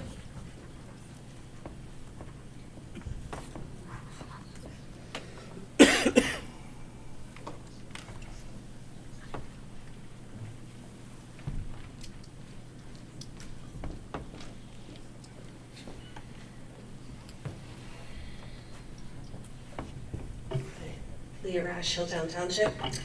I don't know what part of my body that did not just crack from sitting there so long when I stood up. So, a few things. Dr. Bolton, thank you very much for advocating for our librarians and teachers and their expertise. I really appreciate that. Questions to the board if you want to have a public review of the list. And it becomes a conversation with the board then where a parent can come forward and say, I don't like this book, but the librarian still thinks it's good. What then? Does the board code? Because that is censorship, and that is book banning. So you're not experts. So community feedback on a book, if they don't like it for their kid, there's a policy in place that they can make sure their child is not able to get that book out. But you're violating my rights as a parent, and I know that's a big thing, parental rights, by taking it out when I'm okay with it. So what you're doing is you're not removing this information. I haven't gotten many good examples. The only good one I got was genderqueer, the picture, which actually, if you read the book, I was totally fine with it. One child checked that out, I believe handed it to his parents, who then went to the police with it. So there's that. But you're not removing that information. Those words you can't say, all the high schoolers are saying them and know exactly what they are. What you're taking away is knowledge. So if there's a child who has some questions, or they don't like their period, and someone says, oh, maybe your gender is dysphoric, you're keeping the children the people to educate themselves on this, because you've taken that knowledge out. You can read this book, and you'd be like, no, it's a collection of things that you would be feeling. And it would have gone back years before now, and it's not just this one component, but you've removed that now. So if there's a child who has a question, that book can help them. You've taken it away. You're not allowing guidance counselors to talk about it, teachers to advocate for it. The ally flags were put in because of the alarmingly high rate of suicide with LGBTQ+ children. It was shown to bring that rate down. Removing them will be dangerous for these children. You are harming these children if you do not have open allyship. It's very important. It's no child thinks that a teacher who doesn't have it isn't someone they can talk to. Just maybe not what they want to talk to about that. They might want to talk to someone who's more involved in it and can be more helpful, and that's a better sign for it. The problems you're trying to prevent are actually the problems you're creating with these policies. Shame, silence, inappropriateness around gender identity and sexual orientation is a breeding ground for sexual predators. All they need is for you to feel bad about who you are. Way more than a book could ever do. Thank you.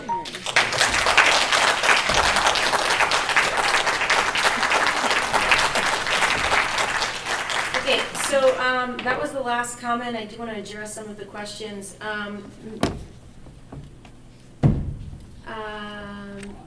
As far as policy 218 and 227, what happened was Mrs. Summers had shared the 3 policies up for second read. We went through the graduation requirements one. We asked if there were any questions or concerns about the other 2. The reason there wasn't in-depth discussion on them is because they're up for second read, and so that discussion happened at first read, the last meeting.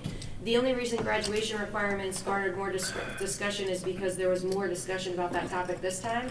But typically for second read, that's already all been discussed in the prior meeting, and there were no comments or questions, so that's why there wasn't a lot of detailed discussions about those 2.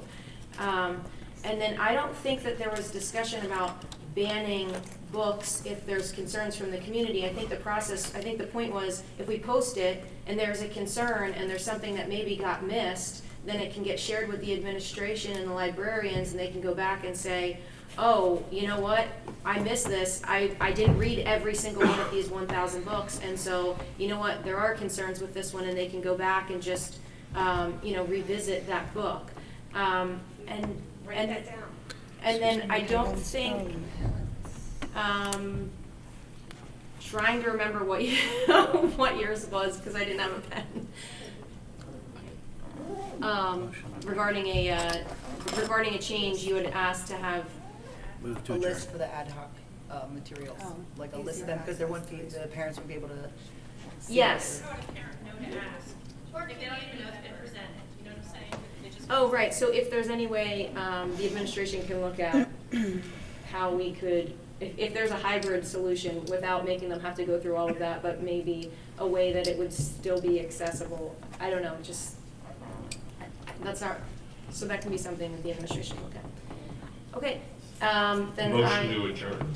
Second. All right, we're adjourned. Mr. Alexander, would you let us know when the live stream's off, please? Happens to Betsy. Thank you. Have a good evening, everyone.